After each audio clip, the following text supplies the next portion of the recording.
Hello everyone. I know this is like a sudden what's it called life. Oh, I actually thought I had scheduled one.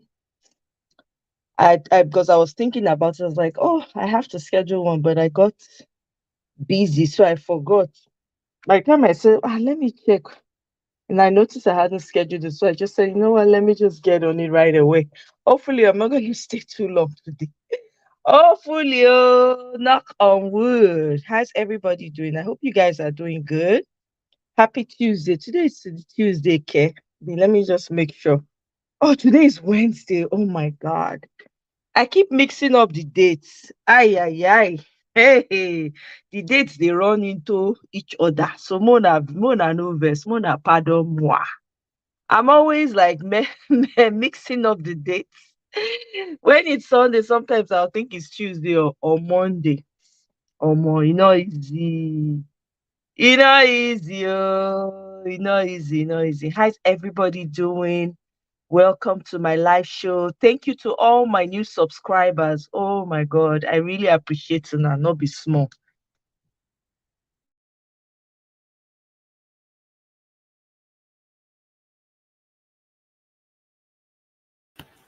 I appreciate you guys. Thank you so much. Thank you for being a member. For those that are members, I appreciate you all. Thank you. This is what keeps us going. Very soon, we are moving on to the permanent side. The ministry is going. Village brothers and sisters are growing.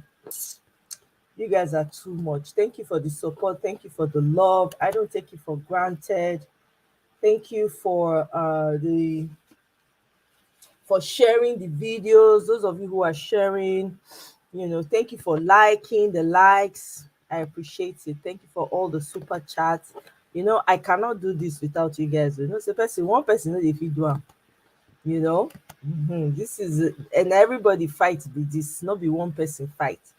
Hey, Olaido, welcome. Greetings to you. Happy Monday. I hope you're having a great day so far. So me, I want to get you guys' thoughts on this. What's it called? The court processes so far. The court case with Peter Obi so far. And what do you guys think about this Christian bill that they passed? I know we talked about it. Was it 2 days ago now? We talked about this Christian bill that they passed specifically for Christians, by the way. So my own thought is that where are the Christians? This is where I expect the Christians to take up the mantle, hmm, and run with it. We have millions of Christians in Nigeria. I dare say the Christians are more than the Muslims in Nigeria. So where is everybody? Welcome, Eunice. Sis. Welcome. So good to have you. Thank you for coming by. Happy Wednesday to you too. Welcome. It's good to have you. Thank you, sis. You know, so I don't know. I mean, the court case seems to be going on pretty well so far. I mean, of course, that doesn't mean they haven't been pushed back, as you guys will know. So I'm sure that you guys are already aware they have been pushed back, and it's unfortunate that INEC and Peter and what's it called APC, they are like acting like one. Mhm. Hey, now wow, wonders will never end. I'm telling you. Hmm. Hey, anyway, let me play a video for you guys. Let me see if I can pull up the one for today. Let's hear what the DG of Labour Party had to say. And I want to pull up a video that probably will tell us the status on the court cases so far. You guys, please don't forget to like as you come in. Don't forget to like as you come in, please. Mm, let's see.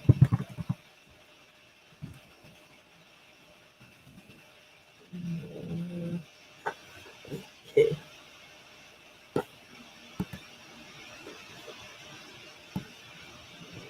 Don't forget to like it. Okay. Okay. I can't find any video, so let's play this song for now. It's a 2 minute video, it's not that long, so let's see what he has to say here. I love HoneyBook. It handles everything.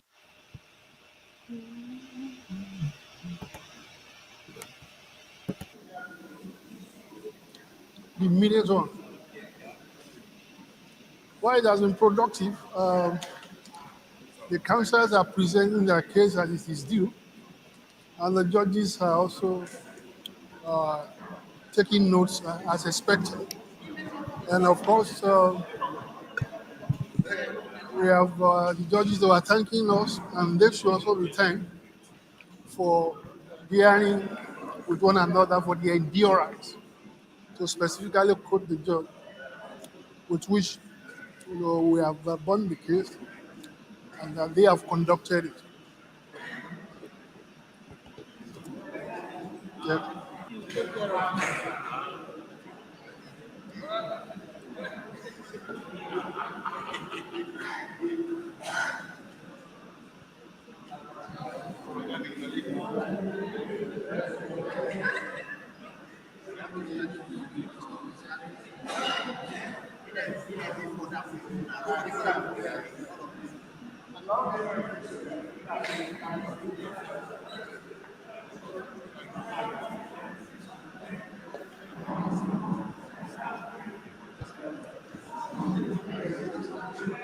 So looks like that's about it.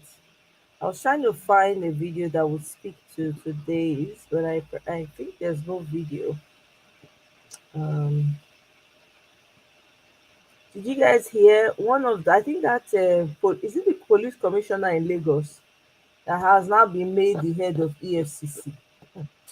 Oh my God, wonders will never end, though. Wonders will never end, my people. The EFCC, I think he's the is he the chairman? They made him chairman. He used to be the commissioner of police for Lagos. People, anyone who knows should let me should correct me if I'm wrong. He's now the God. Hey, Naija. As things unfold in that country, I feel like I don't recognize the country anymore. I don't. I don't recognize what's going on in that country. It just keeps changing every day. Things are happening that I can't even wrap my mind around that it's the same Nigeria. Not that it was all roses then, no, but at least there was some sense in all of it. Oh, I found a video earlier that I think would be good for us to listen to. Um, this one is history. I'm taking us back to history. Let's see. Let's have video.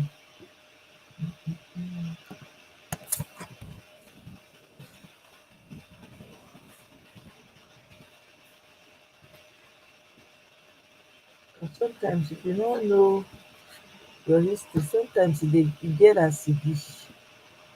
So make we see whether I go fit play. Where is that video? Where is it? Where is it? Where is it?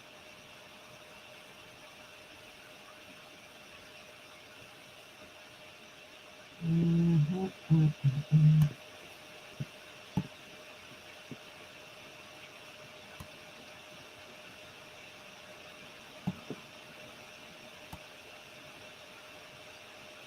This is crazy. Ah, omo.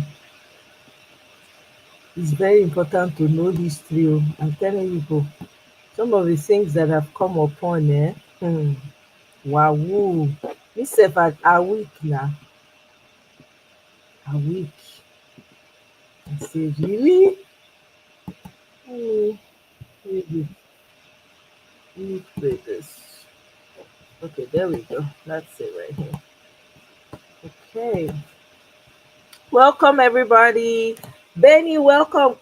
Queen TA, welcome. Good to see you guys. Happy Wednesday. Oh. I was going to say happy Tuesday. Hey, Gberegbe. Okay. Make we listen. Oh. This one na Chief Obafemi Awolowo in Constitution Conference 1958 and the commissioning of, I think it was the Western Nigerian Television 1959. Let me copy the source. Make we learn something today together.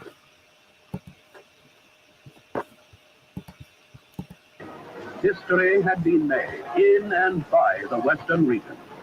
The future, with all its golden promise, lay ahead.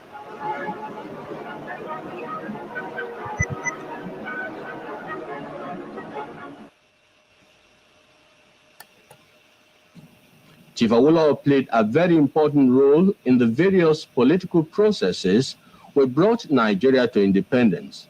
He was a member of the All Nigeria Conference, which met in Ibadan in 1950, when decisions were taken on the final stages of another constitution.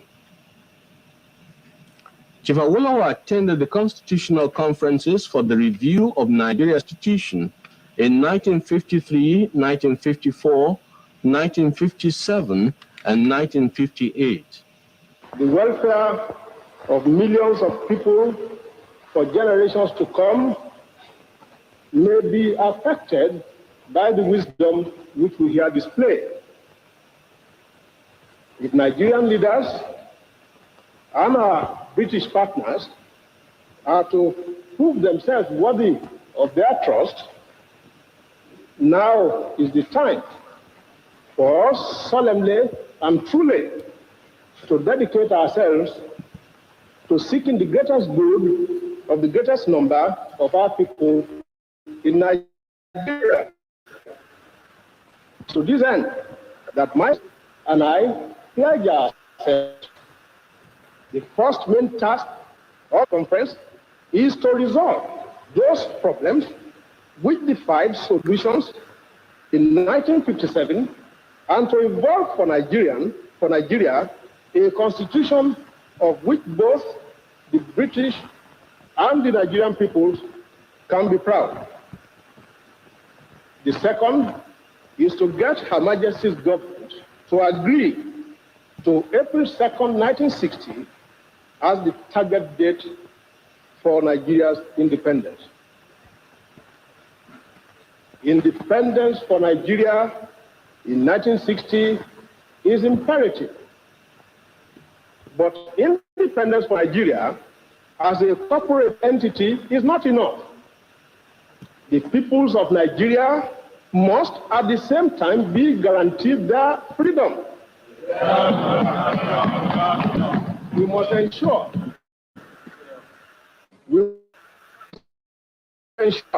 that individual citizens throughout the land enjoy liberty, human dignity, and equality under the law. There must be one Nigeria with one constitution and one law for all. Let us therefore, Mr. Chairman, sir, close our ears to the counsel of despair, which says that we cannot here at this conference agree on a constitution. If there's any doubt among us as to what should be written into the constitution, let us, as Democrats that we profess ourselves to be, refer such problems, as the goal has done recently, to the people whom we profess to represent, either just before or at the federal elections in 1959. It was at the conference of 1958, held in London, that the then Secretary of State for the Colonies fixed a date for Nigeria's independence in 1960. From October the 1st, 1960, your future will be in your own hands.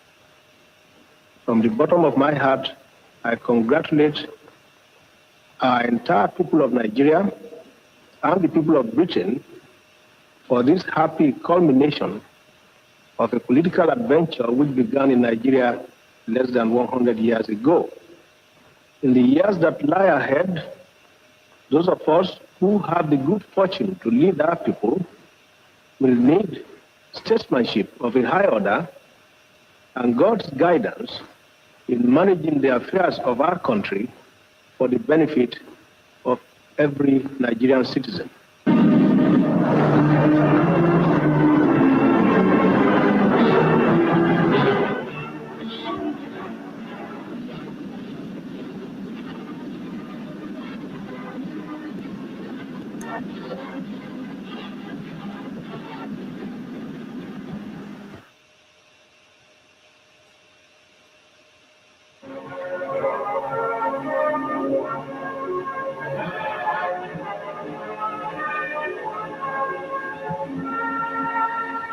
The opening of the Western Nigeria television service was a great occasion, not only because it was the first of its kind in the whole of Africa, but also because of the prodigious efforts which had gone into making it possible in so short a space of time, only 3 months. It was a proud moment for Mr. Ikoli and the other directors of Western Nigeria Radio Vision when they arrived at Western Hall with many other distinguished people. The ceremony itself was televised, reaching viewers in Ibadan, Lagos, Abeokuta, and many other places within range of the Mapo and Abafon transmitters.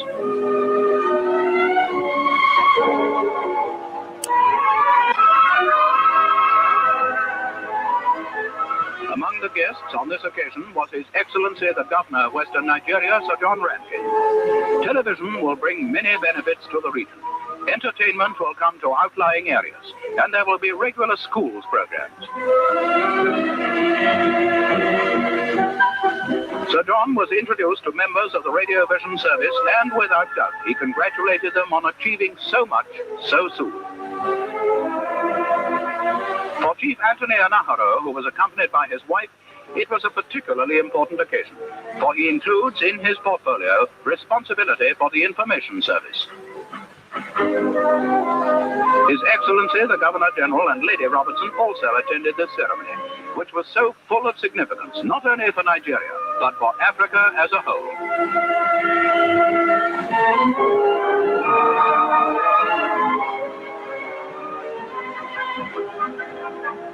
To open the news came the Premier, Chief Obafemi Awolowo.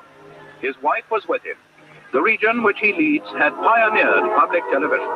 It was a moment of pride and congratulations as he met the distinguished guests and the people who will direct the service which can do so much to spread news, education, and amusement throughout the territory and beyond.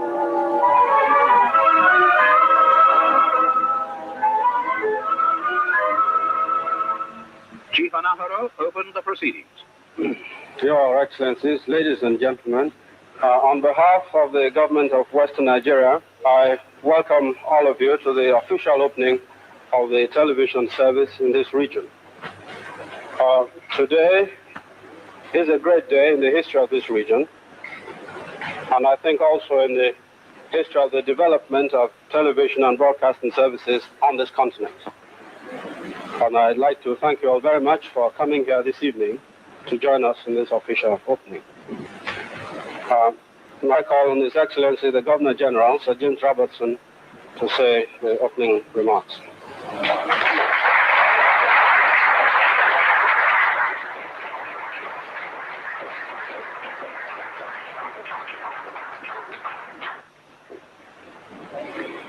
Your Excellency, Honourable Premier, Honourable Ministers, Chairman and members of the Television Corporation, ladies and gentlemen.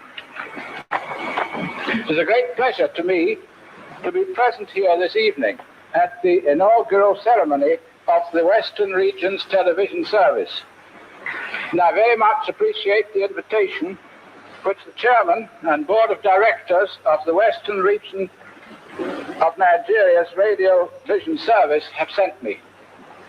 And I should like to congratulate both the government of the Western Region and the Overseas Rediffusion Company on the enterprise and determination which they have shown in preparing for this ceremony and for the opening of the television service in such record time.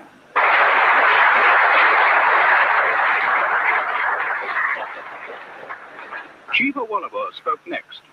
Your Excellencies, Your Highnesses, ladies and gentlemen, a few events in my life. So I'm going to stop that for now. If you want to go watch the rest of it, the source is right here. You can go check it out. There's another video I want us to showcase for a little bit of history here. I might say, let's familiarize ourselves. At least, we know they never born us that time. Look with here. So this one is why Ojukwu declared the Republic of Biafra. I'm interested in that. I want to know. Let's see. I want to hear some of it, and I want us to know so that we can keep an open mind. So I urge everybody, keep an open mind. This is a judgment-free zone. Please don't come here with any tribal sentiments. I don't send anybody. You come here with tribal sentiments, I go suffer. Make you it's better make you just listen, make you no comment. I beg I dey beg una. Pico. We are here to learn.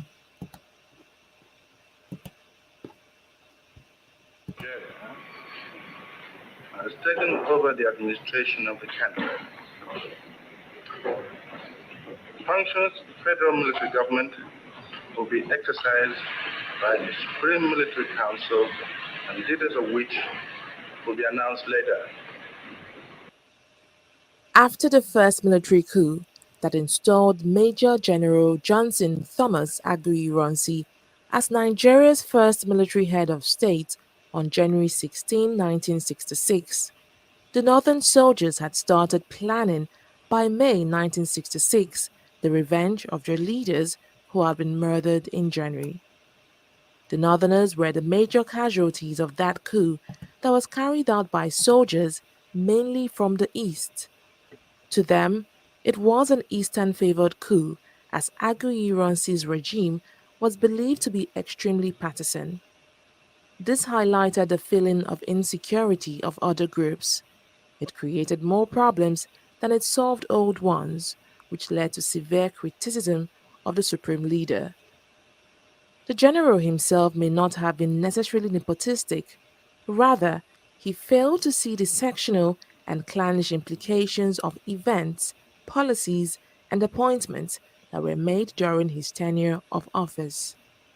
194 days after taking office, Aguiyi-Ironsi was murdered in a northern counter-coup on July 29, 1966, and for 3 days, the nation had no leader until Lieutenant Colonel Yakubu Gowon succeeded the late head of state on August 1, 1966.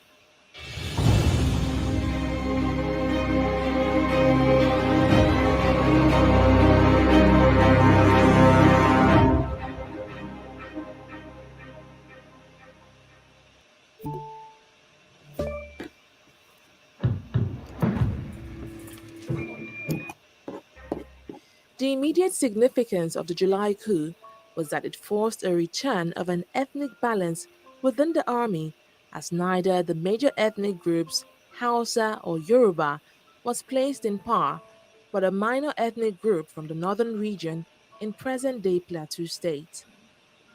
In the confusion that followed the second coup d'etat, the slender confidence that remained between the Igbo and the northerners was shattered. Disturbances broke out in the east, but even more so in the north after August 1, 1966. The mass killings of the Igbos in the north was a deplorable act which was condemned by Nigerians, including the military governors. With the counter-coup of July 29, 1966, the political development of Nigeria's federal structure took a different turn. It was accentuated even more by the fact that the Eastern Region government in Enugu immediately threatened secession if certain grievances and demands were not met. The immediate concern of the federal government, therefore, was for it to find ways to appease the East so long as such secession were within the framework of one Nigeria. Claiming he was not safe outside the East, the Eastern Military Governor, Lieutenant Colonel Chukwuemeka Odumegwu Ojukwu, refused to leave the region for any meeting anywhere in Nigeria. In a rejoinder, the federal government too argued that the Nigerian leader Yakubu Gowon could also not go to the East for a meeting. His life, they also claimed, was not safe there either. Tension mounted, and Lieutenant General Joseph Arthur Ankara of Ghana offered a neutral meeting place. The venue was Aburi, Ghana. The Aburi meeting started on January 4, 1967, and lasted for 2 days. Those who attended the meeting included Head of State Lieutenant Colonel Yakubu Gowon and military governors of the 4 regions, Hassan Usman Katsina of the Northern Region, Robert Adeyinka Adebayo, David Akpode Ejo, and Chukwuemeka Ojukwu of the West, Midwest, and Eastern Region respectively. Others included the military administrator of Lagos, Mobolaji Johnson, and the head of the Nigerian Army, Commodore Joseph Edet Akinwale, and the Inspector General of Police, Alhaji Kam Salem, among others. Aburi was significant for several reasons. First, that the leaders met at all was an achievement in itself. But even more tangible was the fact that the leaders agreed that force would not be used to settle the brothers' palaver. There was also the question of the disposition of Nigerian troops and the reorganization of the army after the second coup on July 29, 1966, and the subsequent killings that followed in May and September. Further, Ojukwu said that his region was perturbed, that contrary to Gowon's promise on August 9, 1966, that all soldiers would return to their region of origin, Northern troops still occupied the Western region. Gowon replied that his promise on August 9 applied to the repatriation of soldiers of Northern origin stationed in the East back to the North, and those of Eastern origin stationed in the North back to the East. He had fulfilled his promise, he said. He then emphasized that soldiers of Northern origin would remain in the West, since there were only a few Yoruba in the Nigerian army. Ojukwu was not satisfied and further insisted on a reorganization of the army on a regional basis. Gowon was also firmly opposed to splitting up the army. Ojukwu claimed that Nigeria did not have a central government since the country, as a result of the second coup and its aftermath, resolved itself into 3 separate sovereign areas: the Lagos West North area, the Midwest area, and the East area. BetterHelp has made therapy more financially accessible because there are different tiers. But Gowon insisted that Nigeria was still one nation, an entity composed of 4 regions and a central government in Lagos. Ojukwu then proposed that the situation in the nation necessitated a drawing apart of the regions, because the separation of forces, the separation of the population, is in all sincerity necessary in order to avoid further friction and further killings. The other leaders, who also wanted one Nigeria, agreed to Ojukwu's proposal, but apparently without understanding the implication. This was the bombshell of Aburi. By agreeing to Ojukwu's argument that the regions should be first pulled apart in order to stay together, the other leaders in effect sanctioned Biafra's secession, hence the end of Nigeria as a single nation. They attended and left the Aburi meeting with a firm belief that Nigeria should and would continue as one nation. But they had gone to that meeting, as it seems, without adequate preparations in terms of a crew of legal and political advisers, which such a meeting demanded. They had gone to Aburi in a spirit of comradeship. Ojukwu, on the other hand, meant business. He arrived at Aburi with a strong team of legal, political, and economic advisors, secretaries, and realm of paper. Not only did the other leaders agree with Ojukwu that the regions and people of the nation first draw apart, they also agreed to the latter's suggestion that there be no supreme commander of the army, hence no head of government or head of states. What Ojukwu wanted was that whosoever is at the top should be a constitutional chap, a titular head, but he would only act where, say, we have all met and taken a unanimous decision. Since the unanimous decision of all regions was required before he could act in all matters which affected any of the regions or the nations as a whole, the commander-in-chief and head of government was so only in name. He would still be a titular head. The point of their agreement at Aburi was that each region would be responsible for its own affairs and that the federal military government would be responsible for matters that affected the entire country. A simple enough concept. Afterwards, the officers toasted their reconciliation and agreement with champagne. The federal government's jubilation was such that on his flight home, Ojukwu asked one of his secretaries whether the federal delegation had fully understood the implication of what had been agreed. However, no one at Aburi other than Ojukwu really understood the constitutional implication of what had been agreed. Ojukwu was obviously delighted with this, hence why he was in such a hurry to implement the decision taken, and why the federal government had to renege on them. Federal permanent secretaries, who headed the various ministries of the government as of then, as well as political and legal experts in the country, were appalled at the contents of the Aburi Agreement when their leaders returned home. The permanent secretaries met on January 20, 1967, to evaluate the agreement, and they rightly argued that the title of Commander-in-Chief was a subtle way of either abolishing the post of the Supreme Commander or declaring it vacant now that its previous occupant, Major General Agui Ironsi, was dead.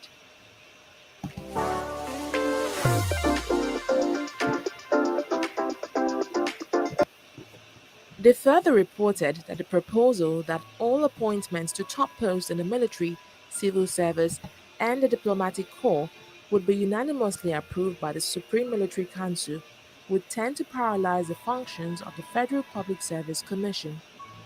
They also noted that the alliance and loyalty of the regional appointed officers of the federal government would be to regions, meaning in effect that there will be no federal public service.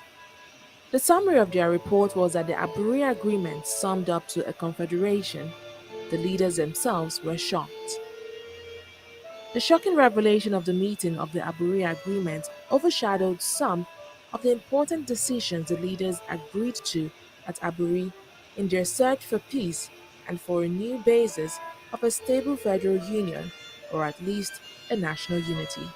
Aburi on the whole was a big success, but the interpretation of what transpired at the meeting devalued the success. Ironically, to implement the decisions agreed on at Aburi was necessary. Ojukwu set March 13, 1967 as a deadline for unilateral implementation of Aburi. Gowon, on the other hand, restated that the constitutional changes the East proposed would not work because such changes would result in the end of Nigeria as a single nation. Gowon had given too much away in Aburi that would have led to the destruction of the country. He legalized total regionalism, which would make the center very weak, and a weak center would eventually lead to confederation and total disintegration of the country. While the federal permanent secretaries were evaluating the document to which their leaders were signatories, Ojukwu and the East had grown tougher with their demands. On their own, the other military leaders on March 17, 1967, issued a significant policy, Decree Number 8, which conferred far more powers on regional governments than before. This was deliberately done in the hope that a new and greater degree of decentralization would placate the East so that it would not succeed and a potentially consequent brutal war would be avoided. This decree number 8 ignored the report of the permanent secretaries but did not fully concur with Ojukwu's demands. It also decentralized the government to such an extent that the regions were virtually autonomous units in each of which each regional governor had executive powers. However, Ojukwu would reject the decree because a part of the decree stated that no region shall exercise its executive authority so as to impede or prejudice the exercise of the executive authority of the federation or to endanger the continuance of federal government in Nigeria. Further, it provided that the Supreme Military Council can also take appropriate measures against a region which attempt to secede from the rest of the federation and could take over the functions of that region. The part Ojukwu and his Easterners hated the most stated that the federal government could declare a state of emergency in any region which violated any of the above provisions on the consent of the remaining three regions instead of the unanimous decision of all the four regions. As a result, Ojukwu set March 31st, 1967 as the due day for the unilateral implementation of the Abure Agreement, but the East did not succeed. Instead, it seized all federal revenue which came from that part of the country.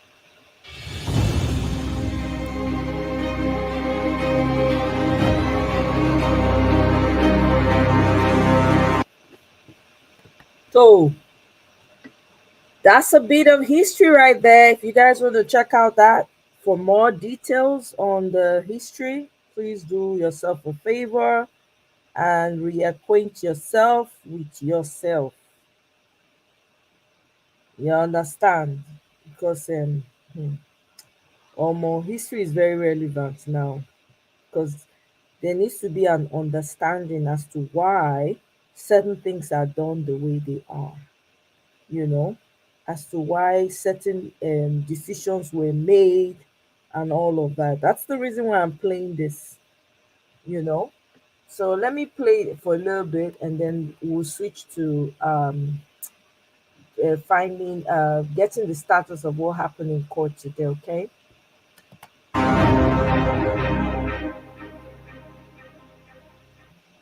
Learn directly from Kaplan's MCAT experts who scored in the 90th percentile or higher. And find out how to. In the meantime, the Yoruba people were dissatisfied with the presence of troops of northern origin who occupied the western region, and the decision to recruit Yoruba people into the army did little to ease those feelings. So, the Yoruba through Chief Obafemi Awolowo proposed that should the East succeed, the West would feel free to follow suit. The federal government was caught pants down, while Ojukwu and his cohort in the East popped champagne. While the federal government was still trying to steady itself from these revelations, the northern leaders made an astonishing suggestion: the creation of more states. The nation was stunned. The question of the creation of more states, particularly in the north, had been a perennial issue which northern politicians had always resisted, and southerners had accused the north of trying to dominate Nigeria forever. They also believed that the Nigerian crisis would be over if the north accepts that power can be shared. Breaking up the north into more states, which was what the east and other parts of the nation wanted, would provide the answer. The northern decision was a pleasant surprise to most of the nation, particularly the minority people of the north, that is the Middle Belt areas and those of the Cross River or Goja River area, which the secessionists would later claim as part of their government. Because of this, Ojukwu did not agree to the Northern Declaration for the creation of more states. The Westerners, who had been one of the ardent advocates of the creation of more states, felt pleased with the unprecedented northern move, and they eventually threw their support behind the federal government. Now energized, the federal government was ready for a showdown with authorities in the east, as the authorities in the eastern region executed some acts which provoked the federal government. These acts included seizure of over £200,000 worth of produce belonging to the Northern Region Marketing Board that was in Port Harcourt in the east awaiting shipment. The confiscation of one-third of the entire rolling stock of the Nigerian Railway, as well as 115 oil tankers. Other acts include the seizure, also at Port Harcourt, of a Nigerian Airway DC-3 aircraft, which had left Ikeja Airport earlier on the same day on April 5, 1967. A week later, 3 Igbo gunmen in civilian clothing hijacked another plane belonging to the Nigerian Airways, which was flying from Benin in the Midwest region to Lagos.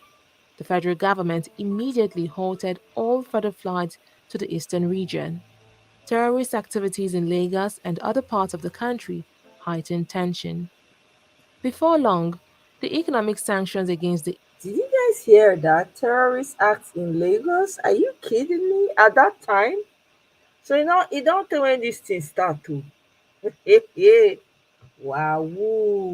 East were beginning to bite as a result of an economic blockade of the East in the early May 1967. A few days later, on May 26, 1967, Ojukwu addressed the East's Consultative Assembly, consisting of some 300 delegates from all provinces in the East.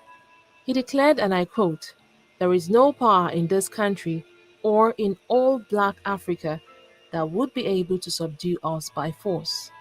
It was left to the Assembly, Ojukwu continued, to choose one of these 3 alternatives, accepting the terms of the North and Gowon, and thereby submitting to the domination from the North, or continuing the present stalemate and drift, or ensuring the survival of our people by asserting our autonomy. The Assembly got the message. For whatever it was worth, it gave Ojukwu the powers and urged him to declare at an early practicable date for eastern Nigeria as a free, sovereign, and independent state by the name and title of the Republic of Biafra. Good night, sweetie.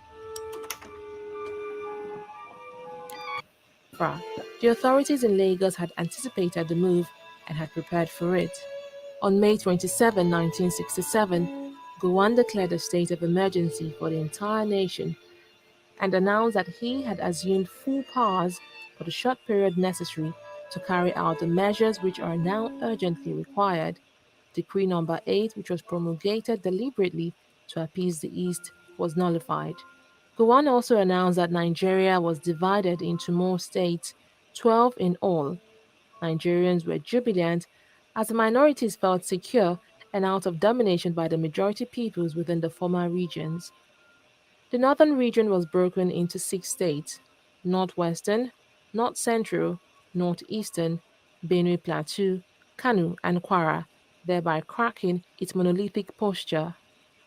The East was broken into 3, the Igbo people having their own state East Central, and the non-Igbo minority people in the East 2 of their own states Rivers and Cross River. The Midwest remained as it was. Some part of the Western region was carved out and merged with the Federal Territory of Lagos to form Lagos State.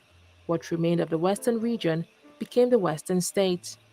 The creation of more states in the country pushed the East Central State, the Igbo heartland, into an interior pocket, cut off from the coastal oil reserves and its 2 seaports of Port Harcourt and Calabar.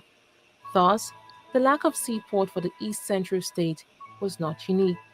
For the secessionists, the creation of more states was a bombshell, a political reality which they refused to accept or even believe.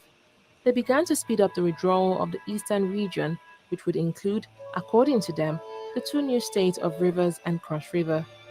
On May 30, 1967, Ojukwu proclaimed that, quote, "the territory and region known as Eastern Nigeria, together with her continental shelves and territorial water, shall henceforth be an independent sovereign state of the name and title, the Republic of Biafra." The new flag was hoisted in public buildings in the East, and the police and army appeared in different uniforms.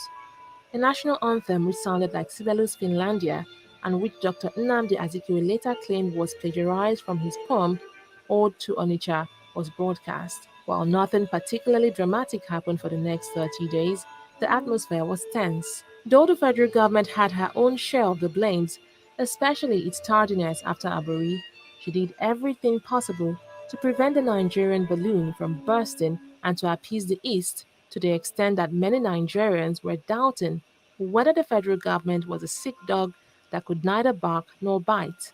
Nigeria's political instability had now been pushed to its limits. On July 6, 1967, the federal government mounted what she initially termed a police action to arrest the succession. Subsequent events soon showed that it was not a mere police action. It was much more serious than that, particularly with the rebel capture of the Midwest region with another Igbo-engineered plot in the small Bene garrison on August 9, 1967. The assault on the Midwest had been a miscalculation, which led to the Midwest boomerang when the federal military government mounted a counter-offensive with Lieutenant Colonel Murtala Mohammed at the forefront. The succession was now such that it could not be stopped by just a police action, and the result was a 30-month cruel civil war in which over 1 million innocent civilian lives were lost, equipment worth billions of dollars wasted, and thousands of stalwart soldiers on both sides dead. In the end, Biafra surrendered unconditionally, pledged their allegiance to Nigeria, and the civil war officially ended on January 15, 1970. And I would like, therefore, to take this opportunity to say that I, Major General Philip Effiong, officer administering the government of the Republic of Biafra, now wish to make the following declaration. That we affirm we are loyal Nigerian citizens and accept the authority of the Federal Military Government of Nigeria. That we accept the existing administrative and political structure of the Federation of Nigeria. That any future constitutional arrangement will be worked out by representatives of the people of Nigeria. That the Republic of Biafra hereby ceases to exist. So, wow, know thyself. Okay, let's get status on the court hearings today. My name is Mazes. Okay, we are bringing you, as usual, the summary of today's proceedings at the Presidential Election Petition Commission sitting in Abuja. Today is Wednesday, the 21st of June, 2023. Today's proceedings started about 2:30 p.m. The legal team from the Labour Party was led by Dr. Livy Uzuku and proceedings by PIN Equator SAN. Ikechukwu Ezechukwu SAN and Peter Afuba SAN also joined the team. His Excellency Mr. Pitobi was absent in court today, but Ladi Leah represented Labour Party, that is the second petitioner. First witness of the day, who also doubled as the eighth so far, was called upon. Chibuike Uboke, who is an expert witness and a cybersecurity expert. All respondents objected to the cross-examination of the witness, stating that his statement was served to them this morning. Recall that we have said this multiple times, that it appears it is a strategy by Labour Party to serve them the witness statement on the day of the witness will be taken.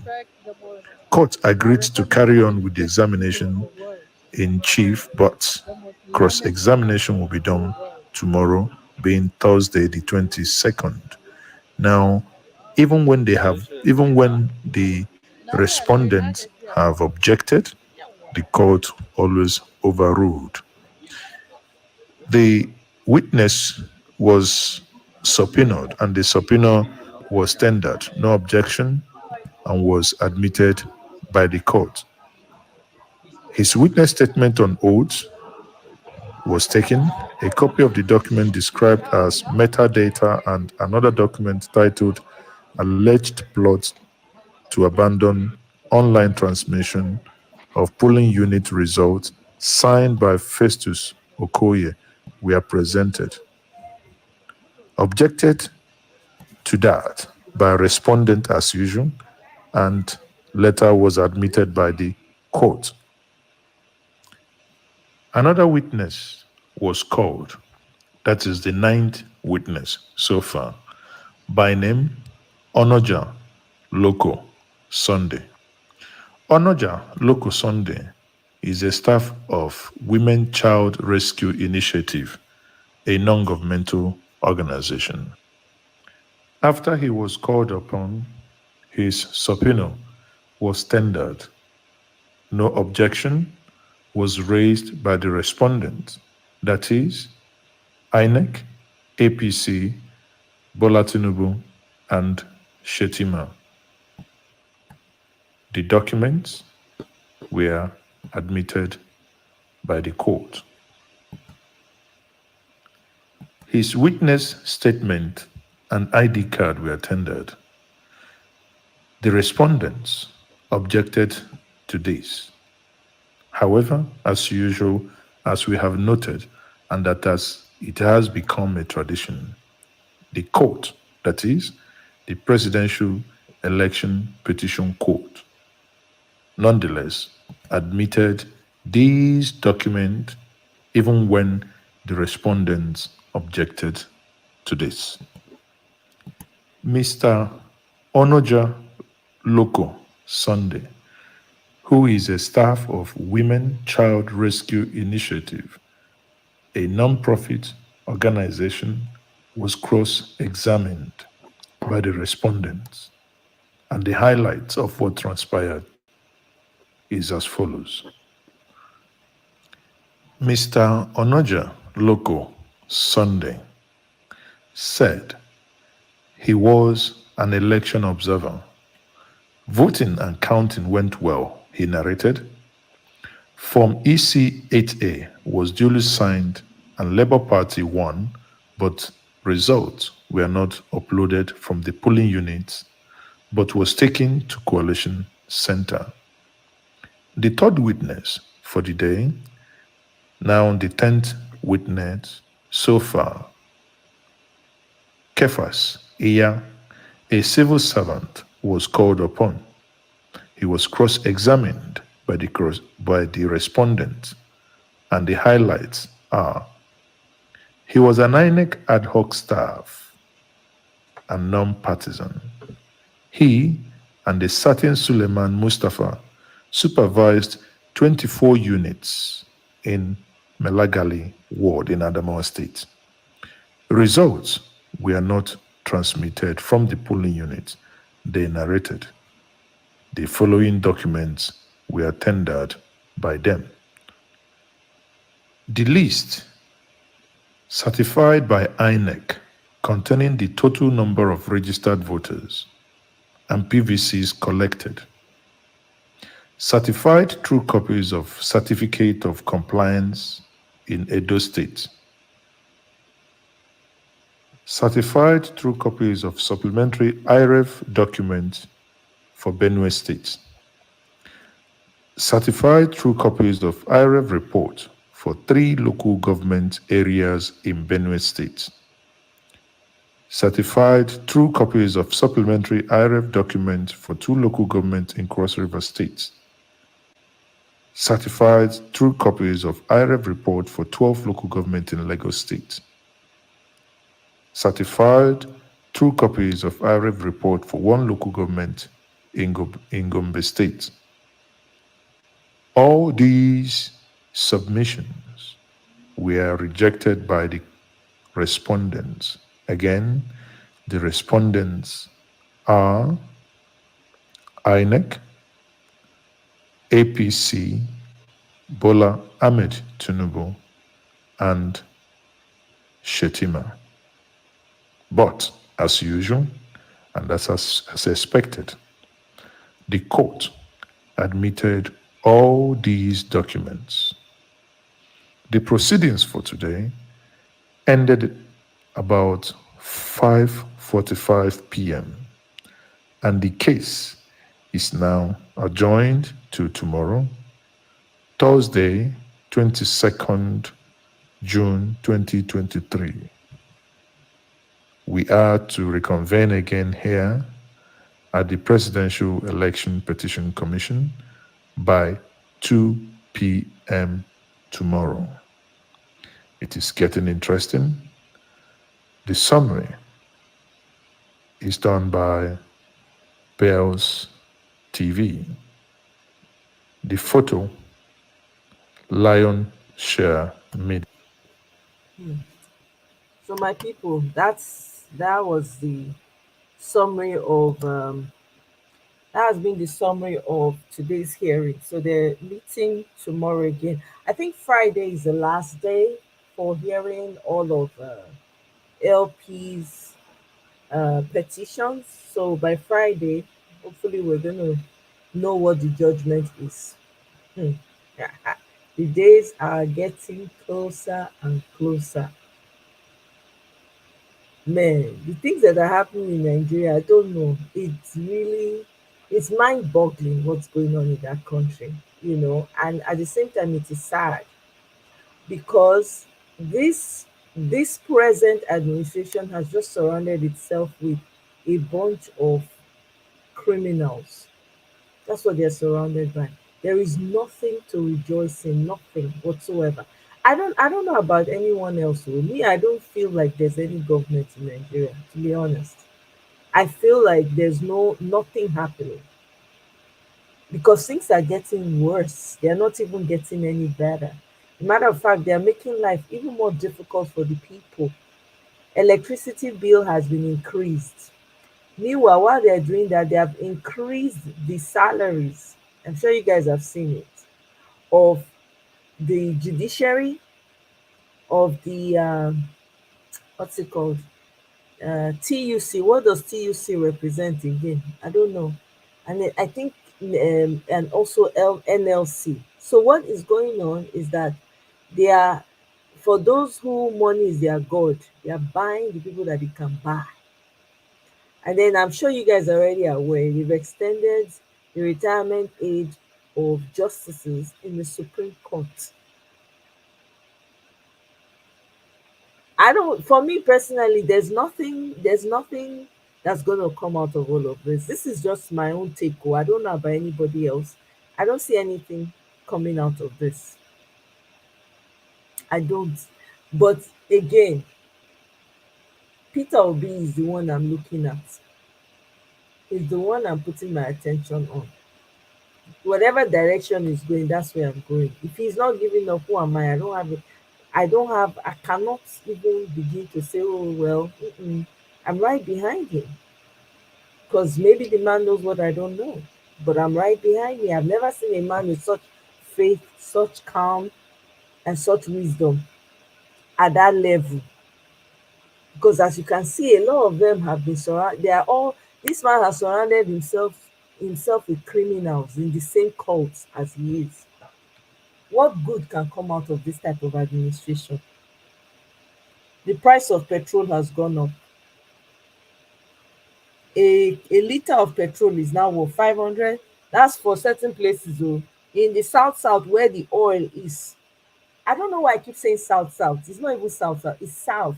In the south where the oil is, they're buying petrol more expensive. It's more expensive in the south, the oil producing part of the country, than in other parts of the country. And then on top of that, there's the ethnic bigotry among certain groups. Do you recognize this Nigeria? Because me, I don't. As a bad rich, when I was growing up, there was nothing like, at least maybe I wasn't aware. Maybe it was happening and I was very oblivious of it, because growing up, there are a lot of things I was oblivious of. I have to confess. A lot of things that I look back now, I'm like, oh my God, dang, that's what was happening. I didn't even know that was what was happening. I didn't even know that was what this person was trying to do. So maybe it was just as bad. Maybe I just didn't notice it. But it's so obvious now, my people. Then add add to that the fact that they're trying to regulate Christianity. I know we talked about it a couple of days back, 2 days ago, but I have to bring it back because I've been, I had the opportunity to be on another live today, and I was thinking about it. I'm like, it is possible that these people have already, because the bill has already passed second reading. You guys know that? The bill, the Christian bill. And the other question is, why is it only Christianity that they're trying to regulate? I have a problem with the Christian religion, the way they're practiced in Nigeria, I have to confess, because people spend all their creative years going to church, Monday through Sunday, repeats throughout the year. And then on top of that, they have days set aside. You literally have people taking off work just to go for church retreat or something like that, or to go for fasting and revive or whatever, the services that they normally have. 40 days, 30 days, 90 days, 110 days. Right? I have a problem with the religion, don't get me wrong. I would like them to actually regulate it, because there are a lot of people that are not supposed to be pastors. There are a lot of people who claim that they're born again, and they walk themselves, they walk their way up to become pastors and GOs, whatever, right? They get to that point, make all the money, and then start to show themselves. There's so many people that are not Christian that claim that they're born again. They come into the Christendom and then they start to take over. How are we so sure it wasn't part of the plan all along to infiltrate the religion? To infiltrate. So sometimes when you call out some of the actions of these Christian leaders, what I find disturbing is that the same followers will come and be telling you, touch not my anointed, do my prophets no harm. I'm not claiming to be God. I can never be. I don't even. But if something is wrong, it is wrong. Something is right, it is right.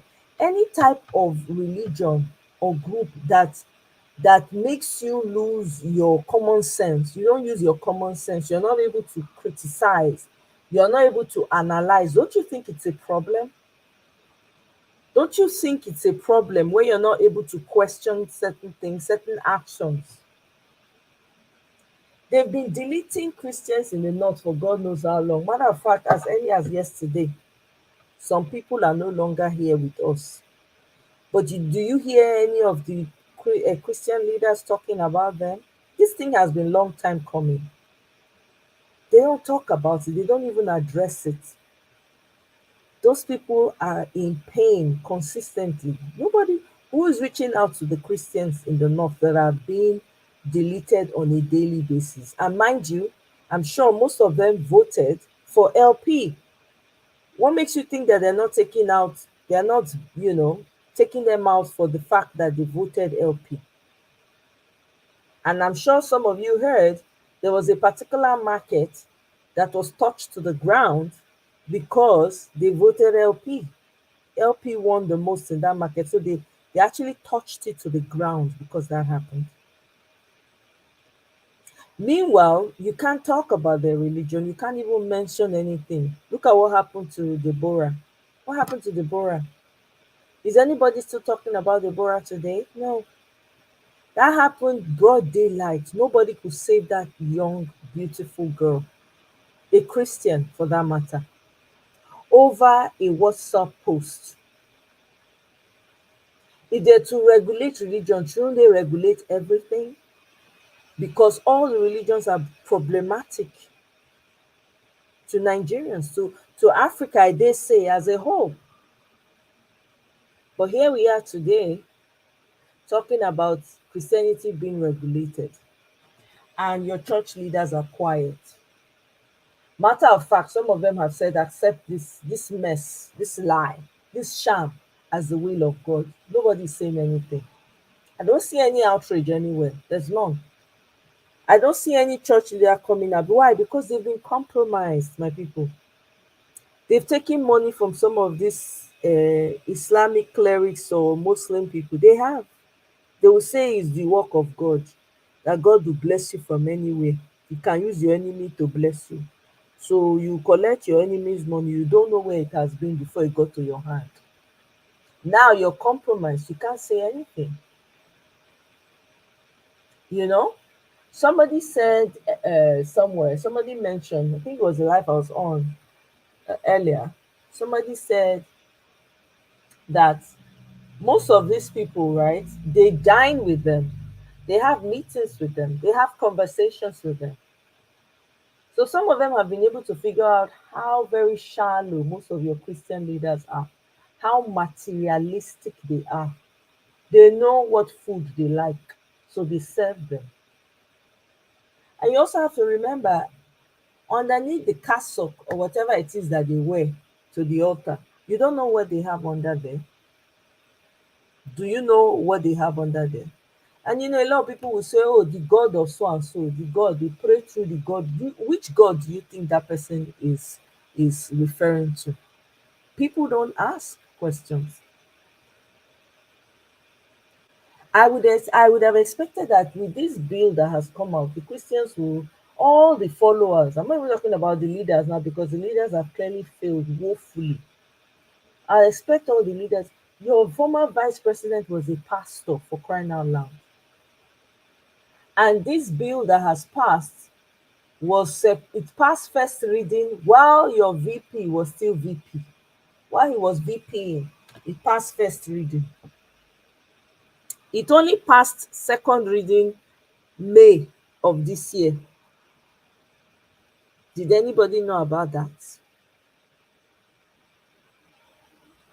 My question is, what are the Christians doing about it? Because if your religious freedom is taken away, what else is left? Because, a lot of people hold dear to their religion. They hold dear. If you dare talk about their leaders, they come after you like a ton of bricks. But I don't see any outrage about this. I don't see any outrage. Isn't this suspicious? To tell you that all the leaders have been compromised. There's no one. We don't have leaders in Nigeria. They've all been compromised. None. From top to bottom, there's no one that can speak truth to power, that can come out boldly and say, no, this cannot be happening. Not one. Everywhere is silence, crickets everywhere. The only person I know came out and said and talked boldly was that, I forget this, I think he's a Reverend Father also, or maybe he's I don't know. I can't remember his name. I know I played this video one time, but I can't remember his name. He's the one who came out. And the other, is it El Buba in the north? And the other lady, that one has been quiet now for some time. We don't know what kind of threats she's under. We don't know. But right now, they're stripping away people's rights, one after the other. And we're all here folding our hands and watching it happen. I mean, we listened to audio of the VP, right? Excuse me, the vice president right now saying that he was going to levy the Igbos more. Where was the outrage?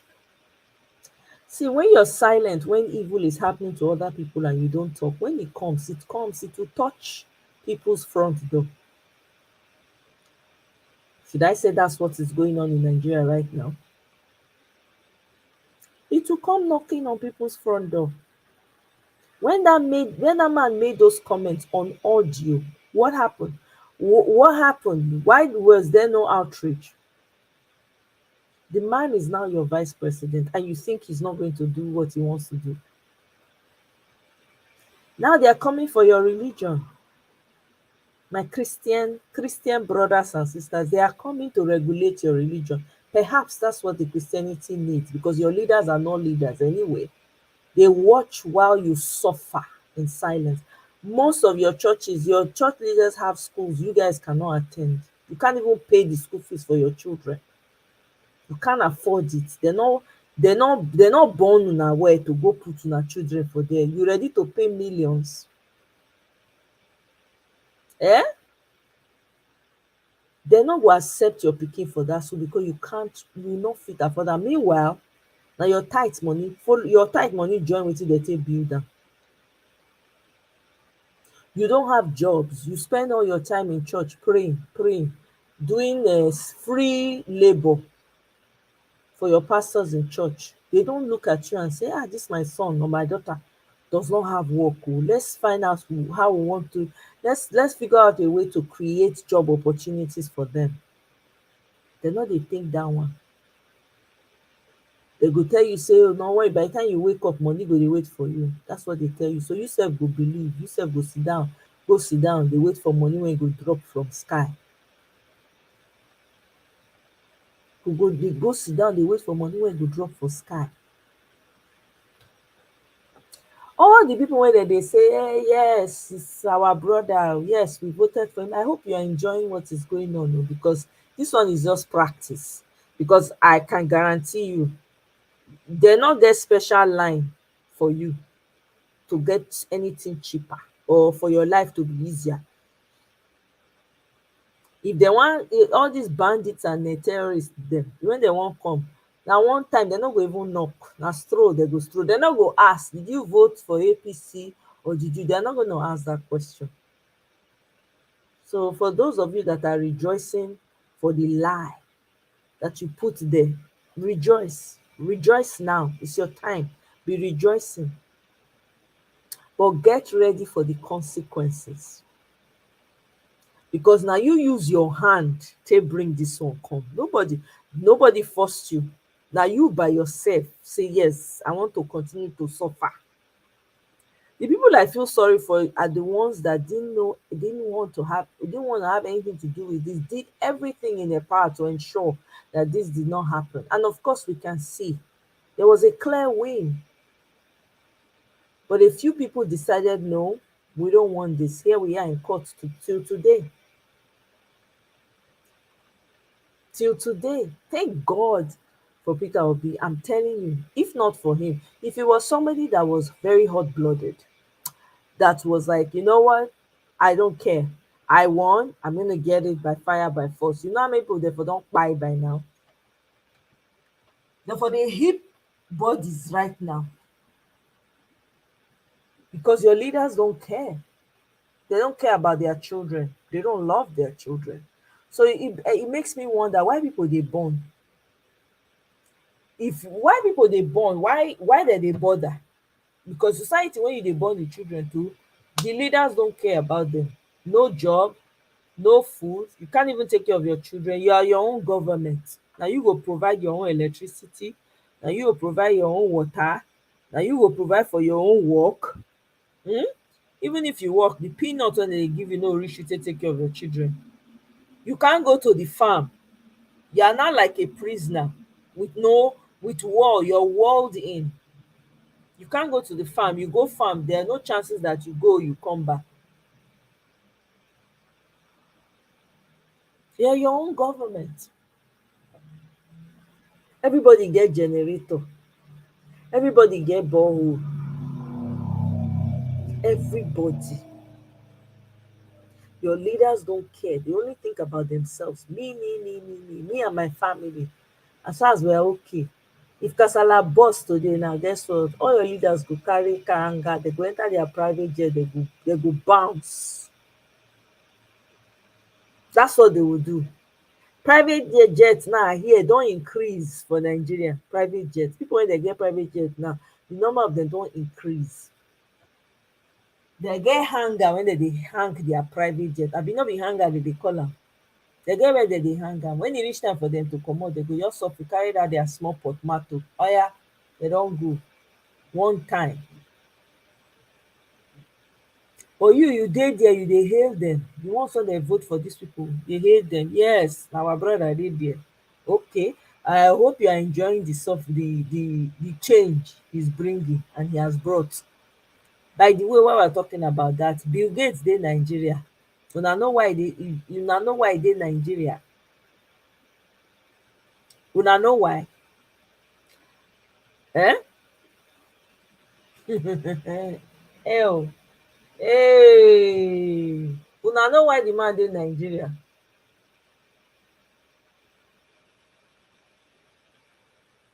Na sit down look na be monkey business. And the one wey we fit do for here na we go dey do. E no pass like that. E no pass like that at all. It's just sad because the way Nigeria be, even when they dey suffer, na dem plenty pass. Na dem plenty pass. They don select all the people they wan work with now. Only 2 groups of people out of a country with over 200 or 300 tribes, only 2 tribes na dem focus on. You are irrelevant. If you belong to any other tribe, you are irrelevant. If you not be Yoruba, if you not be Fulani, forget. Maybe a token Igbo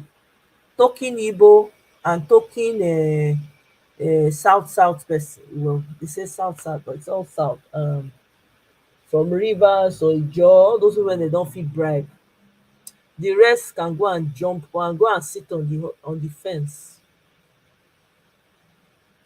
These people don't think about you, they don't care about you, they don't even care about their children. Even if anything happen today, they will still move on. Whether their children, they no concern them so far they have that power and the access and the wealth.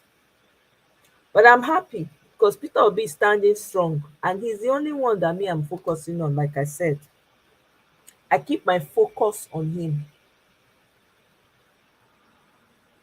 If to say no be Peter Obi, I'm telling you, I no go dey even dey do life about Nigeria again. Case closed. But because there's just something about that man. And for some weird reason, I believe he's going to win. I don't know how, I don't know when, but I just have that feeling. And in a way, a part of me is like, you know what? It's kind of good that these things are happening right now. Because a lot of people don't know how bad this country was. They really didn't know how terrible it had become. If not for Peter Obi, nobody knew. People just assumed. People just talk, and sometimes you think it's conspiracy theory. Sometimes you think, this person is just talking, a lie. But here it is in your face. How can you deny this that is happening? You can't. So I'm really truly grateful for Peter Obi because he has really, really changed the dynamics of politics in Nigeria. Whether you like it or not, politics is never going to be the same in Nigeria. I look at the active citizenship that we have now. It's growing every day.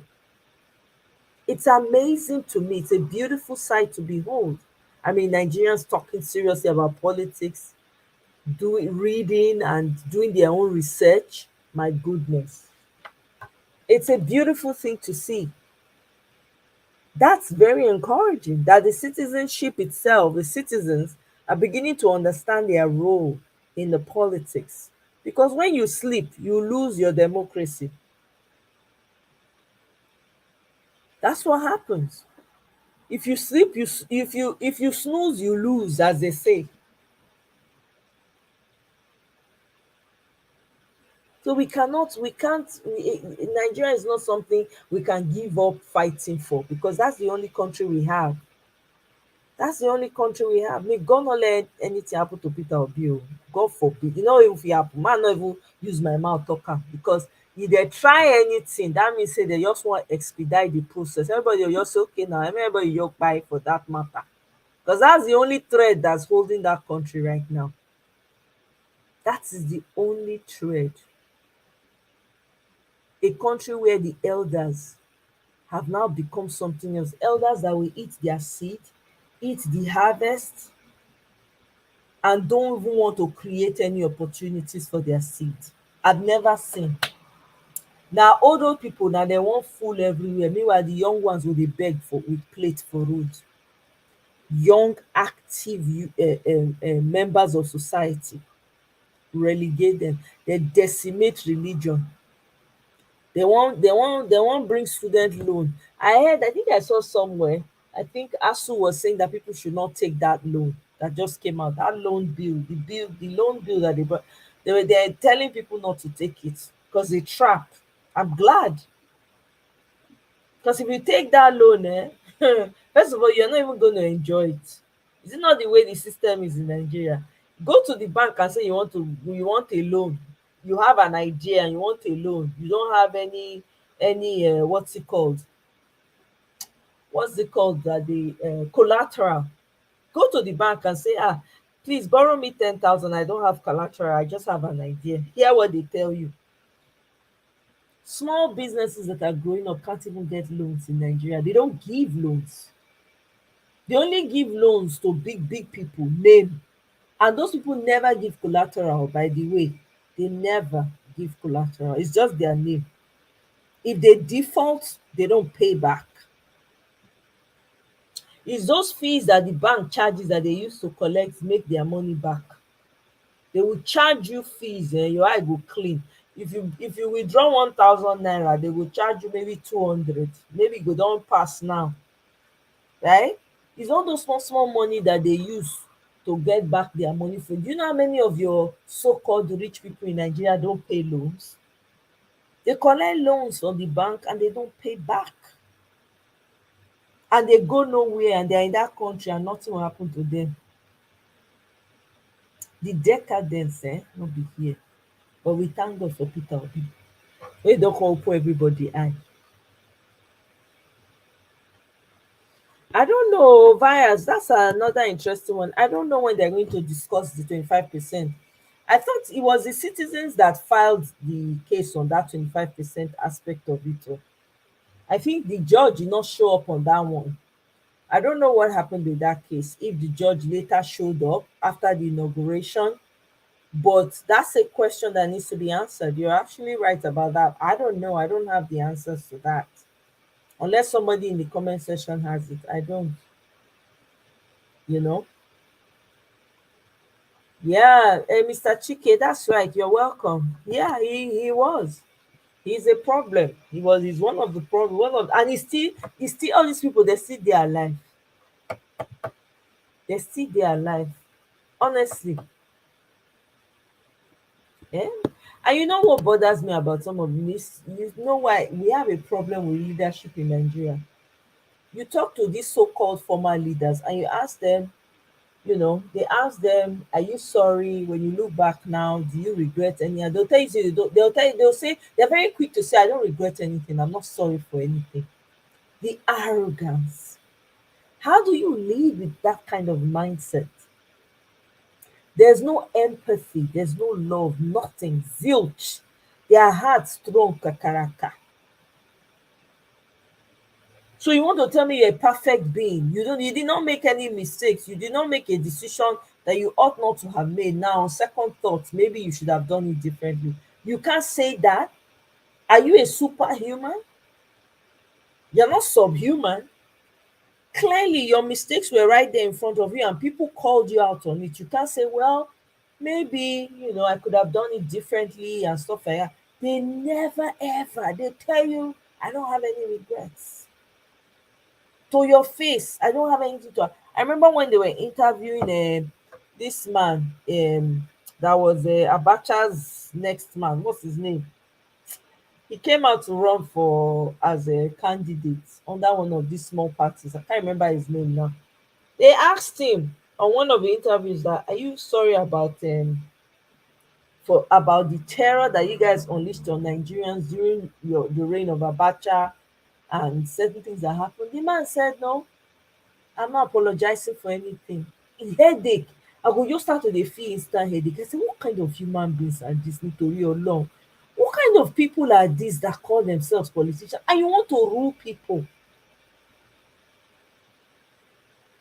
You want to rule people, but you don't know how to say you're sorry? What kind of mindset is that? That's a demonic mindset. I'm sorry, I don't care what anybody thinks.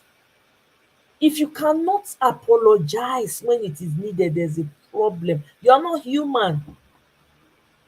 There's no way, as the leadership we've had in Nigeria, horrible example. There's not one hero, not one.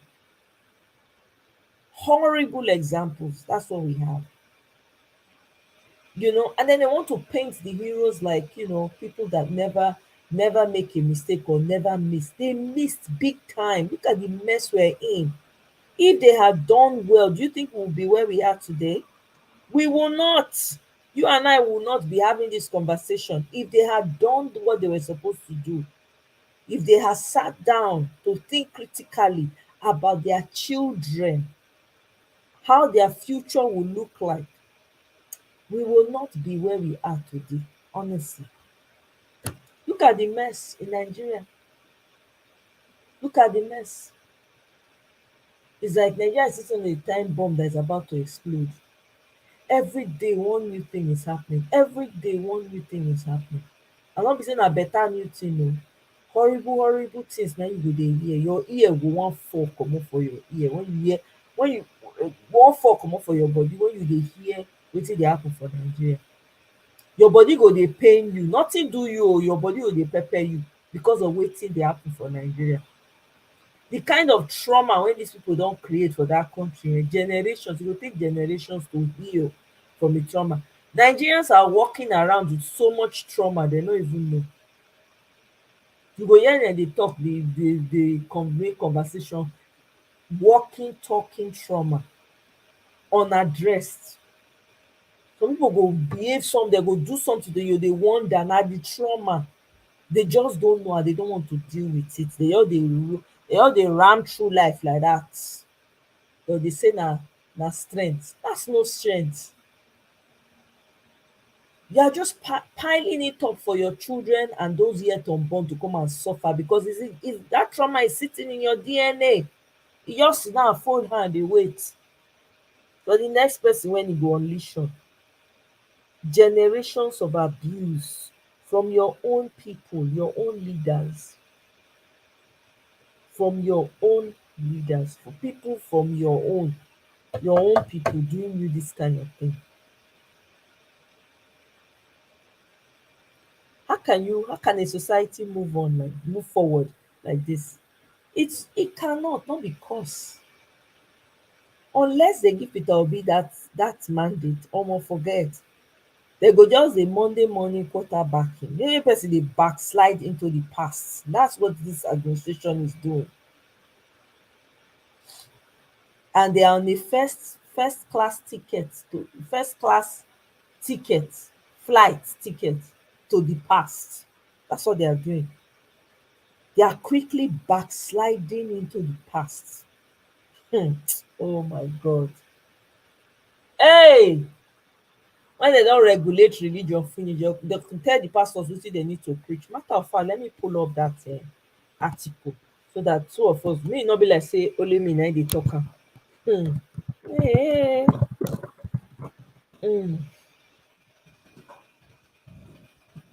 And guess what? Now Muslims, so now they draw up this bill. Hey.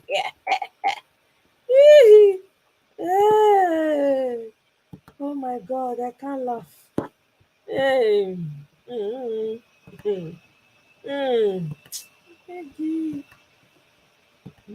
Yeah, I can't be quiet because na my country. I no get choice for this matter.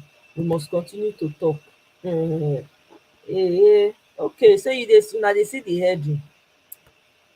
E say bill to regulate set standards for Christian practice passes second reading at Senate. This was as at last month, May 6th, 2023. E don pass second reading.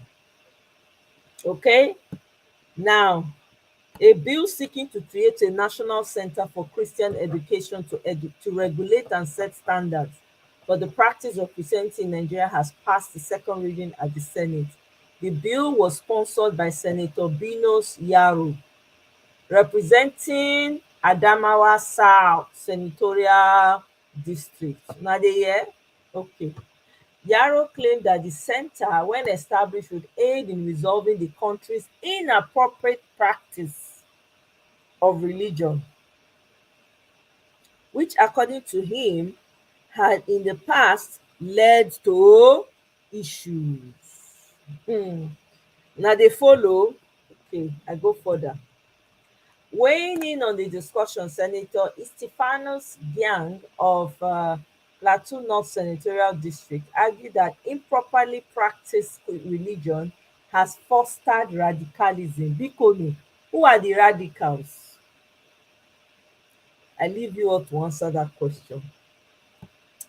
Yang noted that religion could be a source of strength and national solidarity if followed properly, adding that the bill, when established, will create a curriculum for Christian education.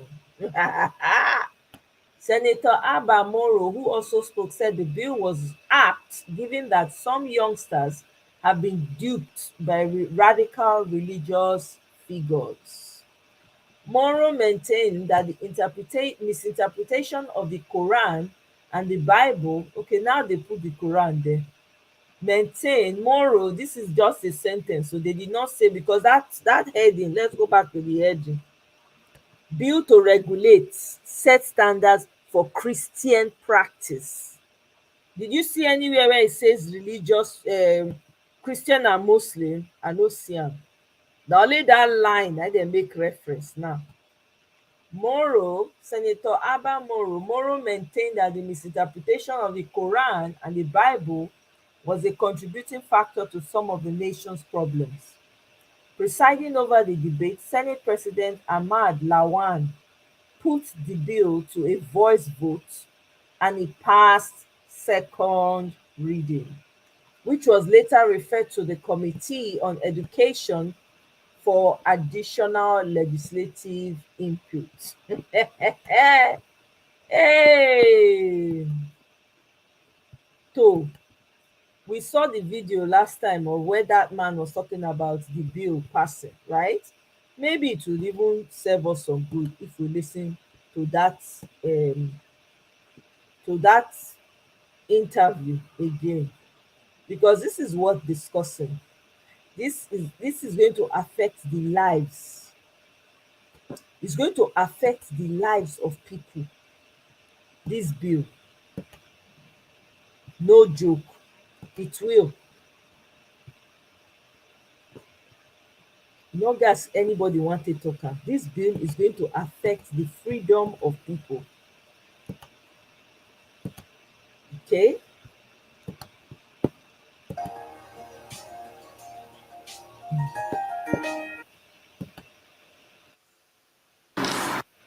Wow, a lot of passion being expressed there. And to further interrogate the basis for this position on this offensive bill, we are now being joined by Sonny Ekuwusi, a lawyer and the chairman, Human and Constitutional Rights Committee of the African Bar Association.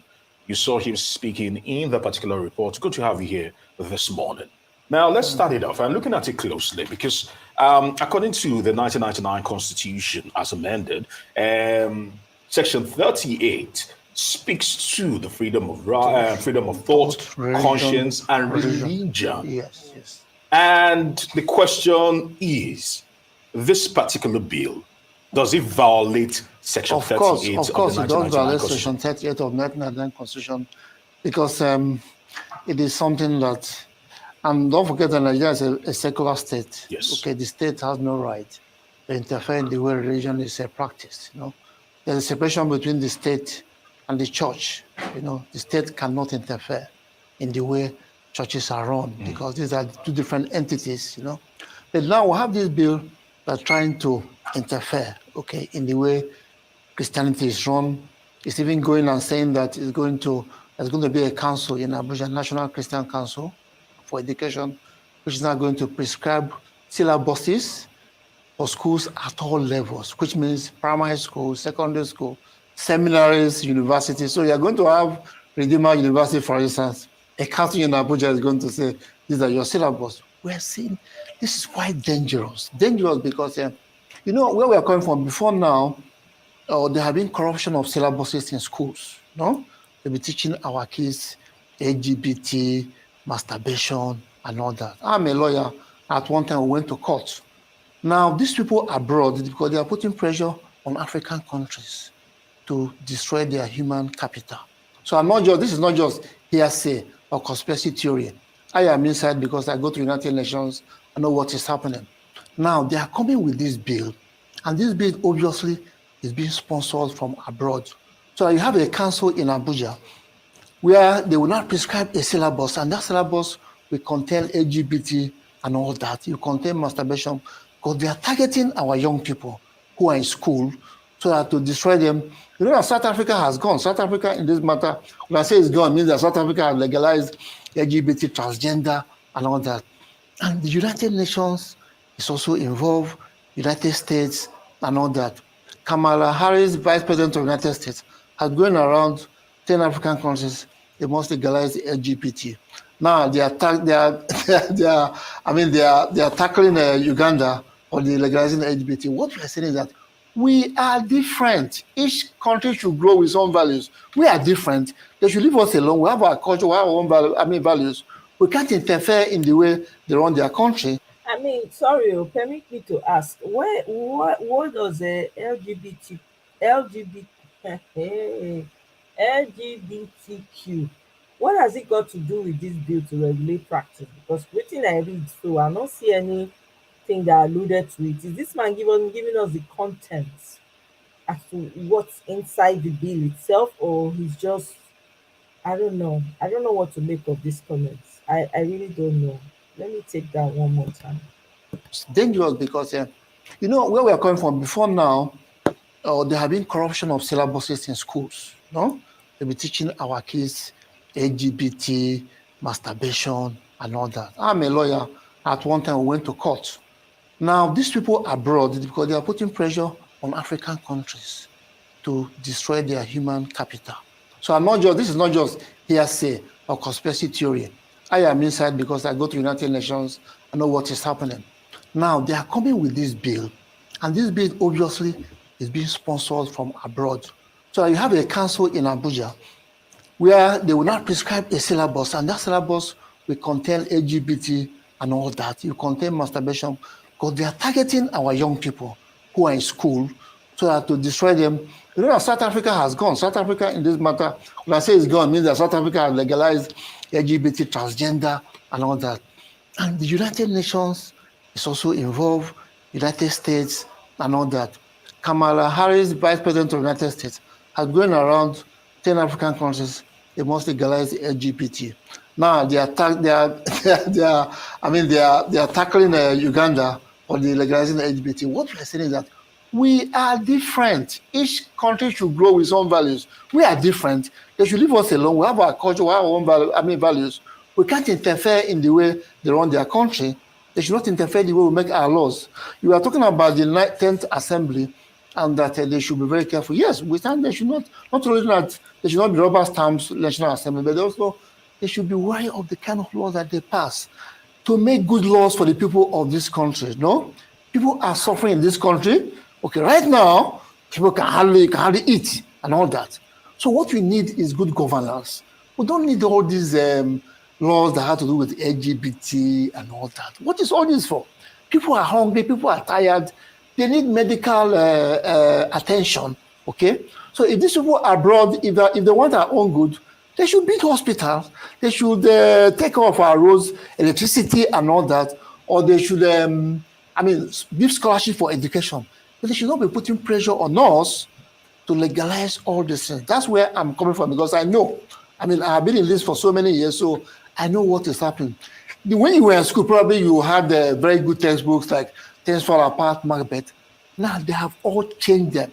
Now what they are teaching them is sex-related things, you know? They don't have cartoons for babies, children that are under 5 years. I wonder, has anybody seen the curricula in Nigeria now for the schools? Anybody don't stumble upon the curriculum for Nigerian schools? I'm curious. Because these guys say the curriculum has changed. Let me see if I can see anything.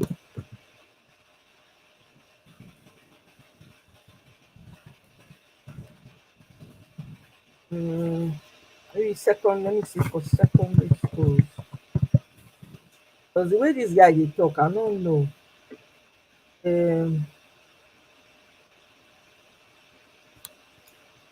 Okay. Nigeria high school structure. Let me see. What is the curriculum system in Nigeria?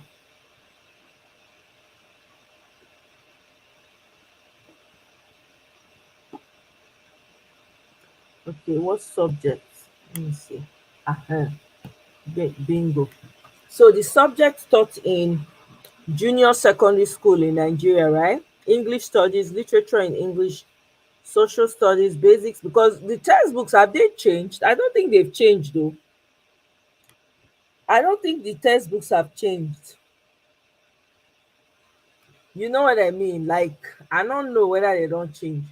Chemistry, physics, biology, uh, business studies, bookkeeping and accounts, mathematics, agricultural science, French, basic technology, computer studies, physical and health education, home economics, Christian religious studies. It's basically literally almost the same, apart from what's it called? Computer studies, because I certainly didn't do that in secondary school. We had PE, physical education. We had it, at least I did sports, so I know.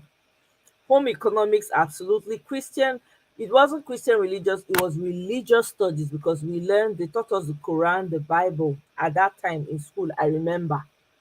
So I don't know which curriculum this man they talk about, really. That's what I'm curious about. Which curriculum?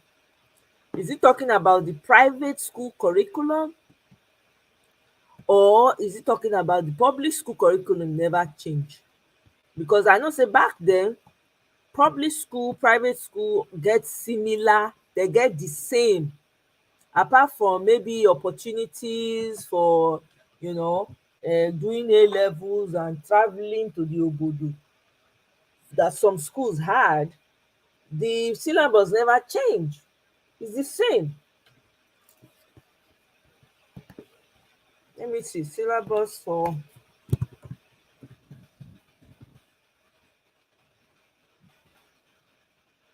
private. Maybe I try private school, because I just type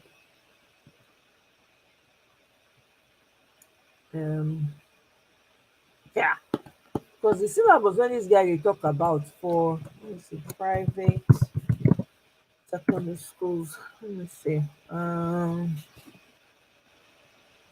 he give me that?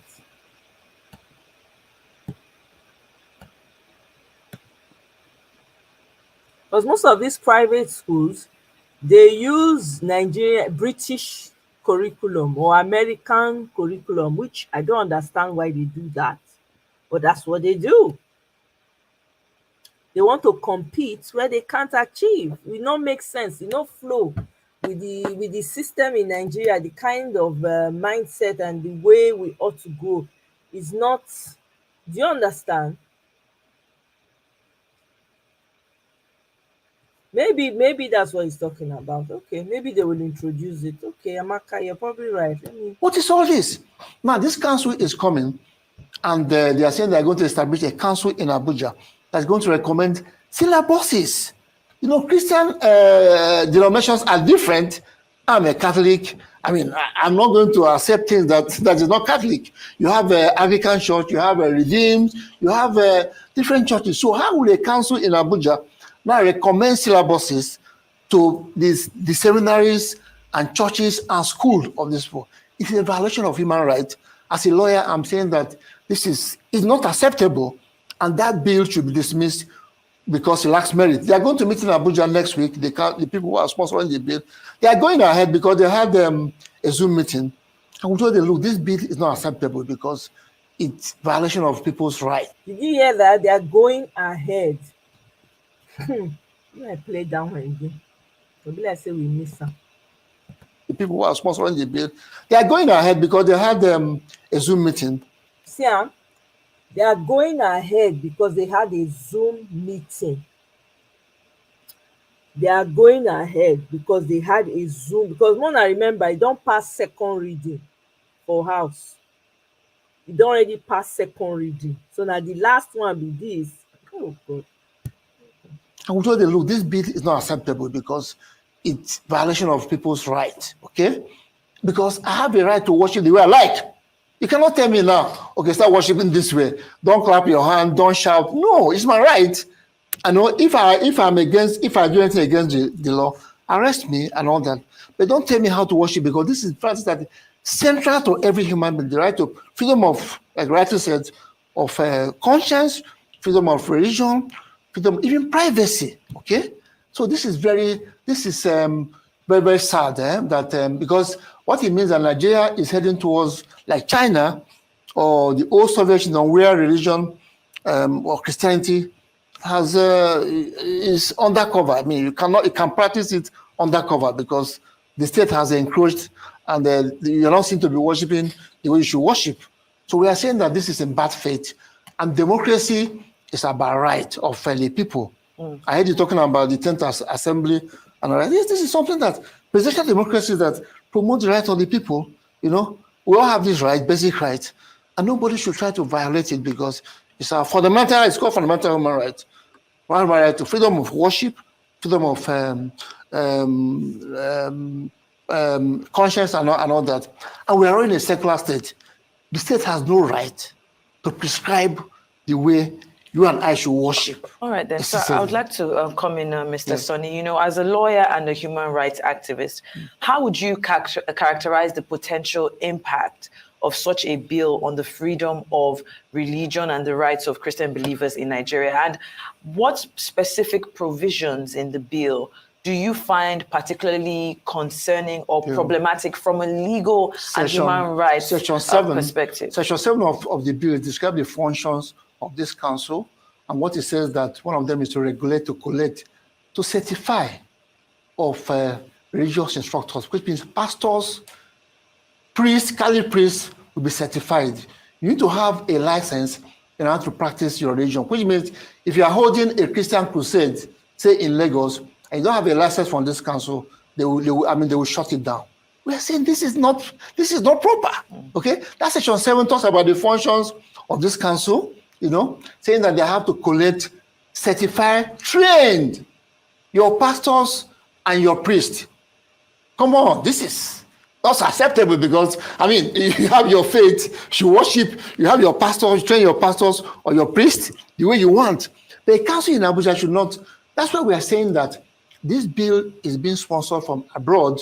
Like I said earlier that many NGOs in abroad have been putting pressure on African countries to, you know, legalize terrible things, LGBT and all that. So, and this is one thing they are trying to do, okay? To make sure that we don't live as a people because they are afraid that we might become a world power. This is not a conspiracy theory. I go to United Nations. I've been involved at meetings. So international, I travel a lot, so I know what is happening. And this is dangerous because it's more important than politics. People think that politics is the first thing.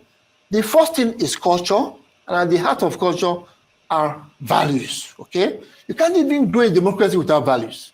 Look at what's happening in Nigeria because crisis of values. If you have a crisis of values, you can't succeed in democracy. You can't get the democratic dividends we are talking about. And people are putting pressure on us to destroy all those values that we hold there. And we're saying no, no, no, because by the time these things are destroyed, we are finished. That's why I'm saying that it is more important than politics because people think that economy is the best. No, because this is the most important, your culture and your values. By the time you are destroyed as a person, you can't even be alive to, to be in politics. Well, that's why we're saying that this is very, very important. That's why I've come here today to say, look, we need to be very careful because it will affect every one of us, whether you are a Christian, you are a Buddhist, you are a traditional religion practice, or internet free thinker. You know, because by the time they are not giving you a syllabus, how you should think, you know, how you should live your life, it is terrible. I thought that they have already corrupted the syllabuses, biology, chemistry textbooks. They are no longer what you, maybe when you went to school. They now put a watermark inscription saying that my mother is a harlot. We'll go to court over this. The integrated science that you know, it now has masturbation, it now has how to put on the condom, Even mathematics, the center said, they want to support, they said 40 condoms minus 2 condoms. Wait a minute. And these are just for our babies. Boys and girls in JS 1 and 2 are meant to learn this.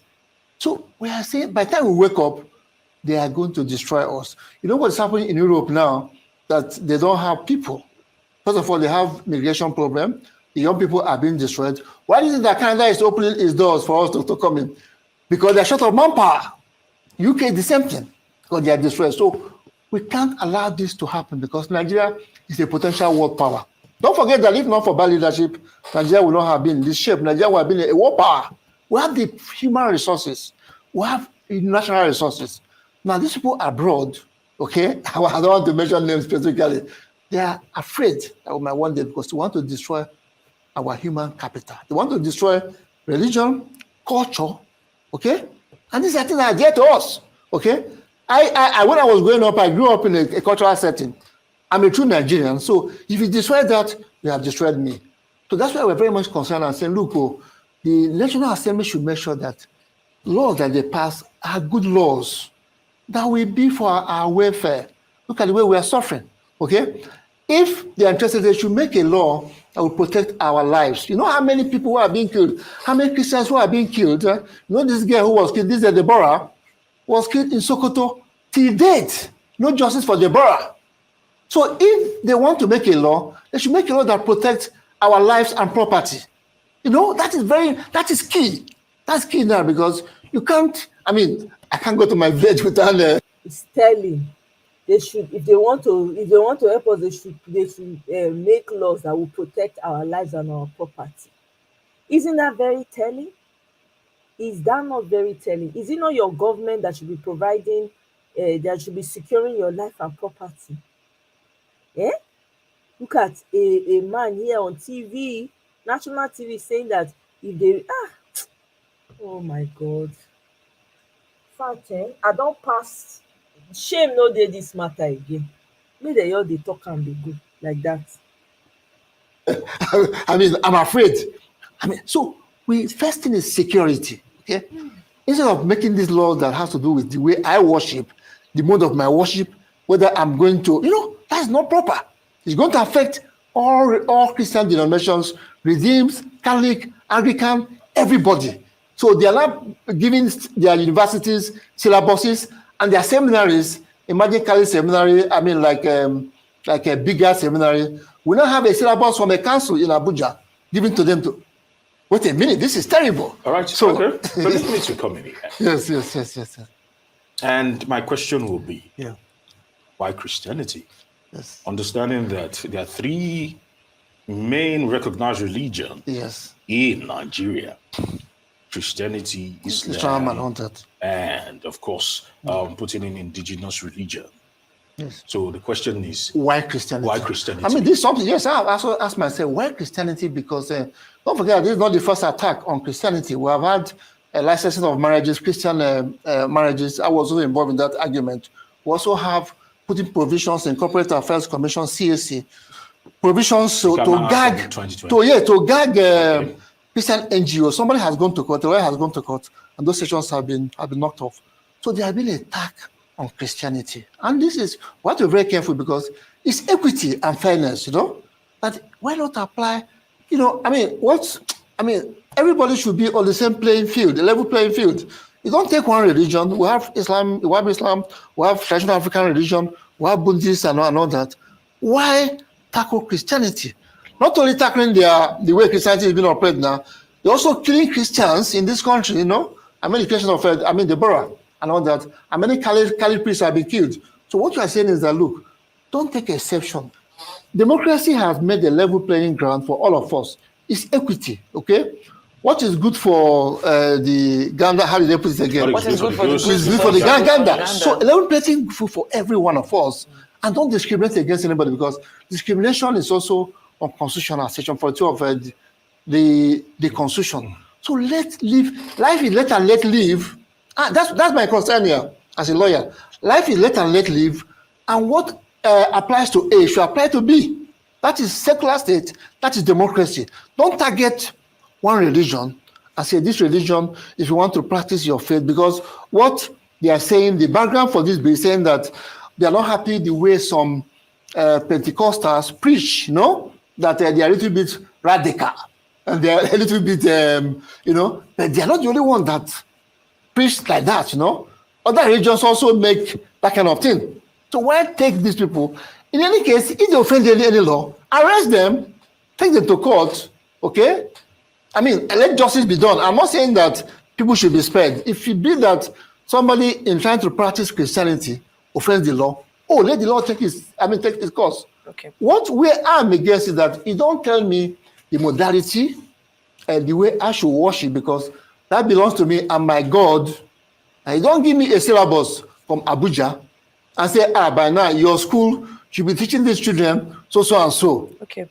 I would like to come in here, Mr. Somi, because we don't have a lot of time left. Yes. Now, you've spoken about the broader trends and patterns that you've observed in recent times, even in international bodies. But before you go, I want us to talk about the strategies that you believe the CSOs and organizations that stakeholders should undertake in response to protect the rights of Christians going forward. I mean, this is bigger what you're doing.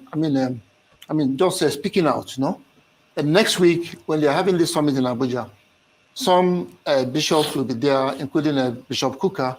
They're all going to be in Abuja to try to ask questions. What is happening here? So advocacy is one, because nobody should take to violence. No, it's just advocacy to make our views felt that we are making now, and also to let the Christian pastors or whatever to come out and say, look, this is not acceptable. Okay, there should be a dialogue. I mean, and before you do anything, you have to. There was no prior dialogue before this came out.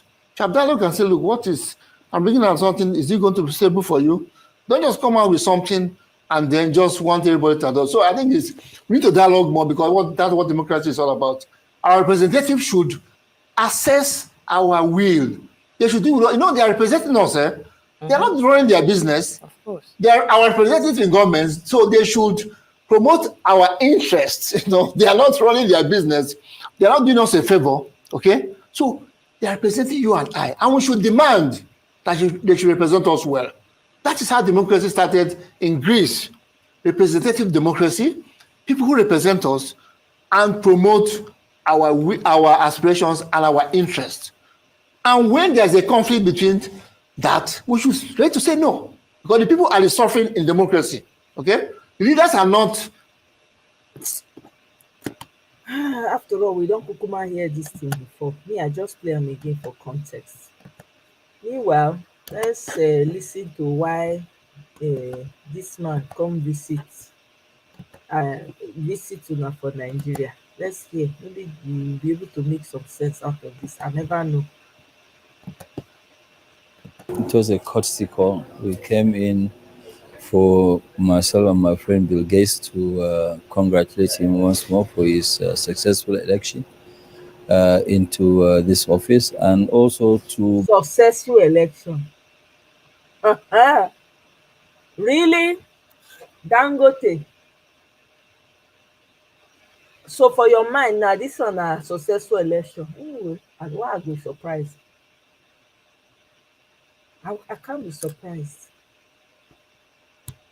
Brief him of what Bill and Melinda Gates Foundation and Aliko Dangote Foundation we've been doing in Nigeria, and also committing to do more and to help. What have you been doing?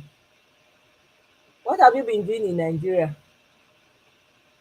Yeah? Which one? The polio that you people claim that you are doing in the north. What is the result of that one? I don't understand. You self get you get organization, a charitable organization. I don't know that one. I just dey hear now for the first time. Nigeria, so that our health sector will keep improving, which will turn out to be better for the whole citizens of the country. So specifically, what should Nigerians been expecting from these two great foundations? Well, Nigerians have been getting quite a lot. All what they have to start expecting is to expect more. We expect more from the government in terms of cooperation, and we'll also do more on our side. How do you see the climate being opened up by the president? Talk about the new forex regime and all of that. all is great. Things are, going well. We even congratulated him on removal of subsidy, and I think he's doing a great job. So what do you expect? Well, I expect that it's going to be better for everybody. There will be more money now to put into education, into health, infrastructure, and other areas. And our own side is to help support him to make sure that he achieve his own vision and his goals. Lórí irọ́, see as that one just dey nod head for back. Lórí irọ́, all na lie. Fa fa fa fa foul. Fa fa fa fa foul. This closed door meeting, how come we no know wetin dey do for closed door meeting? How come? Hey, Uzalobo alaho wowo.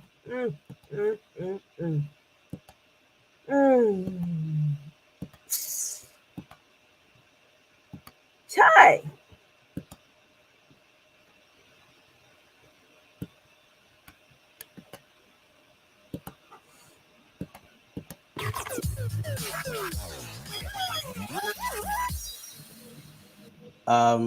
El-Rufai, Nasir El-Rufai, former governor of Kaduna State, made a religiously inciting statement, and then the group is calling for his arrest. Now, when exactly should religion stop being a determining factor in a quest for nation building? At what point should we draw the line? Well, thank you very much for this very important question. Now, some of us who know El-Rufai very well is someone we know to be someone who really put on some posturing that are not really a true reality of events. He's somebody that will always take religion as something he can use to ensure that he pursues his own ambition. Now, we all know that even before the 2023 election, Malam Nasir El-Rufai was not a supporter of Tinubu. He wasn't his supporter. But we also know that he had to take an advantage by ensuring that since Tinubu had been elected as president, he should use religion in order to get something for himself. And the best way he could do that is to deploy religious sentiment. We've always maintained this, that in the North, religion has always been deployed to ensure that politicians turn the hearts of the people so that they can be given an appointment. What we saw in El-Rufai was the real El-Rufai. Because when he served under the Obasanjo administration from 2003 to 2007, we never saw him resorting to religious sentiment. But after that, when he came in to be governor, we all thought he would be different. But unfortunately, we saw what we saw. The people of Kaduna have always seen him as a bigot. But he has always accused people of being bigot while he displays his own on the chest. So when that viral video was leaked, it showed the true nature of El-Rufai. Now, when we allowed political leaders to use religion in order to deceive the people, that is the problem we have. And people like El-Rufai are dangerous politicians that are out to use the sentiment of religion to ensure that they get what they want. And what do they want? Appointments. We all knew that all he wanted was to be maybe chief of staff to the president or the secretary to the government of the federation. But we also know that his idea of saying that religion was used was not true. If you say religion was used, what happened to Benue State? Benue State is at least 80% Christians, but they voted for the APC. Yes. You think it's really just about that, or are there deeper underlying issues playing out here? You are calling for El-Rufai's arrest by the DSS. Yes. What do you hope to achieve that will achieve? Yes. Okay. Why we're calling for the arrest of El-Rufai is to send a pointer, a clear signal that we will never allow a political leader who has reached to the position of a governor of a state to descend so low in order to divide the people. Because we all know his profile as a governor in Kaduna State. What's that profile? The profile of Erufai in Kaduna State has been that of a despicable performance. He came in it's his 2015. performance now that's his despicable, not his person. No, not his Great, person. great. We cannot describe it as despicable. But we are talking of performance. Because he came in 2015 as a whole. The debt profile of Kaduna State was over $200 million foreign exchange. But I mean, in dollars. But at the end of the day, we saw him taking $350 million loan. Okay, and what did he do with that money? Right. He simply restricted the use of that money to a certain section. He worked towards the subjugation of a part he believed never elected him. But that is not true. One would have thought that rather than calling for his arrest, your group should have just dissociated yourself, which you did anyway, from his claims and statements. But then, could there have been some other underlying factors for you to call for his arrest? So, is this a way of getting back at him for his, as you claim, lackluster performance? Well, the truth of the matter is that the lackluster performance of Erufai is not in doubt. We're calling for his arrest, and we're also calling the DSS to put him on a watch list, because we are aware that he met with Professor Akintola of the Murik, and we know how divisive that organization has been. But I also want to tell you that the Vice President, Kashim Shettima, doused the tension by appointing a Northern Christian to be his ADC, and also appointed an Easterner to a Christian from the Southeast. There to tell him that, hey, this man is on his own. He's telling you it's Muslim ticket, but as far as we are concerned, we are not interested in any Muslim ticket. We are here to get competent people to do our job. I take down the tension. Okay. Oh, good. Hey, wow. Hey.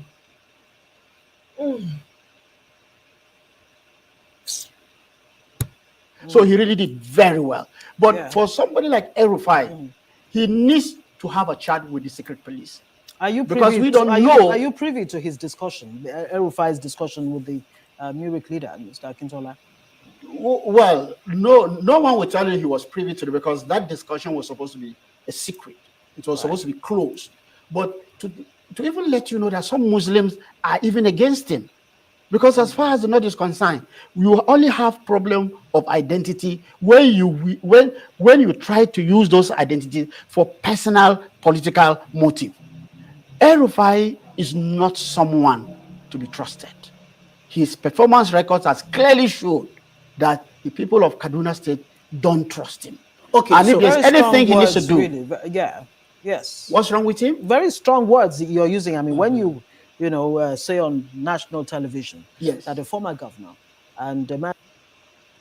These journalists, I don't understand. The Nigerian journalists, they just, if like all of them, you bet anywhere belle face. What's the point of journalism in Nigeria, to be honest? Apart from the people when they talk true, like Rufai and SC now don't talk true. There's really no point. These people, they all sit down for front of television, they all they fat. All they do is eat. They don't eat, fat. That's it. They don't do anything. They're not concerned about the pains of the people. They don't talk about things that matter to the people. See the question when this one they ask. The journalist, you put your ear down. You don't hear what Rufai talk. Was it pleasant to your ears? Instead of you to at least, this one even they try, even though they try now like 2/10, at least it come out, it can't rake. Say maybe even maybe not mean them, we don't know. Maybe this one are just part of their plan to come make the public think say that they do something. What kind of question is that? Those are harsh words that you know, una never know where they come from now. They speak English. And who really has been in government for, since 1999, if my memory serves me right, cannot be trusted. That's quite... Well, you are aware that the Senate of the Federal Republic of Nigeria said Erufai should not be allowed to hold public office. That was around sometime 2006 to 2007. Somehow, he wobbled his way through and was elected as governor.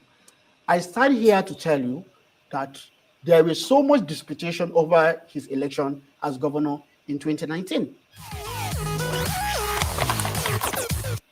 Peggy, these people are jokers. I've never seen. Very callous in every way. Look at what's going on. How can you, in the face of all of this, be asking that kind of question? Eh? How can you, in the face of all of this, you are asking question? Oh, fuck that.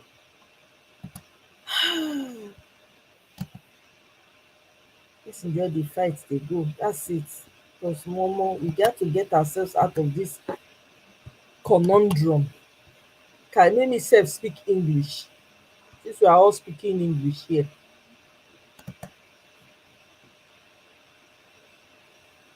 Yeah, exactly. That's what happened to Turkey.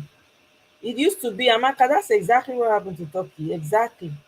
It used to be a Christian, when you talk about the old Christian nations, Turkey was one of them. They Islamatized the whole place. That's what is about to happen in Nigeria. These people have no idea what's coming for them. Let them be there speaking English. If she go soon, they wear burqa. They go soon, all that English when they speak, they go wipe am comot for their mouth. They don't know what's coming for them.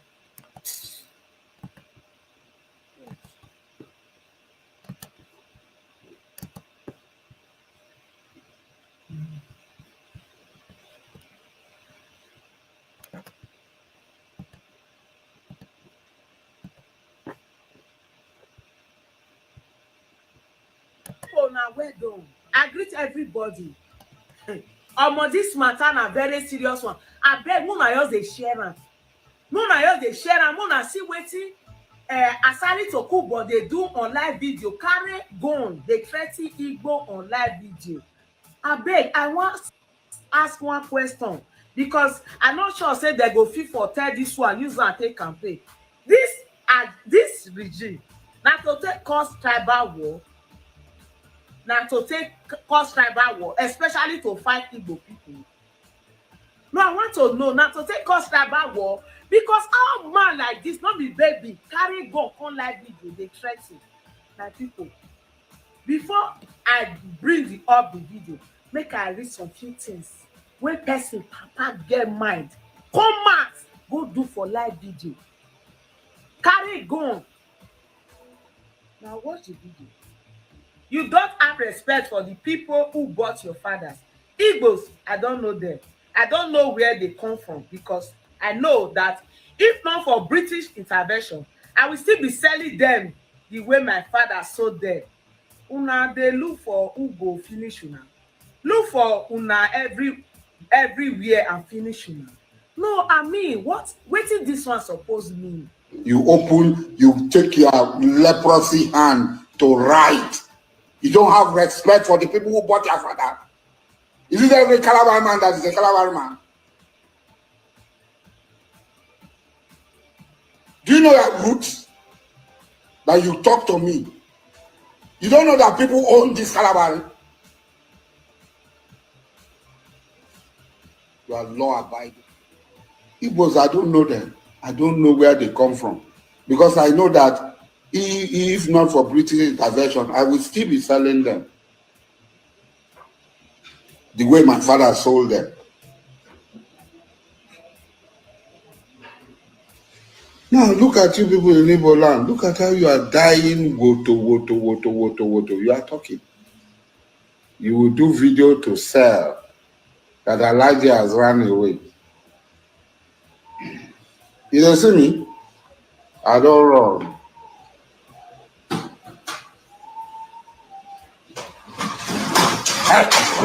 Leave me alone. You don't see me? I don't run. On our head, no correct. On our head, no correct.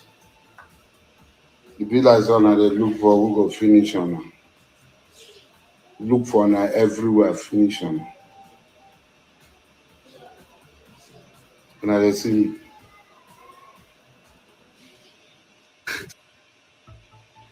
Wait, I want to ask, because before this hatred can start, I want Igbo people, wetin really happen? Because I never really read anything about concerning our history, both the war where they say I not read them. Wetin really happen? Wetin una don do to some kind tribe for this country where be say they get as in the anger where they get for una no be here. Like few last month, one guy talk say make they remove all the Igbos from here, make they just finish them from Yoruba land. That one now DSS. Abi they arrest them, they don't arrest them.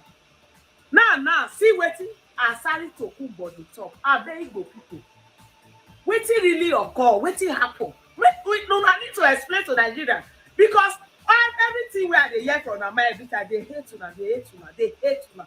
I mean, I know even they see and say na hate. I sure say na something transpire. Like una place now, Yoruba people they talk, so una no dey gree make them get land, or make another tribe come buy land. I don't know if it's true. Make una confirm and make una hear. Then they say now come their place, now come buy land, come develop am.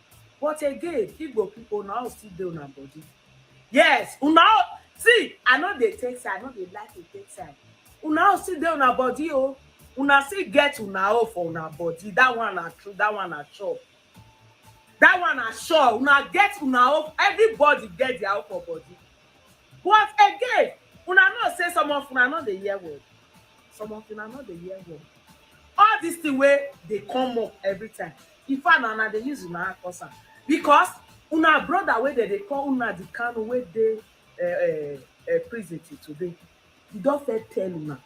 But una no hear. Una no hear. You don't fair warn una. Una no hear. I don't know where it really dey this Lagos way special. Una no fit book for that place, because I know so na still bring more development for this Lagos. Wait, I be that because say Tabi they fight a mandate or he want be president, now they cause this kata. Now they cause this issue.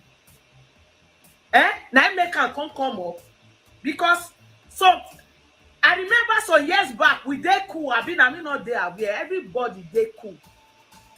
This election matter, if they want to be president, come bring more aid. Because this is really confused. I don't even know where to think and go right now. Igbo people wanna do the needful. But I know say, not be saying na war, make una use una brain. Make una just use una brain. And again, I want to tell whosoever know they want me una come on. I don't know, and I don't want call me. If una no want me all these people, they together with una. Why not just say make they just day their day? You understand? Make they just day their day. Mona leave them, mona free them. Because some say the last time whether they want to come on and I say make they not go. I don't understand. I'm not sure. Allegedly. If you don't want all these people say they are this bad, the one and they claim, mona tell them make they go. Make they just dey their place, and they'll still do well. I don't know what is this special. I don't know what is this special. My people make una see wetin person carry gun dey threaten Igbo people dey do. Mona watch the video and please don't forget, mona share am. Share this video. I know say by DSS.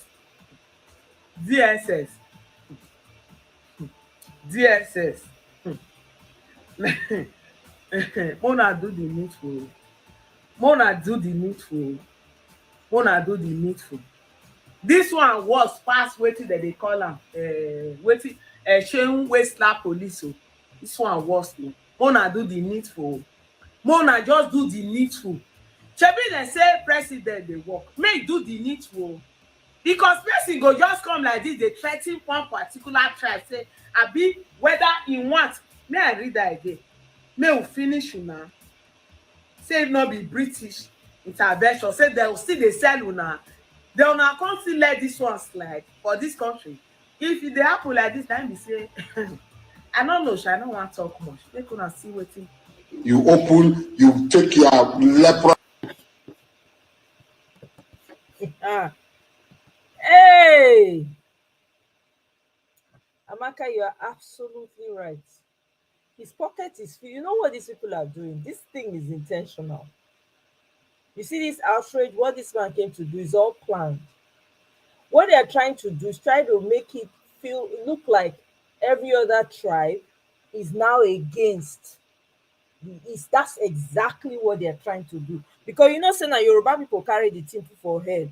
The terrible ones amongst them, they carry am put for head, they hawk am like hot akara. Everybody don dey call Yoruba, Yoruba, Yoruba since. Now they say, you know what, let's look for somebody from their side, from that south. May not be like say na only Yoruba people. Na im dey put this one up to the game. This is intentional. Honestly, this is an intentional video. This man intentionally came out to come and do it so that they will now say, look at the people, this one too in the south is also against this. This, you know, it's not just the Yorubas. That's exactly what they're trying to do. They're trying to cause problems amongst the tribes. Patrick, I saw your comment. You said Nigerians, or rather blacks, care only what they can eat today. And as for Igbos, they have allowed themselves to be used as doormat by every tribe. Well, I think that's incorrect, Patrick. Are you saying that, because I'm also from a tribe in Nigeria, are you saying that my own tribe too has done that? You forget that when they talk about the East, it's not just the East they are referring to. You forget that my own tribe is lined up with the East. You forget that every other tribe is there. Forget about what this man is saying. I don't think you should get that emotional to just assume that every other tribe. If that were the case, why is it that most of the tribes in Nigeria voted for Peter Obi? Don't talk like that. I understand it's an emotional thing, but you can't just throw everybody else under the bus because of what's going on. You know, people are out here talking about these things, not caring. You know, look at me, I'm here. What? I've done 2.5 hours. So when you make a comment like that, you're indirectly saying that, oh, yeah, every other tribe in Nigeria has, they've made them. Don't say that. I know it's an emotional video, but you shouldn't say that. You shouldn't talk like that. I mean, you know, every other tribe is not doing that. What if it were the case? Why did majority of Nigerians from other tribes, mind you, even from the core north, voted for Peter Obi? Why did that happen?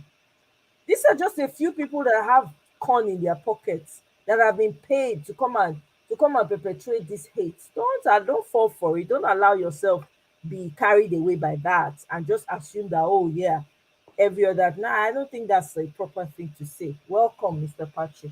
Well, maybe I didn't put the whole thing in full. What I meant by them being allowing themselves to be used as doormat is, if you look at it, a lot of tribes in Nigeria hate the Igbos.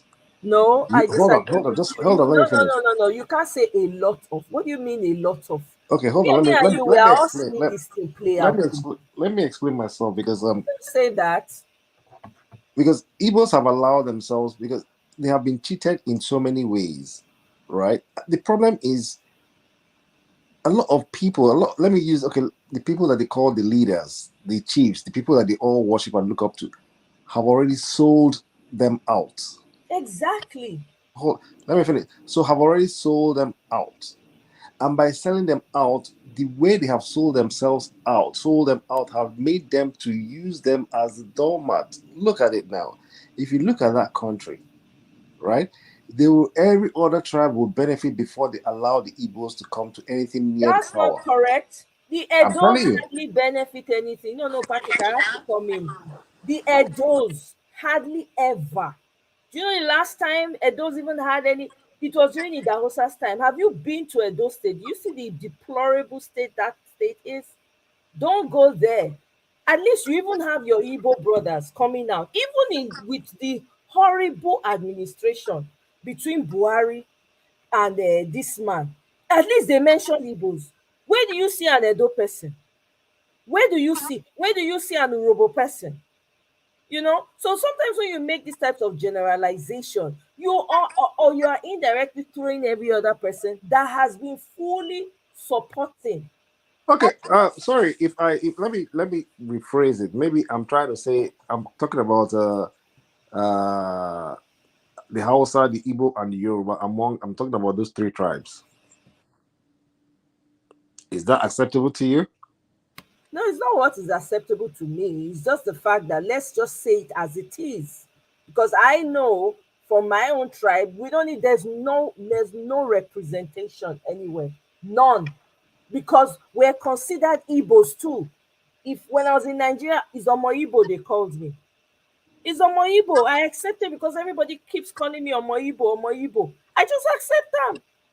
So when you're not from the West, you're not Fulani or Hausa, they call you Omo Igbo. They call me Yameri. Hausa person go refer to me as which one make I do? Now me create myself. So when you go come now as my Igbo brother, I carry the thing like a akara because it dey pain me too.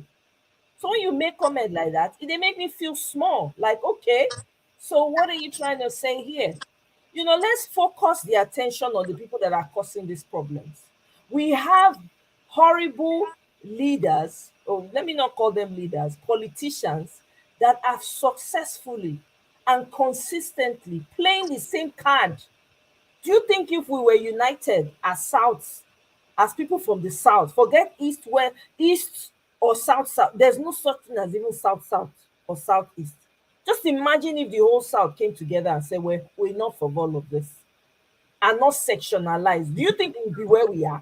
Okay, my question now is, so I'm just asking a question. Why can't we become united? Why can't the South become united? The South can become united. It just requires the right people coming together and ensuring that everybody is game. But like right now, this is a perfect time for it. This is because everybody can see what's going on. Every freak, and I'm not trying to put down anyone who has problem with sight. Even the blind can see what's going on. This is the perfect time for us to come together. I was mentioning, I was having a conversation with one of my Igbo friends, and I said, I didn't really know much about Nnamdi Kanu. I never used to listen to his speech. I didn't know, so I didn't really, it wasn't even in front of me. When I discovered the speeches and I was listening to them, and I found that this man was just spitting raw, undiluted truth, raw, undiluted. I now said, wow. I now said to my friend, I was like, I wish there were people in the South that they could have aligned with. This would have been more effective. But it was more to the east as opposed to the entire South. So a lot of people felt left out, because I do remember they were coming out with maps and all of that. And people were pushing against it and say, what is this about? We don't know anything, This is the time, because look at what's going on. Isn't it clear to everybody who has eyes? Even Fani Kayode came out and said our power, Fulani and Yoruba power forever. And I'm summarizing here. That tells everybody where these people's minds are. So who are we kidding? This is the time for us to unite if we really know what we're doing. Because to hell, the only thing that's stopping us now is Peter Obi. If they don't give it to the man, you know what? Let's just forget. It's not even quarrel. It's not fight. Let them go. Let the horrible people in the West that want to go to the Fulani, they should go with the Fulani people. No problem. We don't follow them drag. All the money we've made for them, they should take it. We will pull ourselves up by the bootstrings, as they call it. We go start to dig again, and we will be blessed with the work of our hands. In this time that we're in, if we know what's good for us, we ought to be rallying around and saying, to hell, if these people don't give this man, you think if the South was very powerful, these people would have done the rubbish that they did? Look at the North. They're very united. Even if they disagree, inside they go unite. They don't already talk with it, they want to talk. Even with this some of them, they one side or the other, they never speak ill of each other. Never. No matter the hour they are on, they never speak against their leaders that was my first line. I said I think that is it Nigerians, I will say, or blacks are, will I say the South now, are just They care only about themselves, only about me. Just me, myself, and I. What I'm going to eat today, that's what they care about. And that is why the unity is not there. Because if you look at the so-called leaders, when they go to Aso Rock to fight for something, they go that they're going to fight for everybody, but they are going for themselves, solely for themselves. And that is why there's no unity. Yeah, because those same people are the people that have been ripping us up for for how long? It's the same people. They haven't changed. The same people. Wike, how long has Wike been in politics? Is it the likes of Wike is not the type of person we need. You and I, everybody need to be coming together and rallying around and say, okay, you know what? Let's form. Everybody needs to drop their pride, first of all, because I think pride is a huge problem. Pride is a huge problem amongst us Southerners. I would say the entire Nigeria, but we need to, first of all, those things that always stand in the way of us as a people, as human beings, wanting to focus on a goal, we need to first of all address that. The ego, the pride has to first of all buy a natural buy. Now we have to be thinking in terms of what do we do? How do we move forward? I'm telling you, it's doable. It is doable if we start to make the necessary alliances with the people on ground now. With as e dey hot now, it is doable. We're not talking about the same old people that have been eating us. They don't eat us reach ground. Is it Amechi you want to go and talk to now? Be who? All these people that have their hands in the cookie jar, that have stolen. They don't get anything to steal. Amechi thief sote don't turn to gospel singer. Now that one I won't come talk to. I been Asari Dokubo, that one when buffoon, when come out, they talk to. I don't know who it is say they talk to. If you say they, now Zama they no feel wrong. He no go fit run. His fingers cannot even be that quick on that thing wey he carry. His finger not quick because he fat. That kind of person want to dey worry about. He's a non-entity. The man is talking because he has corn in his pocket. In a sane society where that man want to get voice. This is the time. You talk about why are we not? This is the time. Everybody forming WhatsApp groups, talking to each other, getting in alliance with each other, because if they not give Peter Obi, forget it. Peter Obi is not from Edo State, for crying out loud. But now we can't put for head with handkerchief, with what do they call them? That thing where they say they hawk things for street. That girl that is talking, and I shared the video, that girl played a major role during the election, rolling out videos every day. I can name so many of them. So is it possible for us to come together as Southerners? Hell yeah. We start from somewhere, because this is enough. The insult is too much. It's enough. We should feel the pain of our brothers and our sisters and not just wait until it happens to us. We are a force on our own. This is ridiculous. We have the wealth, but we are the ones suffering. Make that make sense. We allow some useless group of people amongst us, the worst, they select the worst of us, make them drink from the same cup of defilement and vile. Drink from that cup, they go tell them, say, submit your common sense. They go submit them inside one calabash. They know they think about anybody again. They don't sacrifice the highest sacrifice, and they've made it. It doesn't matter if it's their family member, as long as they've made it. Until good stands up to evil, evil will not back down. It's just that simple. It will not back down. And I'm not even trying to be religious here. It's just what it is. It's glaring to everybody. What nonsense. In a society where you have so many ethnic groups, two people just come out, just a big chest every time. Come on. This is nonsense. This will not happen in another society. By now, everywhere don't scatter. Not waiting with they talk, but they talk now. When things they happen, you go see people they filing from all over the world. I'm telling you, where there's passion in there, look at during NSAS. People were so conscious, people take gather themselves for NSAS. You're the one that say, wow, I've never seen Nigerians that united as much as I saw during the NSAS. They were so united. People were donating. I don't know anybody that time. I just dey send money. I don't know to who, which account. They just send link. I don't send money to help people on the ground. We can do it. We just have to be more tactical. We have to be creative. We have to be strategic. That's all it's going to take. I don't have all the answers, but at least I know that now clap, they say they enter dance. If we as a South, the rich South can get ourselves together, get us and begin to educate people on the grassroots. Not be waiting with they talk now, we go dey talk.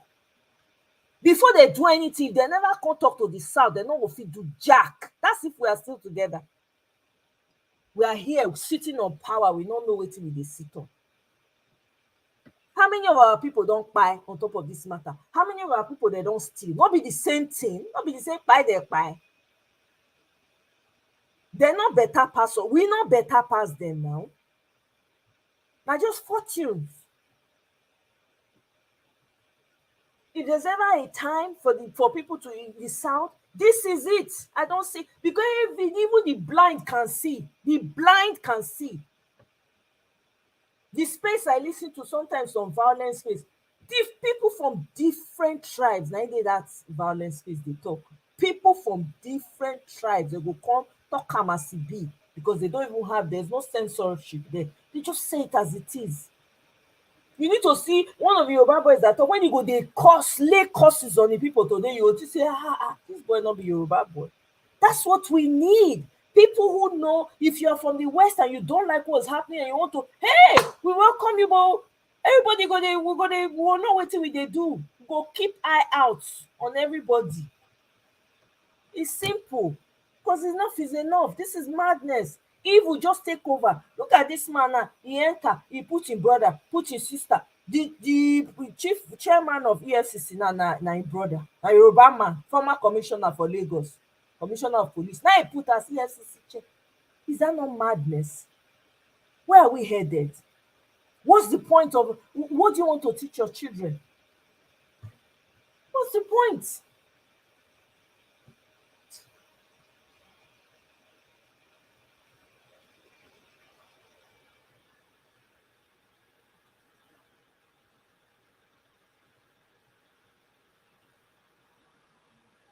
You just they make a wolf strategy, come together, be having conversation, be talking about it, broadening your what's it called, your contacts, for lack of better words. Now English just dey escape my brain.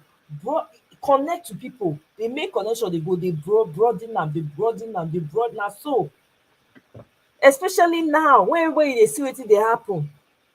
Why? Because a man comes now, he fought say they burn am for east. Person wey good don good finish, not get wetin you wan do. Person wey they don talk say this one na you be the best wey go be, nothing wey you fit do now. They don already ordain am, you can't do anything about it. The big mistake wey they go make if na make they try any rubbish with that, which I know they won't.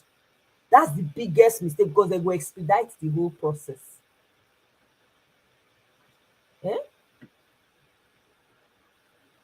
Kene, yeah, you said the seed of the discord has been sown in the South, that people with Igbo names are claiming they are not Igbo. Well, guess what? They still call them Omo Igbo. Whether they are claiming they are not too, they are not claiming they are not too, they are Omo Igbo to them. They are still Omo Igbo. They can't do anything about it. Me, when I dey here, I say I know they correct people. Anything you call me, I accept. That's what I was called till I left Nigeria. Even till now, when they see me, if I by mistake they amongst people will not be from the South, they go assume. I know they argue. Exactly, Amaka. Every tribe, as long as you're not Yoruba, you're not Hausa, you're not Fulani, they'll just assume that they are Igbo. They don't care where you come from. Yeah, they even call you Ajakuta Mamomi. That's what they called me that one before. What do they talk?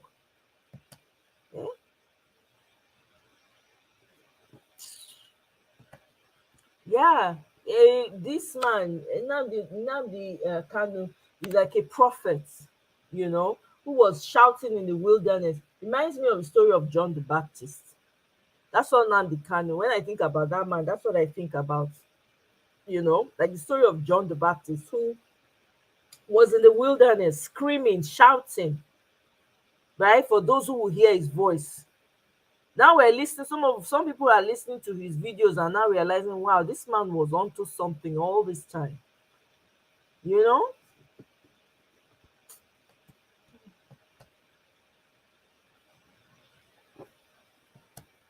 Exactly. Eh? The Fulani elites, Babani and Co, they use oil wells. Yes, they use oil wells to shut up a lot of, yes. They would never, they've drank from the cup. They would never go against them. Greed, greed, greed. I'm telling you, facts. Amaka, this one you just talk, so no lies detected. They will move to the next tribe because let's just face reality. If you're from the south, just know this: you are an Igbo. They see you as an Igbo. Oh my God! During the election, did we not see it in the during the election in Lagos State? Well, they were even stopping their own people who look fresh and well dressed. They will say na Igbo person. They will tag them as Igbo because they look fresh. That goes to tell you something. Abeg make I hear him. No. It's crazy. We can't continue like this now. It's like a madhouse. We cannot continue like this. It don't make sense. We need somebody who can galvanize and say, you know what, based on what is happening now, let's start to form alliances. I know they are listening to us. Of course, they want to know what's going on. You don't have to discuss your plans. You don't have to discuss what your platforms are and everything. And then, of course, you also know that there will be leeches. There will be people who will come in and spy. You keep an eye out for those. It's simple. You can't continue like this now. It's too much. Nobody is saying anything. We just have new administration to tell you that the man does not care. His intention is not the people. He does not care with everything that's going on till now. In fact, the buying has increased more in the north. Every day, souls are just living every single day. And we have a new administration. Make that make sense. Look at his chiefs that he just hired. He just changed them. All of them from the west. One from the east, one from the south, the far south. Man.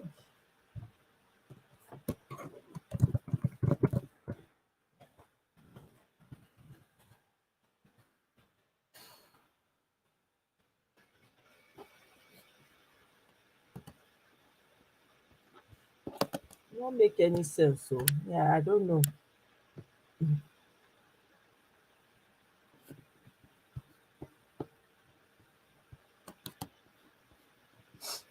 The most shocking is that even the educated and exposed ones in the southwest bought into this madness. Of course, because it's selfish. It's me and my family. As far as I have all the money and the influence, it gives me access. So nobody can be like me. Nobody can be as rich as me. Nobody can rub shoulders with me. See, mindset of the devil. Those people are not. They are not. They think they're smart. They are not. They think they're educated. They are not. They are not educated.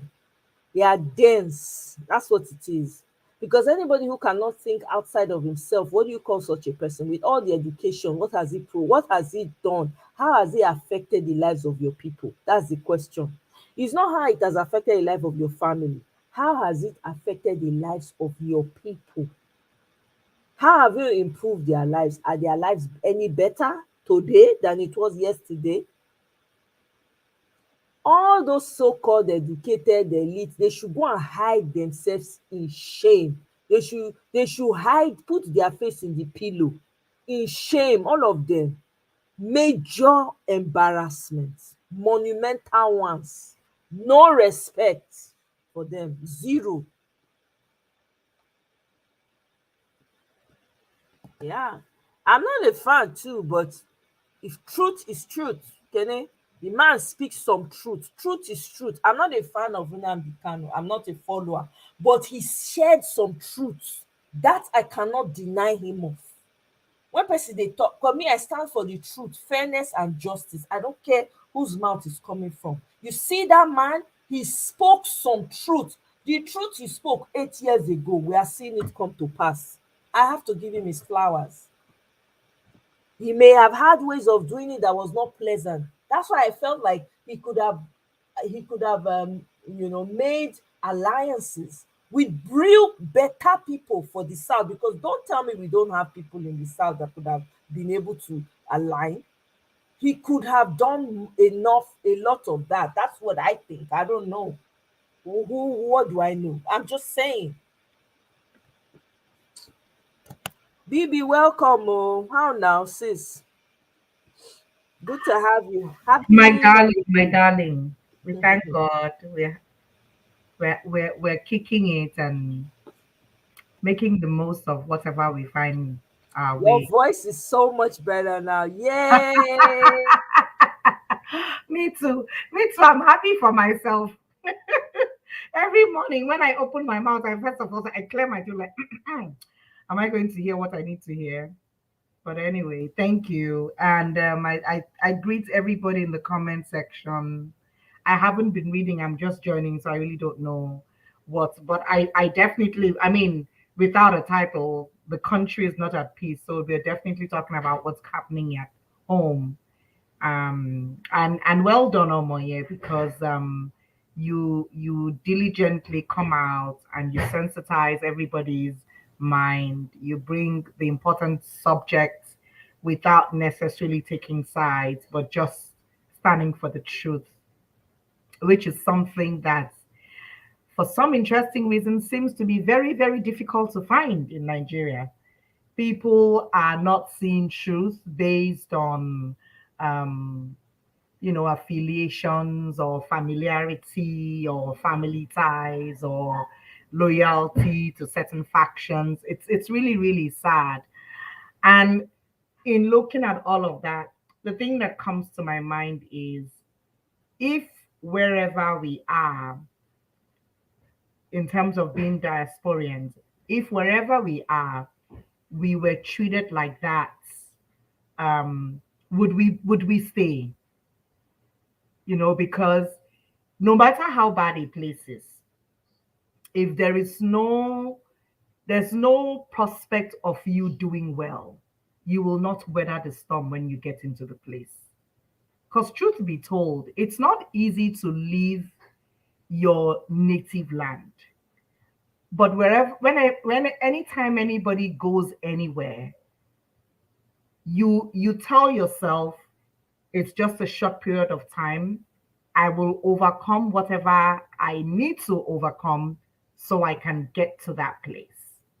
So the question I ask anyone that cares to listen, whatever part of the world you find yourself in, if that place was just as hostile as the Nigeria is becoming today, would you stay?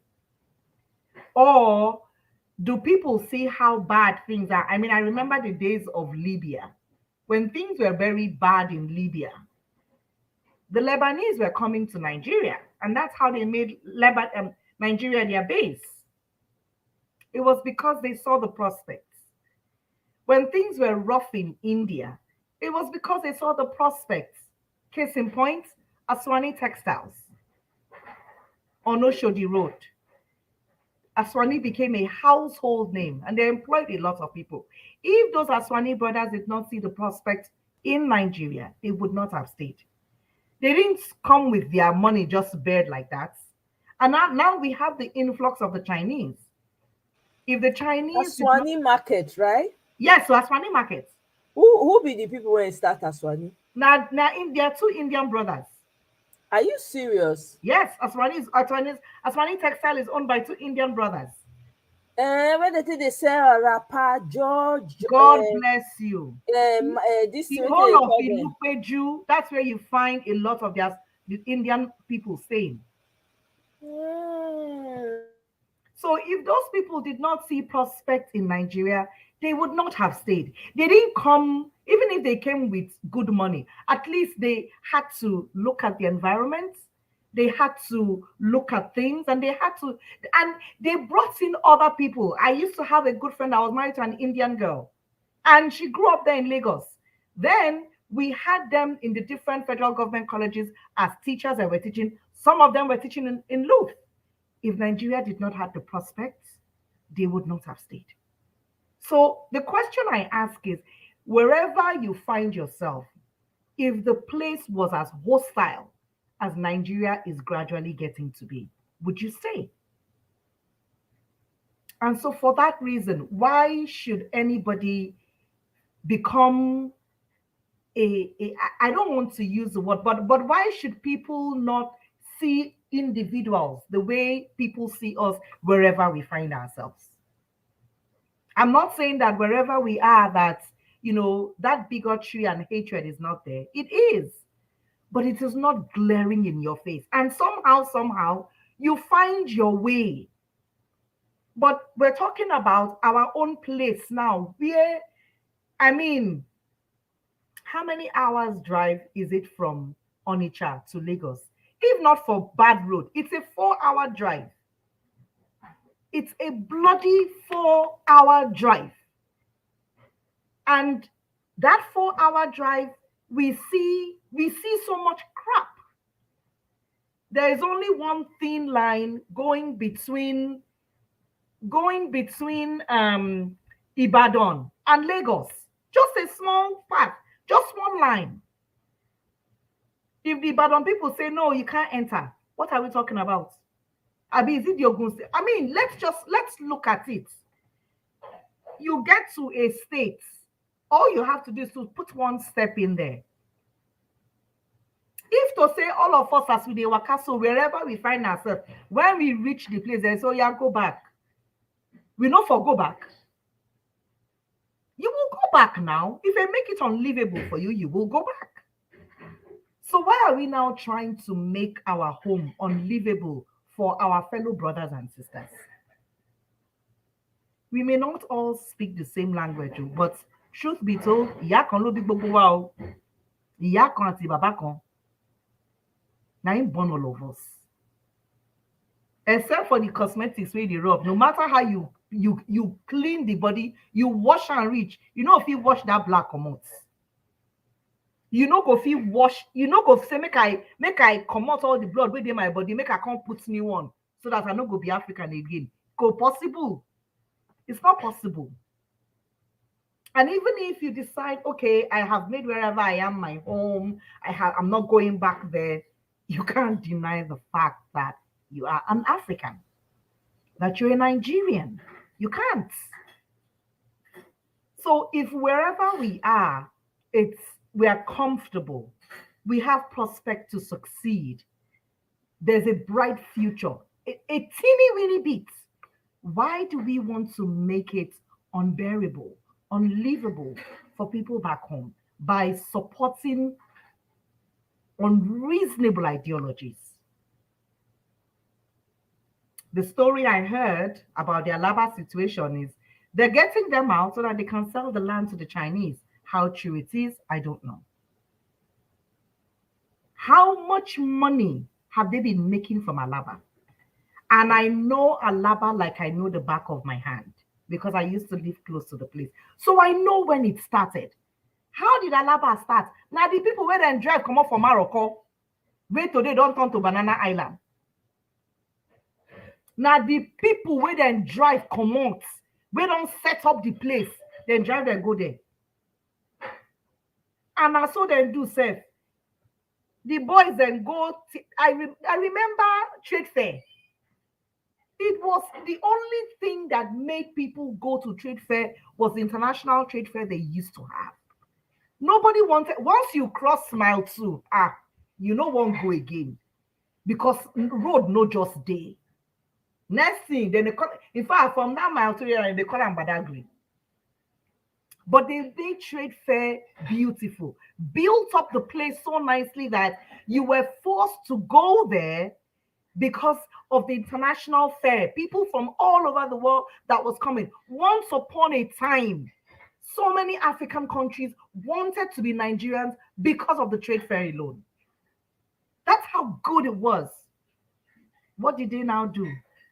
One human being, we get only one head and one brain like you and me, buy trade fair complex, begin to they sell them to different, then turn them to markets. The Igbo boys that they sent away made it beautiful, set it up nicely, made it look like, okay, we can do business here. Next thing, you're going there to go and look for trouble. Now they don't build Alaba. Alaba was swamp. Alaba was swamp, for heaven's sake. After Volkswagen that used to be run by Pat Utomi, Alaba was swamp. The next thing you had the Ojo, the Navy, Army barracks there. There was nothing there. It was all water. They have now made it into something that everybody you hear about it. And what are they going to do? You collect it from their hand. And they really think that that the hands that they are doing, it will not come back to haunt them. You see, people don't understand that when you do something to someone, you may not necessarily get the repercussion immediately. But in life, you will get it at some point in time. What now happens is you now start wondering, oh, why is life like this for me? Or why are my children suffering like this? You know, nothing like the one where you don't start. I heard a beautiful quote one time. The trouble you brew today, you will drink tomorrow. Nobody there when they start. Absolutely. Nobody there when they start to they make beer. Now they drink them. You have to allow it to ferment. Exactly. Before it becomes lager beer. So the one where they cook today, the kunu, when they cook today, then go drink them tomorrow. When they do, they go. I mean, they follow government fight, waiting consign ordinary man where they find kobo to chop. What has that got to do with anything? Why don't you pick the fight with your mates? Why are you? Then they claim, say, the Alaba market, they are giving them notice, and it was 17 shops. They did not give them any notice. The man came out and said, he said they gave them 3 days, hours. They said they gave them notice, I think maybe a couple of years. I don't know if they and they gave them notice because they were built on the canal. They have to one thing, sha. And that there's some Yoruba shops that were the only thing we never fit do for Nigeria, now to see us speaking they come out for when mama they born. Then go tell the person say, now born you born no. They never go fit us in again because everybody don't see in a ball. But there's no Iraq or see rock on contact where we know fit talk. Why wouldn't they say that? Okay, you gave them the notice 2 years. All right, I buy that. Why now? What is so special about now? Couldn't you have waited? Exactly, with the heat. You know what's already on ground. If you were so clean, why couldn't you wait? Why could you not? Why now? I mean, those people in Alaba, you have just disenfranchised them, cheated them openly. The world saw it. Allow their wounds to heal. Because some of them lost family members. Allow them to recuperate from what they have gone through. Oh, yeah. I know somebody who lost a cousin during selection circle for in shop. Now they take by him. Exactly. Allow them to heal. They are still, some of them that have those shops in Alaba, they have family members that their shops were burnt in the other side. Allow them to pick themselves back up together. And then you wake up in the morning and decide, and then look at it now. I just they laugh because the so-called people will vote Agbado. Well, the shake mewa tombo lono ti rin kankan. And I never see on I go waka for main road and you wash my for kirini. You go be like say that, like you know, a person they take chloroquine, make your body they scratch you. Now so you go do on I never seen nothing. The people where they pity, now those we know say yati jamoto and they wanted a change. But as for those people, and I'm sure they are here listening to me, Thierry, nothing. Because that suffer, now everybody go chop up. But look, breakfast, lunch, and dinner, and the next breakfast, all of them are go chop up. Since you all decided you wanted to be bigots. Èmi lókàn. Ó ti kàn ẹ́ náà o. Ìyà tó ń bọ̀ yẹn, ẹ ti ń jẹ lọ́wọ́ náà. I mean, it is so unreasonable. When did old men decide to start lying like children? Even children say go look and say, this Baba dey lie.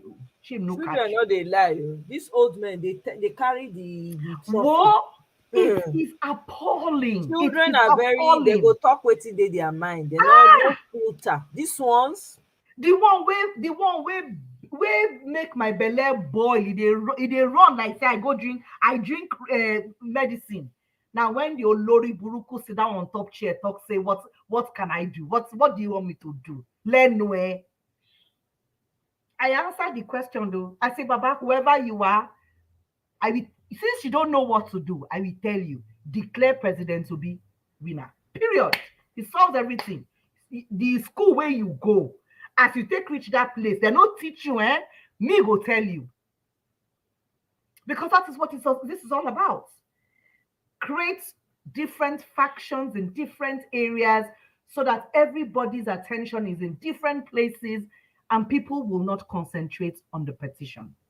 Well, I have news for you guys. You're wrong. There are people that are so interested. People are still very interested. And I keep saying it. The thread Peter Obi is holding is wearing thin. Is wearing very thin. Because even that man himself, he gets limits. He gets limits. So, Agbado Onafanadeye, Egbo Dadao. That is the person holding that country sane. The day he wakes up one day, afternoon, night, or evening, and decides, I've done all I can. Unfortunately for you people, the people that will start this madness will come from the north. It will not be the Easterners, it will be the Northerners. Because truth be told, I will say it, I'm sorry if it's going to offend anybody, the Northerners do not like Tinubu. They never have, they never will. Because it doesn't pay them. The Fulanis are just a small quantity, but they have monetary power. And that's what they use in controlling the North. Hello, the other Hausa people do not like them because it doesn't pay them. So Tinubu is not particularly somebody that they say, okay, let us accept. They've all been pained. Yes, they might have bribed them and given them whatever they needed, but you know what? The money they finish and the hunger no they go anywhere. And when the hunger don't hook well, nobody go beg them enter road. Then go enter the road themselves. Now that time, everybody go play. What did we do? And my dear brothers and sisters of the Yoruba nation, I be Yoruba people. You know, the bad part is you people will have nowhere to run to. You people will have nowhere to run to. You see that east and Niger Bridge. If my Edo people enter, make them break the bridge. Because on no more, on not it on road don't close. And I no go see anywhere go. Now I go suffer and pass. I mean, what's all this crap? Since when did, you know, this person speak, this person, what? So the people that have grandparents that are Yorubas and Igbos, what should they do now? If this nonsense talk comes up, what do you want them to do? I can categorically say with confidence, I am sure there are very few people, if up to 10% of Nigerians that do not have mixed blood. Because everybody has spread out, especially the younger generation. Everybody goes everywhere to marry. Because the younger ones are now they are now seeing everything. So Yes. guess what? They are making different choices when it comes to marriage. Exactly. So if you're not married, you're looking at everybody saying, okay, I think I will stick with the one that is exactly. Because I don't want these issues. Yep. It is no more about language. It's now about quality of life. I'm telling you. Where will I get the quality of life? Where will I get happiness? So please, I don't know where this came from. And it's so laughable, for heaven's sake.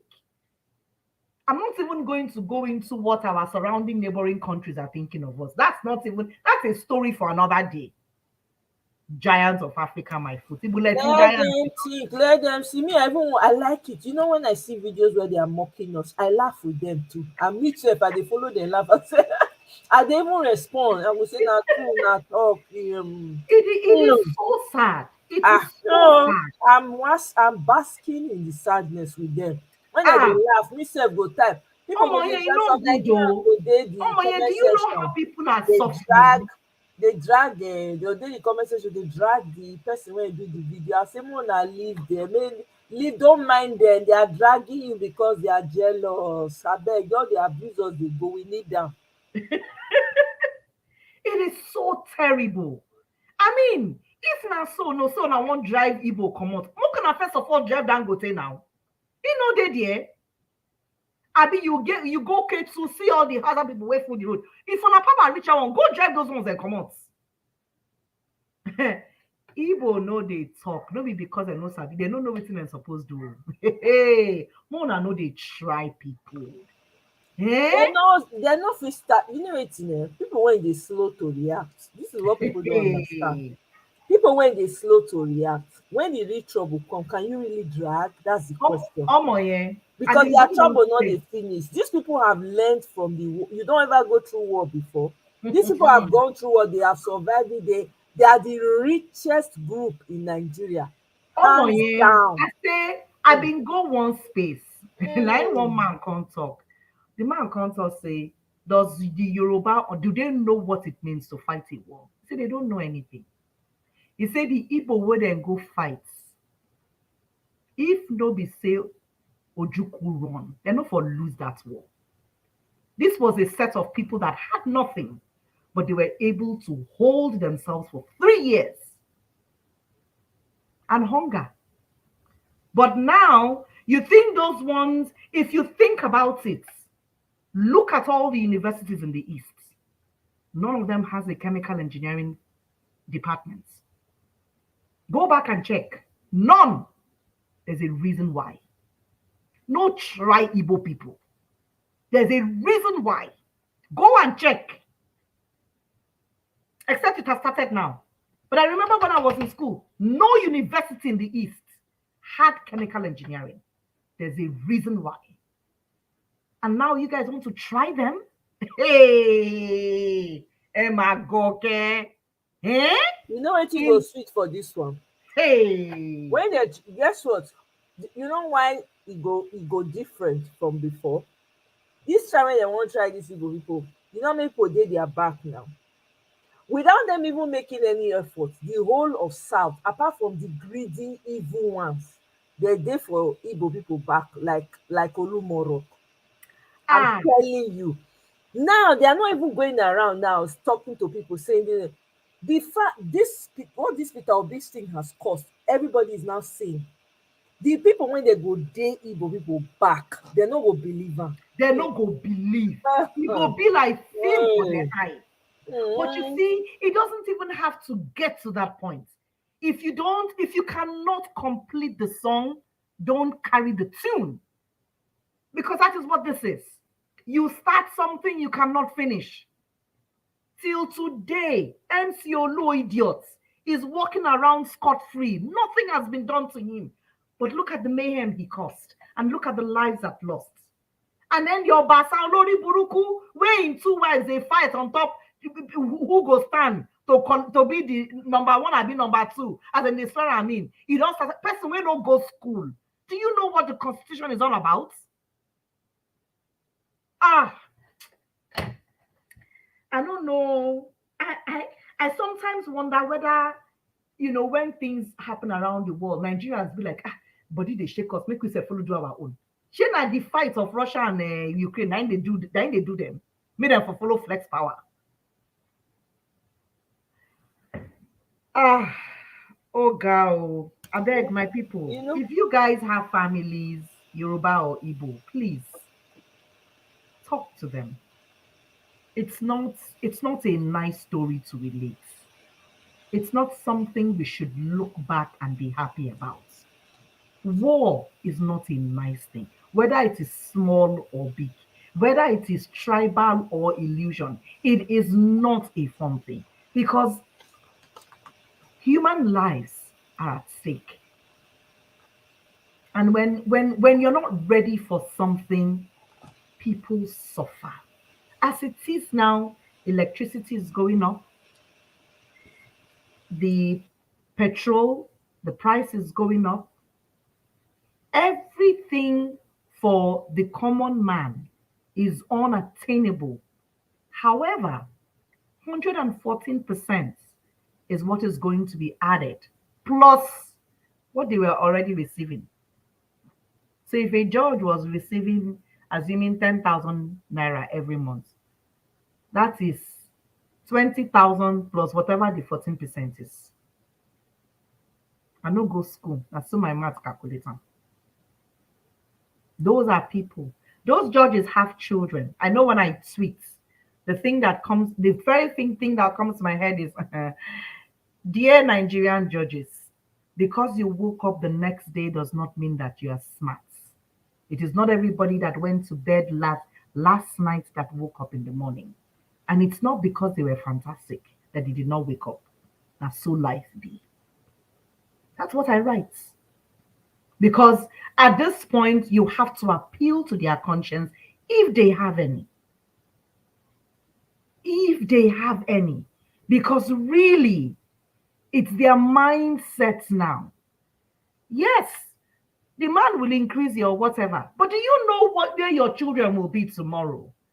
Do you know what will happen to you? In my place, they say when the head of something fall, na small, the whole body go nyakata.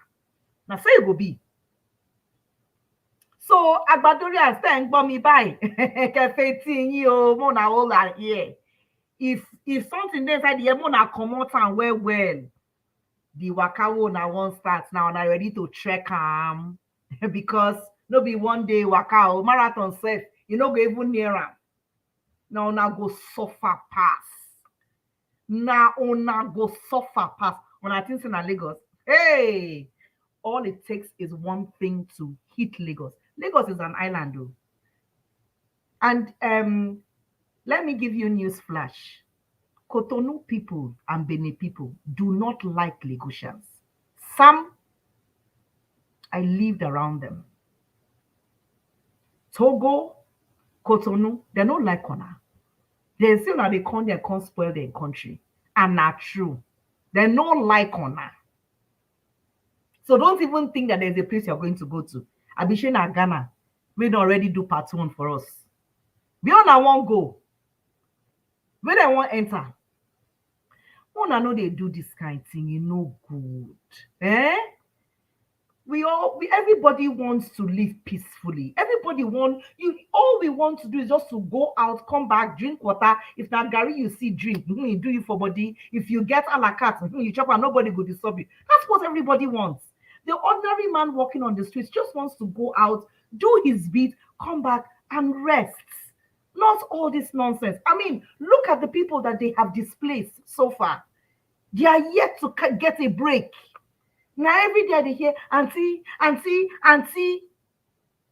I'm sure that's just me. I'm sure millions of other people are dealing with the same thing. So that even to the point, the small money you are earning, you can't even, as you go to chop the money, your heart go to cut, they worry. Like me, say my people call, Are they sleeping well? Is that the kind of life we want? If they did the same thing to all of us outside, nobody would stay. We would all run back. BB, let me tell you something. You see this whole thing that they're doing with Lagos when Oh. they're saying Igbos should go back. Mind you, when they say Igbos, the South, really, if you're not Yoruba or Fulani speaking, you're considered Igbo. Now, all this one of the Igbo should go back, Igbo should go back, Igbo should go back. Yes, I want them to go back. I'm telling you. You see that thing, I want it to happen. Because we need no.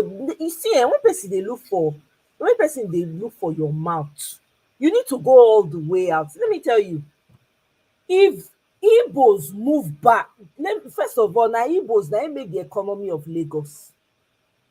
The so-called Igbos now they make the vast majority of the economy of Lagos. Now they pay the highest taxes. Not true. Yeah, right? So imagine now they move their businesses, I guarantee you. The That South one not go small. change. Oh, yeah, and then when Wait December now, they come. the South, as you know, it go change. Because guess what's gonna happen? When they move their business, because I know Siemens has moved, right? I didn't even know Siemens was owned by an Igbo man. It was Dr. Ife that even shared that, right? Imagine all these big businesses, and I'm glad he moved because he's a big business person, right? And he now starts to provide employment to his people and everyone in the South region. You see that Lagos, give it maximum 1 year, it will not be the same. They will come, you know, when you don't put your leg, you put your foot in your mouth, now you go come. It will be the case of putting your foot in your mouth. When you know fit bring and come out again, now it will be. I want it to happen, honestly. I tell all my Igbo brothers and sisters that have business in Nigeria, move it. I know it's not easy. Please don't get me wrong. I know because there are people who've had businesses there for years. That's Their true. grandparents now. I have a friend who I went to school with. Her father used to sell in that Swani market. They had a fabric store. It was her grandmother, her grandparents that started the business. Her parents took over. She now took over after she finished school. They sell for them so they get massive market. I get it, but it has to happen.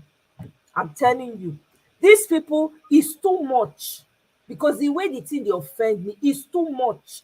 Make dem pack their load, make dem comot land. People go give them free land as e dey be now. People go give them free land for south. You wanna bet? Come on, yeah. It's not go People easy, will oh. commiserate with them. And no, seriously, they want to go there. Let's go all the way there. It's not fight now. It's not fight. It's not a fight. Everybody wants to live in terrible. peace. Since that's what they want, that's the party they want. Let's In give it fact, to them. All this so- one of begging. Oh, why would you beg to be on a ground that does not belong to anybody? Please. Exactly. Why would you beg? Why would you go and be apologizing for who? Apologize fire for who? As I dey waka for road now, person go tell me say you no get right to waka for this road. Now you get the road. Before they born you, born your ancestors. This road don dey here.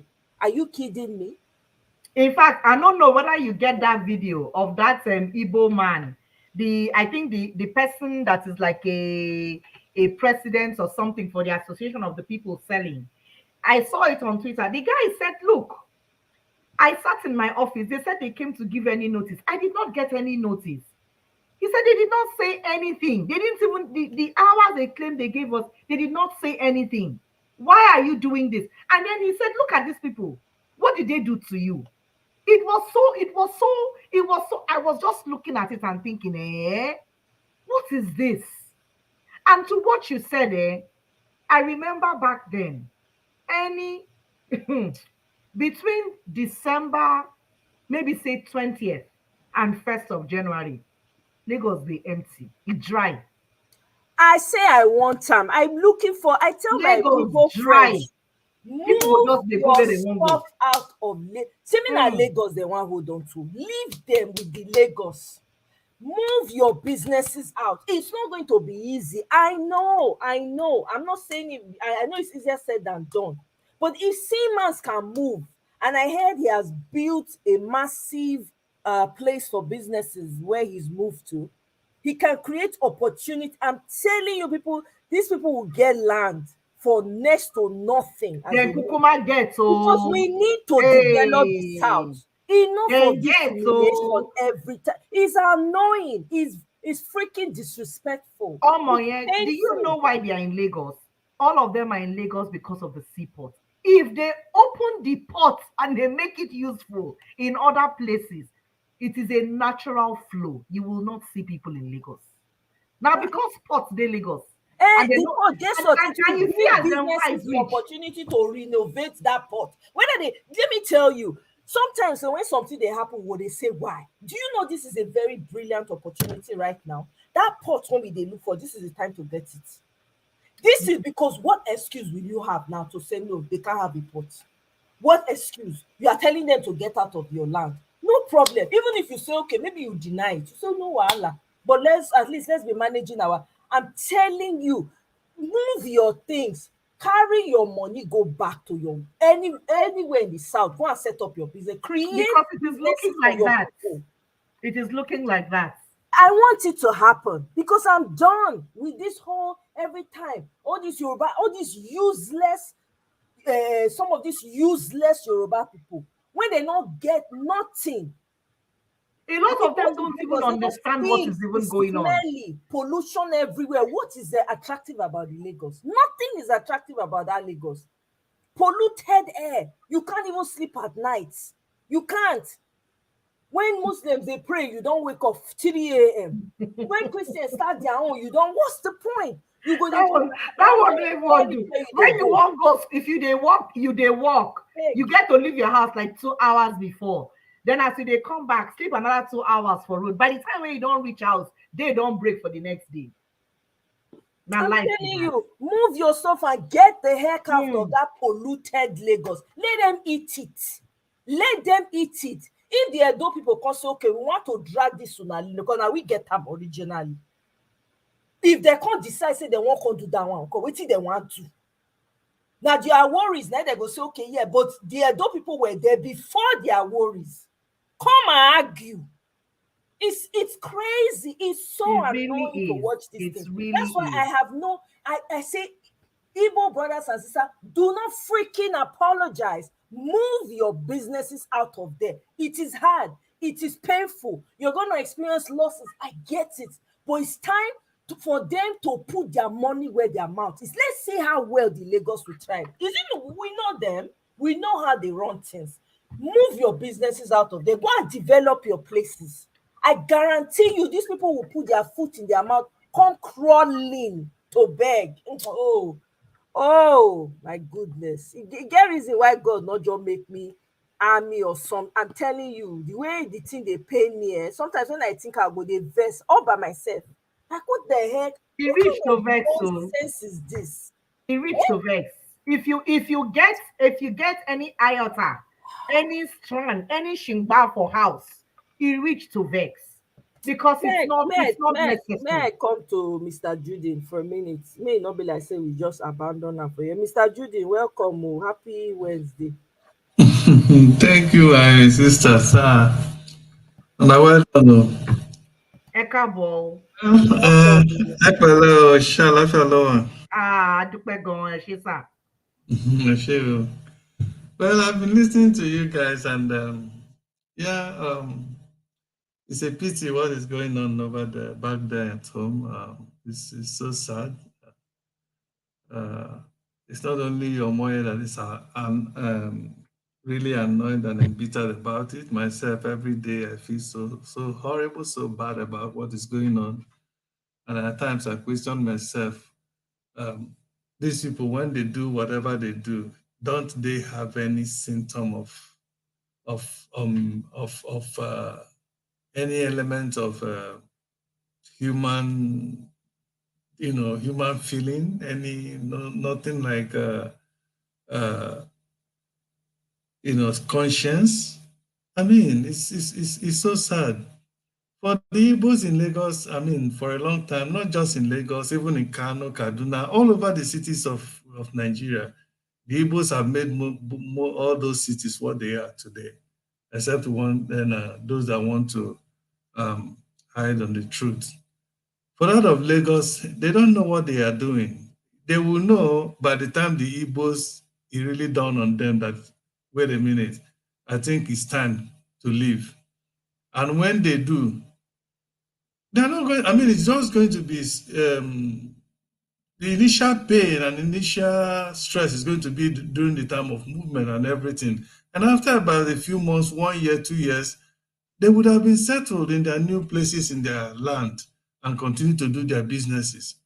But I bet you the Lagosians and those that have been claiming Lagos is theirs and so nobody else should be there, in fact, they would wish they never did what they do, because as Omoye was analyzing, it's not even only in terms of this in taxes and everything. What about the buildings? Lagos, apart from Abuja, is the most expensive place to live. And what makes it expensive is because of the presence of the Igbos. Many of those houses and everything that they are owned by these people. By the time they leave, and even the Yoruba landlords that are there, that their houses that they built 100 years ago, and and they are collecting a 2-bedroom apartment for almost 1 million. Let's see how they're going to collect such amount of money again as rent, because nobody will be there. A time will come when they'll be begging people to come and live in a house that they were normally renting for, say, 500,000 to 1 million, to come and live there in 100,000. They may not even see tenants, because the people that will pay the money, they are no longer there. They have gone. Okay, you go to Lekki today, and all those the former Maracoda, the Sanfish, which is now present day Lekki, and on all those axes. Many of the properties owned there that are there are owned by the Igbos. They were the one that does all the sandfilling and everything. Imagine if all of them goes. The value of the property in Nigeria, in Lagos today, is high because of the Igbos. They don't even realize this. By the time they go, what are they going to do? How much is the property going to be? How much is the value going to be? And then again, when they go, they spare parts, everything, every businesses they are doing, which means these same people in Lagos, they will be traveling back to the east to come and buy those spare parts and everything that they normally buy at, they just rush down to, Idumota, wherever they are, to buy the things they want to buy to fix their cars, fix their houses, and so on. Because most of the businesses in Lagos, majority of it are owned by the Igbos. So it's good. Somehow, I really like Omoye saying, it's good. Sometimes a lot of disappointment, when they happen, you feel so bad as a human being. But at the end of the day, it works out, better for you. So I believe this is going to work out better for the Igbos, because it's already time for them to go back home and develop their place. Every time I keep wondering, imagine if all the structures of the Igbos, all the businesses and everything the Igbos have scattered all over Nigeria is brought back to to the Igbo states or Igbo region. Imagine how wonderful that place will be. Yes, I know there have been so many infrastructural problem and sabotage by the system, deliberately done to sabotage them. Yes, but by the time everybody comes, so definitely there's going to be a way to overcome those sabotage. Having said that, this issue of where Tinubu increasing their paycheck by 114%, when millions of Nigerians are dying. In this period of 2 weeks or a few less than a month, they have taken over. They've done so many policies that have further impoverished Nigerians, further removed so much money from the pockets of the few that are working, and those who are not working, that are living hand to mouth, by selling one thing or the other each day, that need to go out each day and sell. They have further made life extremely difficult for them. I remember when on one time, Tinubu was telling Nigerians that they should not suffocate these people. They should give them a chance, to breathe. What is he doing now since he took over? He has been suffocating Nigerians and not even giving them a breathing space. Electricity tariff have been increased, I think, by 40%. After fuel has been increased by almost over 200%, from 119 naira, I can't even remember how much they said, to 500 and something now. And the people are struggling. And then they have the guts, they have the heart to increase their paycheck, their pay from 100, to 140 by 114%. And the salary, the basic salary is not even the issue, because this increment goes down even up to their cost of their wardrobe, cost of their entertaining of their girlfriends, cost of entertaining visitors, buying newspapers, because all of those things, all of those benefits that surrounds every Nigerian politician and those in authority are calculated by the basic, by the percentage of the basic salary. And most times, some of them are calculated, say, if a basic salary is, for instance, 1 million naira a month, they will say, okay, for wardrobe allowance, 3% times 3 of wardrobe allowance, or 300% of the basic salary. If it is housing allowance, they will say 400% of the basic salary. So at the end of the day, only God knows. If all the budget Nigeria will be making every year will not be channeled to, fulfilling the appetite, the appetite, insatiable appetite of these politicians and their cohorts, at the end of the day, who is going to be left high and dry? It's still the poor masses that have already been battered, been impoverished, been battered every which way. Well, thank God that even those who are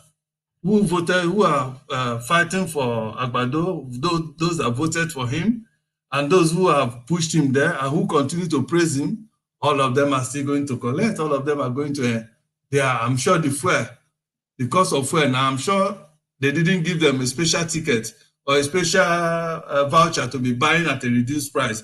Everybody is buying it. I'm sure the electricity tariff, 40% increment, I'm sure everybody is going to pay it. So at the end of the day, they are going to collect it. But I still hope and believe that when all this is settled, just a few months, highest 1 or 2 or 3 months, I'm sure the P2B, this case will be over and P2B will take over. And my prayer and my desire and in fact, the fulfillment I will ever have, even if Obi did not do anything at all, let him bring all of these evil people in Nigeria to book. Let him bring them to book. Not this one that they are doing selective punishment of their enemies who didn't vote for them. Now they are pursuing them, and those who they perceive have stepped on their toe during the campaign. No, everybody, every one of these politicians, bring them to book. That is the only way Nigeria will move forward. Otherwise, no. These people have the guts to increase their pay by 114% when Nigerians are suffering.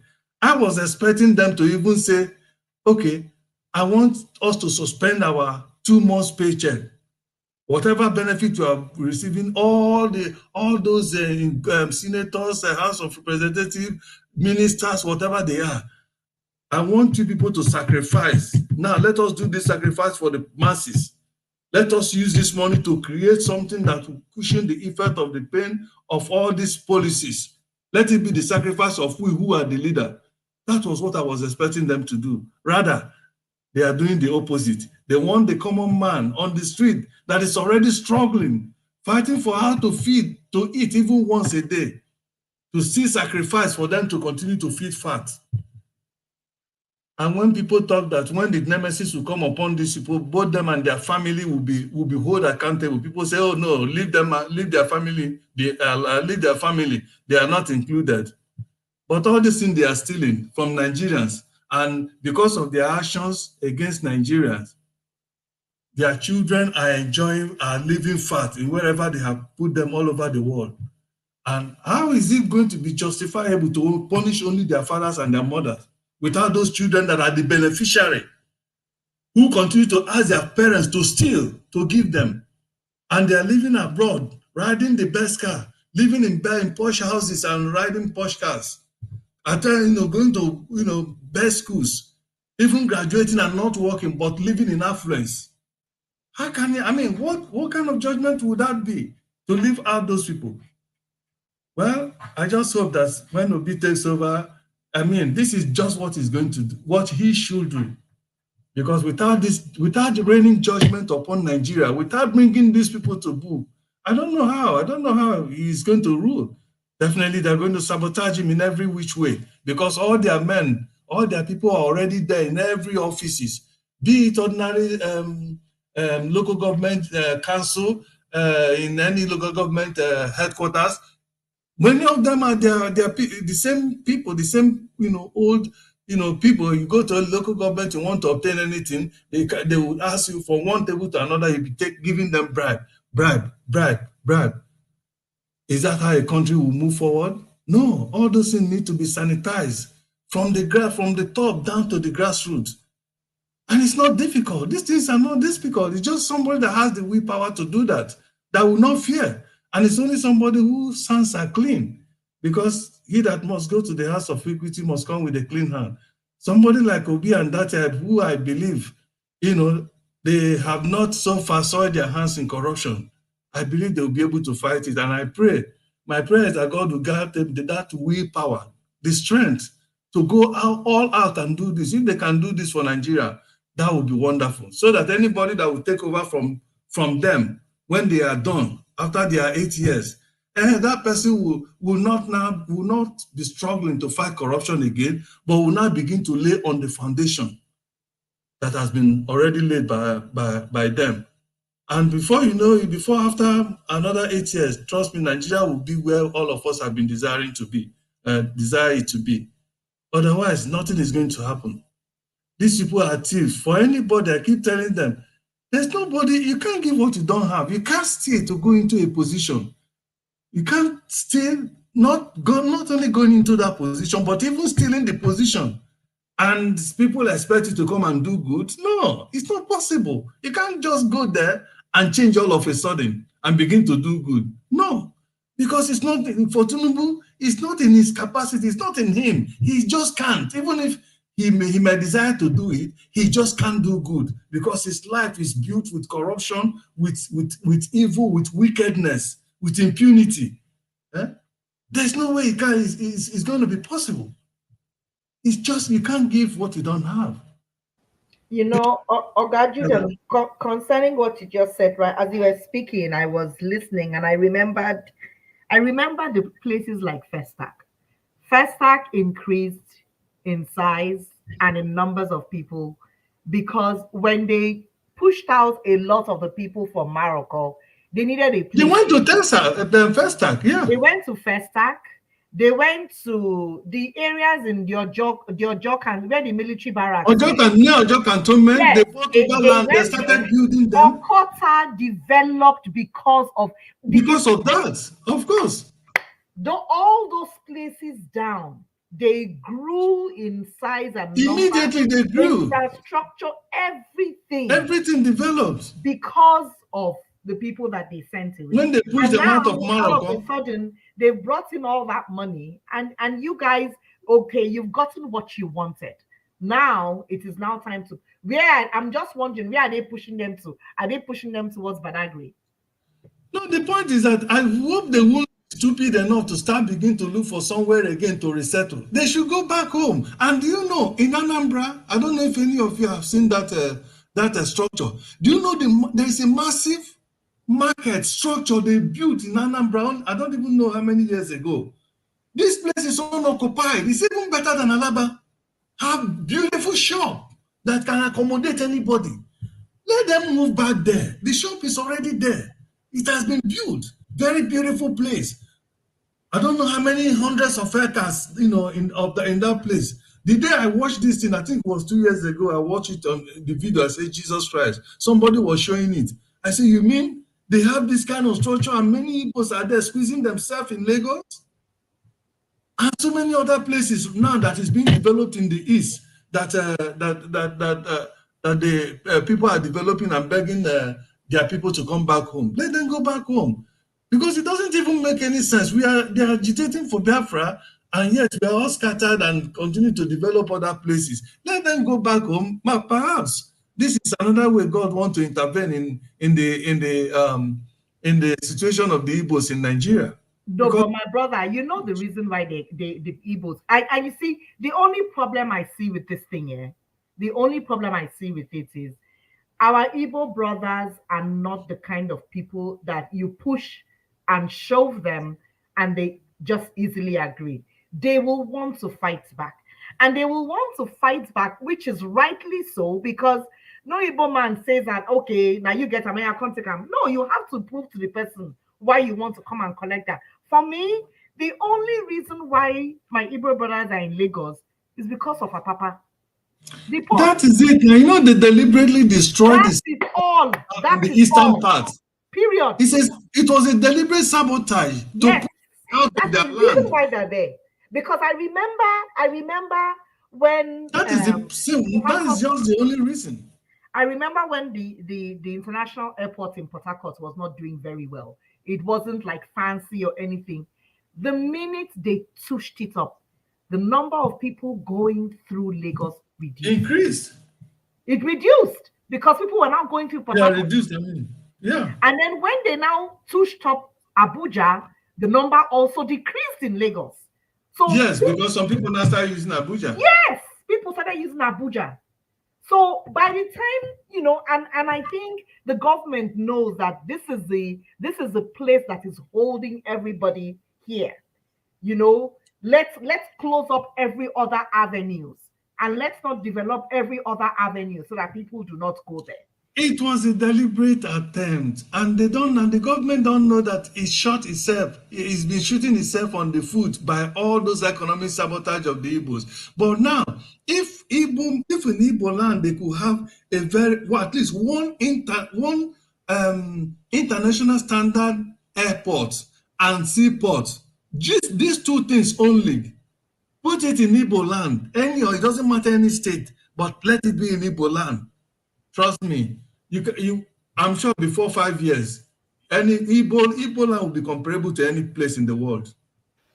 The thing is, this is the thing, right? There's no better time for those things to happen than now. I'm telling you, everything that is happening, you know, sometimes when they say there's foolishness in things, when it's happening, you look foolish to you. You sometimes it's painful. Yeah, you'll be like, oh, this thing is so painful. Why is this thing happening? Perhaps pay attention. Maybe it's giving you an exit so that you can get what is yours. But because you're looking at what you've been so comfortable in, so used to, right? You feel like, oh, there's no way out of here. It has to be this only way because I have toiled and I have done all of this for years. Maybe, just maybe that exit is providing you much more than you ever expected, that you've ever made in your life. This is how I'm seeing this issue with Igbos go back home. I'm telling you people. That is true. That is true. The South has been relegated for too freaking long. You're correct about that. It is true. That is true. Go back. I know it is painful. I know, yes, you're going to think about the money put in and all of that. Think about it like this. It's like you know, you're working in a company, right? You've been working for this company, you've toiled, you spent years building the company, all of a sudden they just let you go. They just treat you anyhow and just tell you, you know what, we're done with you. They don't even give you severance package, nothing.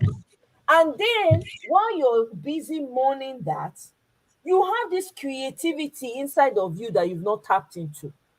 But because of that thing, you are now forced to look within because it's not a matter of urgency. So you're having sleepless nights. You're thinking, what am I going to do now? How do I come up with all the money to pay these bills to pay?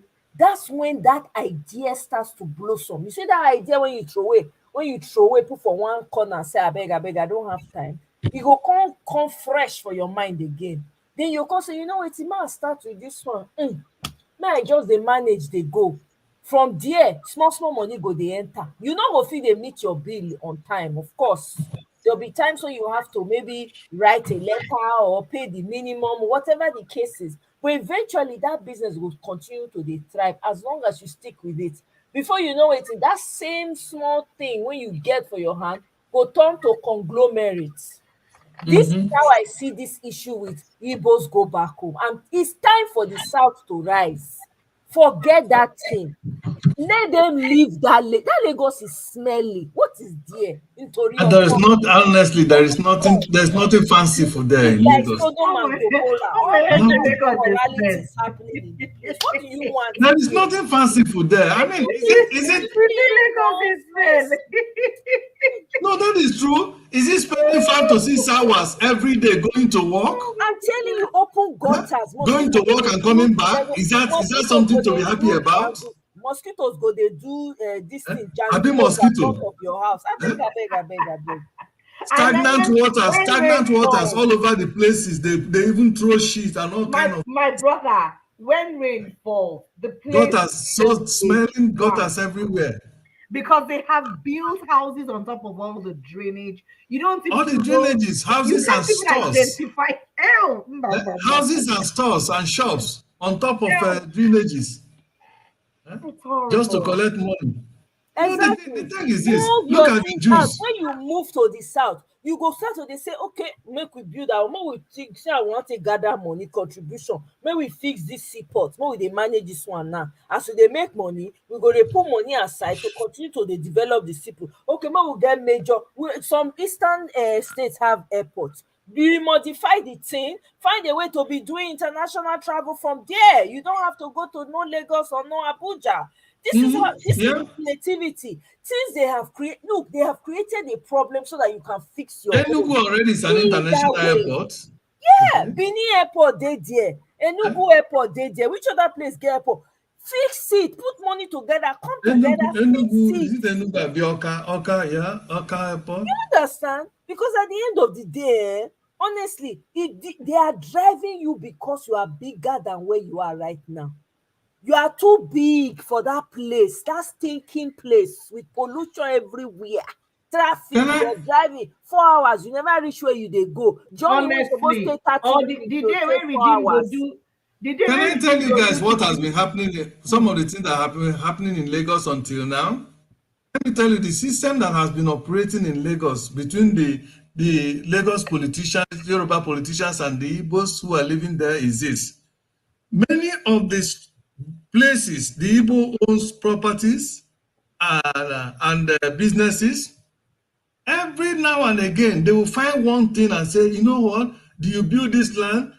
This place is so and so. We are going to demolish it or take it over, blah, blah, blah. And they will begin to negotiate. Especially usually when it's going towards electionary period. They will now tell them, okay, they will now go for settlement, right? They will now tell them, okay, don't worry. As long as you people will vote for us, you help us, we win, everything will be fine. That is how they have been moving this thing. This problem has not started just now. It started many years back. But this is how they have been managing it, thereby holding. It's like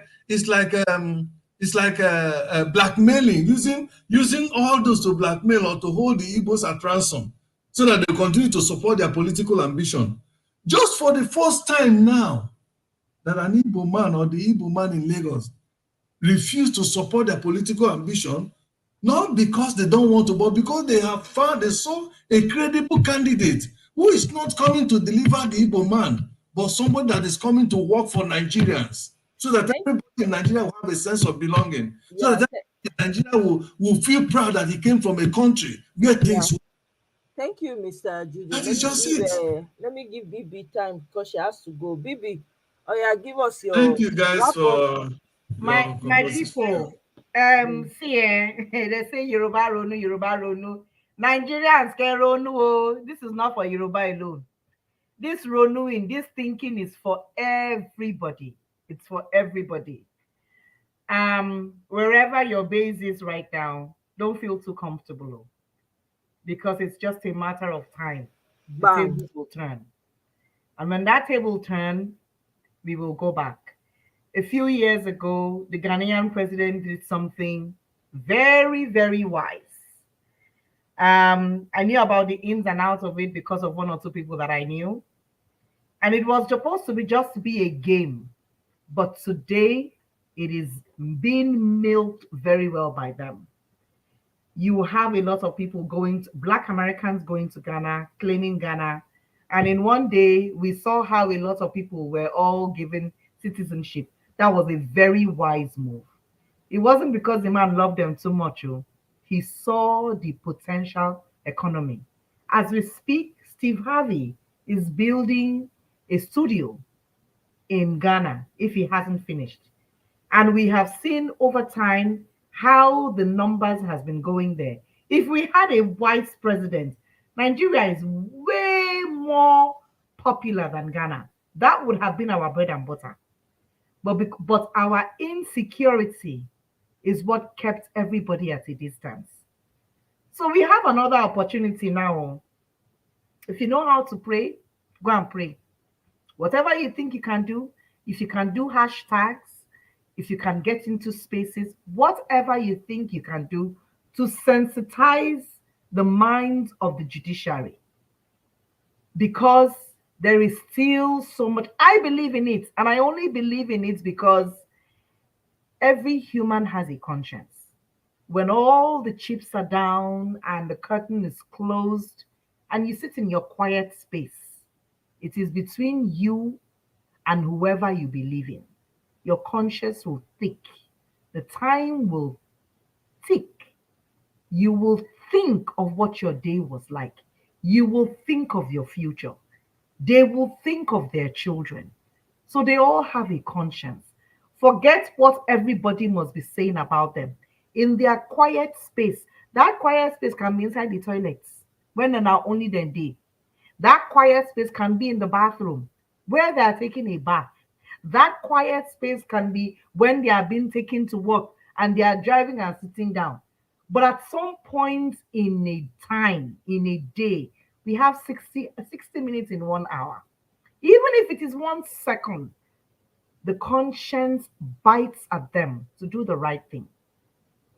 So if you can tweet to sensitize their minds, please go ahead and do that. If you know anybody that knows somebody that knows somebody, all well and good. But don't be comfortable being outside. Because ojo kan lojo kan were ma dide. When Oyibo get up, say, "Oya mo na dey go na country." Because because the color no go change. Overnight, you no go turn to Oyibo. If your body change, your blood no go change. And I don't care what anybody says. Once a Nigerian, you will always be a Nigerian. Now so it be. And don't write them down. Except you say you won't drain all that ejere in your body. But if you go still there inside there, as with the age they go, the things where they make us change and they make us sweet, they change. After a while, all the bugain, all the bagging, all the designer, pelubata, all the gold, it means nothing if your mind is not at rest. If there is nowhere you can go to call your home. Nigeria is our home. We need to make it right, not for the next person, but for each of us, so that we can all have somewhere to go to. My brothers and sisters, I bid you well. Good night. Stay safe. Have a wonderful day, morning, evening. Until Moye, as usual, God will continue. God bless you. Thank you so much for always making out the time, for sensitizing things, for bringing it 100%. God bless you. My sister, Amen. good night. My sister, thank you very much. I appreciate you. I'm so glad you feel a lot better. Your voice is better. Oh my God. Thank Your you. voice is voicing. My voice is voicing. It's No, voicing. my family no giving. happy. They're like, "Oh, she's back. Oh dear, why?" Thank you so much, sister. I All right, appreciate so you. good night. All right, good night. So my people, enough said for today. Now don't hear. And I wanted to piggyback on what the BBMJ said about, wetin Ghana don do as per inviting our cousins and our brothers and sisters from their giving them this. And you know wetin? It's okay. We don't need that right now. Our house is smelling. Nobody go invite guests come in house when you never put things in order. Abi you go invite guests come your house when your house dirty. You no go invite guests come now. So we need to get ourselves together, fix our own before we start giving invitation to other people. We are enough, more than enough. You know how many of us dey diaspora wey don tey for here, don grandmama for here. Those ones, we need to take care of those ones first. We need to bring those ones come back. We need to fix our system first. Then when pepper don rest, we fit come dey invite us, and we no need to do like Ghana do. Na their own be that. Good for them. God bless them in what they are doing. When e reach our time, everything go fall into place. At that time, when people dey come, they go stay and they go get peace of mind. Because na peace of mind people dey find. Even as e be now sef, our brothers and sisters from here, they go marry men. They go marry men, they go even dey live for inside that same Naija with them. So the thing be say, we need to fix our home. We need to fix am. That's the most important thing. And then on top of this matter, say Igbos go their way. Every Igbos come and leave Lagos. Yes, my brothers and sisters from the east, leave Lagos. Una comot for Lagos. All the southerners, if they consider you Igbo, because don't get it twisted. Not to say because they think say, oh, na east, na lie, involves you too. So carry your karanga, find your way.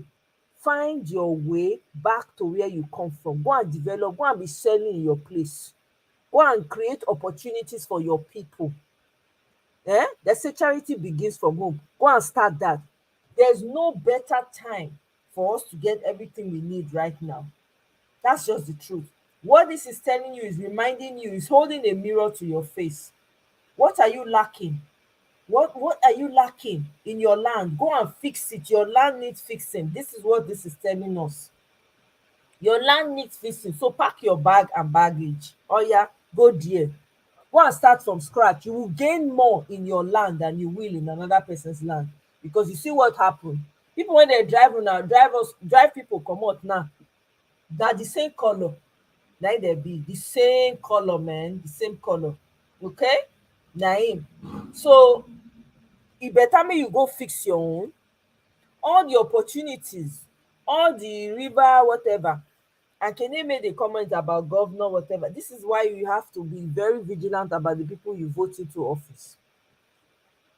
Abia State has gotten a good governor now. If you can multiply that all around, do you think that it won't be possible for us to have what we need? It will, because everybody sees what's going on. Only a blind person, even blind person said they see. With all due, I don't mean to insult anybody, but that's the fact, right? So me see am blessing in disguise. Now be this opportunity. Opportunity beckons. Question is, are you seeing the opportunities? Are you seeing it? Are you willing to reach within and be the best version of yourself? Because enough of the insults. There's no need for it. Leave the swamp for them. Leave it for them. Leave the polluted place, the morally decadent place for them. What are you doing there anyway? You need peace in your life. You need good energy around you. What are you doing there? You need calm. You need to be able to drive 15 minutes. You don't reach where you dey go. What do they do for traffic? 4 hours, 5 hours. What did they happen? 4 hours, you don't make good money. You don't secure bag within 4 hours. So what are you doing on the road 4 hours? Nothing dey happen. To pay people even too many for the Lagos anyway. Decongest, help them. Una notice during Christmas that time when during Christmas, once Christmas reach there, you don't see any east person for Lagos. Everywhere Lagos go empty, shops go, you no go see anything buy. That's how much effect the businesses from the east affects Lagos. Christmas like this, Eke Dilichuku, because me don't use that, I don't use on travel before, so I know. And Chisco Motors, I don't use on travel before. Everywhere don't empty, everywhere don't go Christmas. Lagos go empty. Omo, that one alone, if you take your mind back and think about that, you'll know say, Omo, you are needed. But you know what? Your value is worth more. where you come from. Carry your load and go. I know it's painful. I know it's not easy. I know there's a lot involved. I know I may not know it all. I may not be able to understand the um the logistics behind everything that you need to move. I understand. You understand? But do the one you can. Will there be losses? Yeah, you might have to lose some of your business. You might have to sell them cheaper than you were supposed to. But it's part of the price that you pay, because you don't know what God has already prepared for you, for where He wants to take you. So who are you to fight Him? Take this and use it as a turnaround, man. This is an opportunity. So for me, there's no love lost here. It's all an opportunity to spring forward, not backwards. Let them keep their gutter, their open gutters with big, big fat mosquitoes and traffic jam left and right. Leave it for them, abeg. Let them take it. They can have it. They can keep it. They can keep it. It's not even well maintained, nothing. Everywhere they stink. Go back to your places, to your tent, to Israel, abeg. It's good. And all our other African brothers and sisters, when they laugh us, they make video. Abeg, make una laugh us well, well. We need them. We need them. We need to wake up for our slumber. True, true. See giants. See country wey dem dey call giant. Giant in the mud. Giant in the mud, rolling in the mud. Na im Nigeria be. So my fellow brothers and sisters in other African countries, please laugh. We need to be mocked. Please. We welcome the mockery. Mock very well. I follow una, I dey una back. Una no worry. Make una mock. We need it because we no dey hear word. We no dey hear word for Nigeria. We need some sense to be knocked into our heads, because we think we are all that. We are not. See am now, giant in the mud.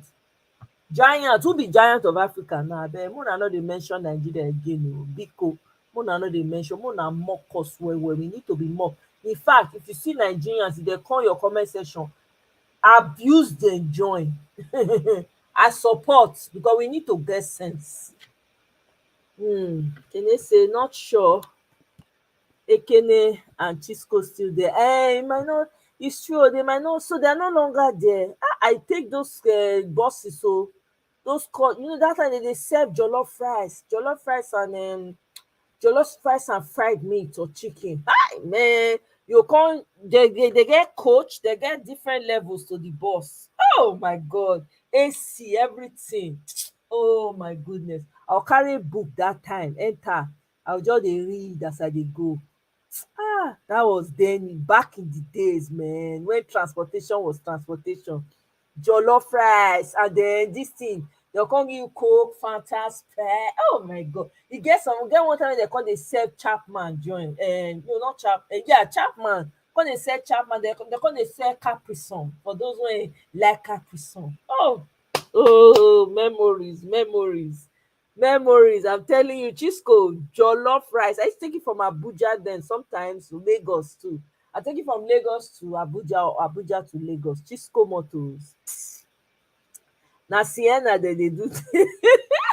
Really, these days na Sienna they take do transport.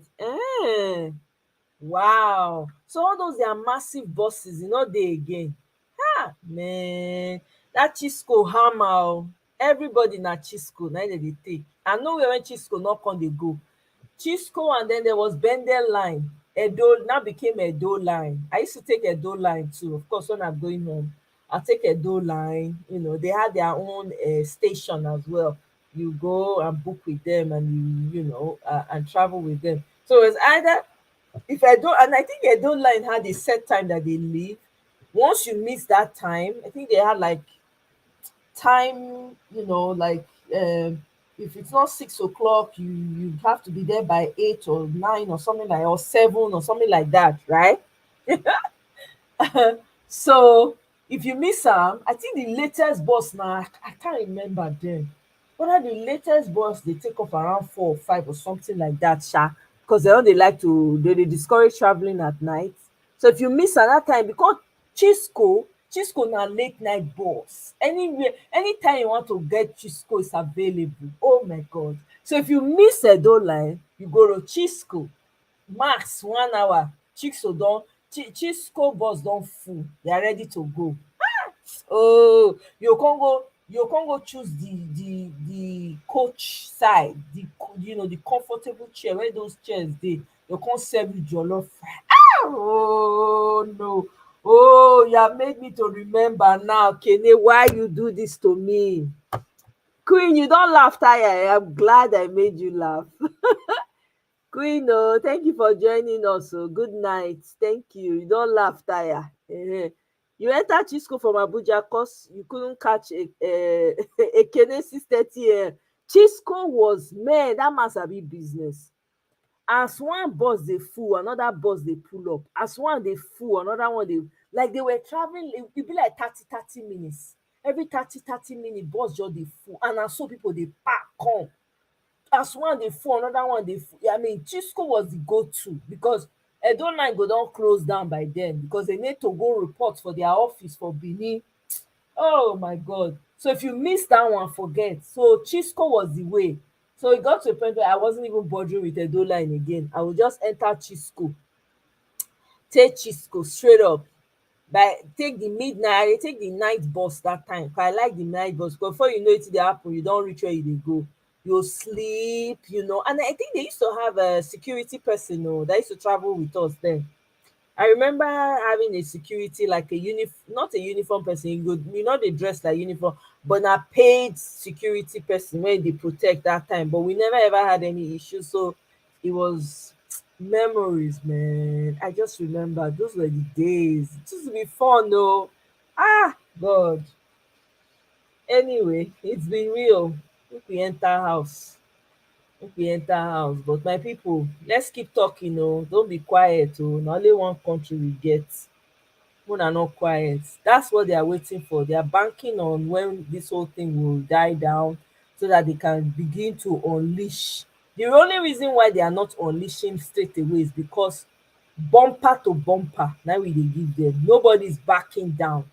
Everybody's calling out every little thing, and I'm loving it. Even though it's painful to see sometimes, and sometimes it makes you bothered, but I love the fact that the citizens have become really engaged. So that's making them uncomfortable. Trust me, it's making them uncomfortable.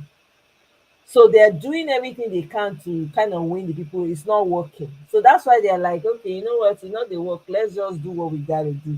So they're electing themselves within themselves, thieves among themselves, fraudsters amongst them. So let them keep carrying out their work. But guess what? It's not going to last long. Peter Obi is going to take his mandate back, and we'll be here for it. We will enjoy, we will celebrate, and pop all the champagne. Somebody put a comment in the comment section and said, even if na only rule of law come maintain, he has done more than enough. I think it was Chinedu. I agree. I totally agree. The mess we have right now, my goodness, the work not be here. And that is why every Nigerian in the diaspora, anyway, me, I know the diaspora go empty when Peter Obi come in. Me know that one already. Because I follow the among people when go carry my load, go back. Hey, we dey go fix the country together. That man not fit do the work alone. A lot of people are going to move back. So whatever skill you need to gather right now, please be gathering it because it's going to be needed.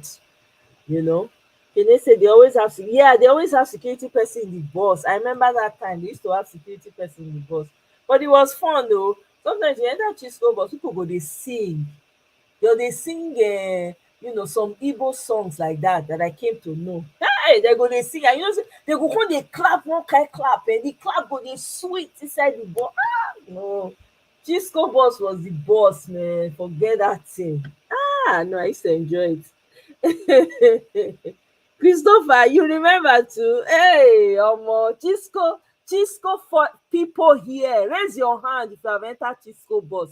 Me and Kene, we are village people, so we dey enter.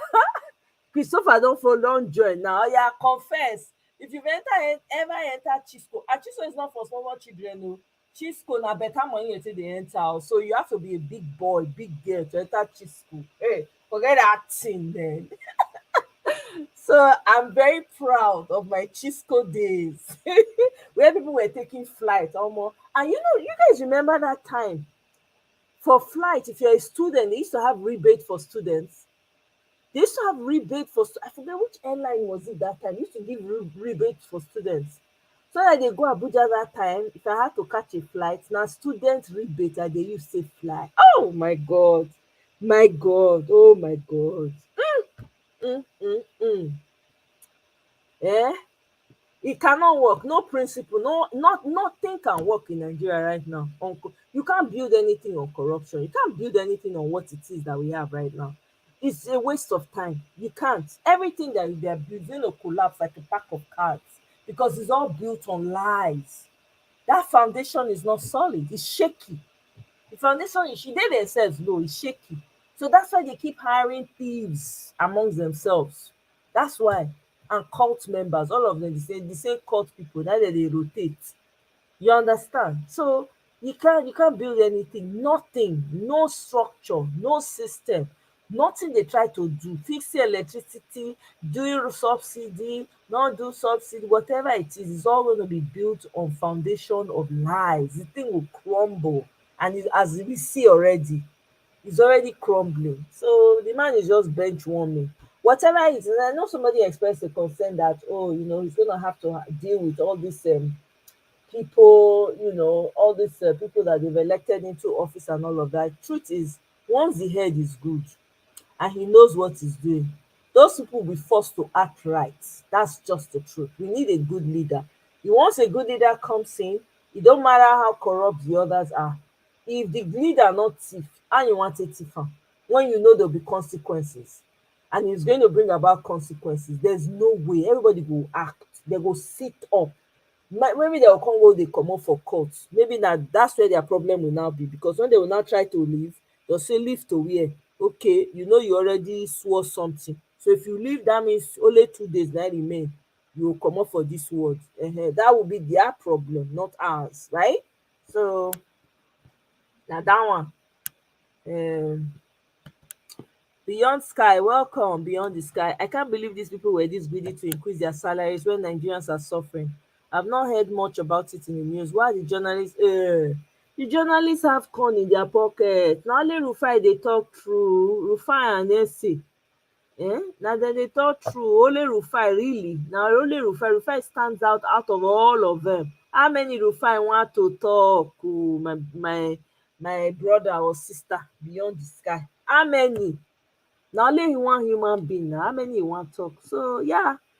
Rufai, they wan increase salary. All the Agbado people, I hope they are increasing their own salary too. All the people that vote APC, maybe they have a line for them to increase their own salary. They have not heard yet. We are waiting. You win toothbrush inside Chisco. They used to have all kinds of things. You see people singing. Sometimes some people will bring their cassettes.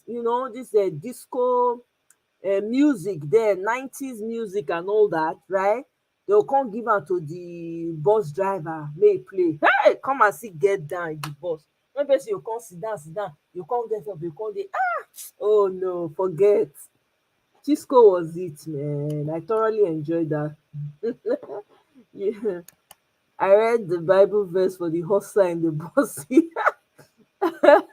He got up in local jar. Oh yeah? Okay.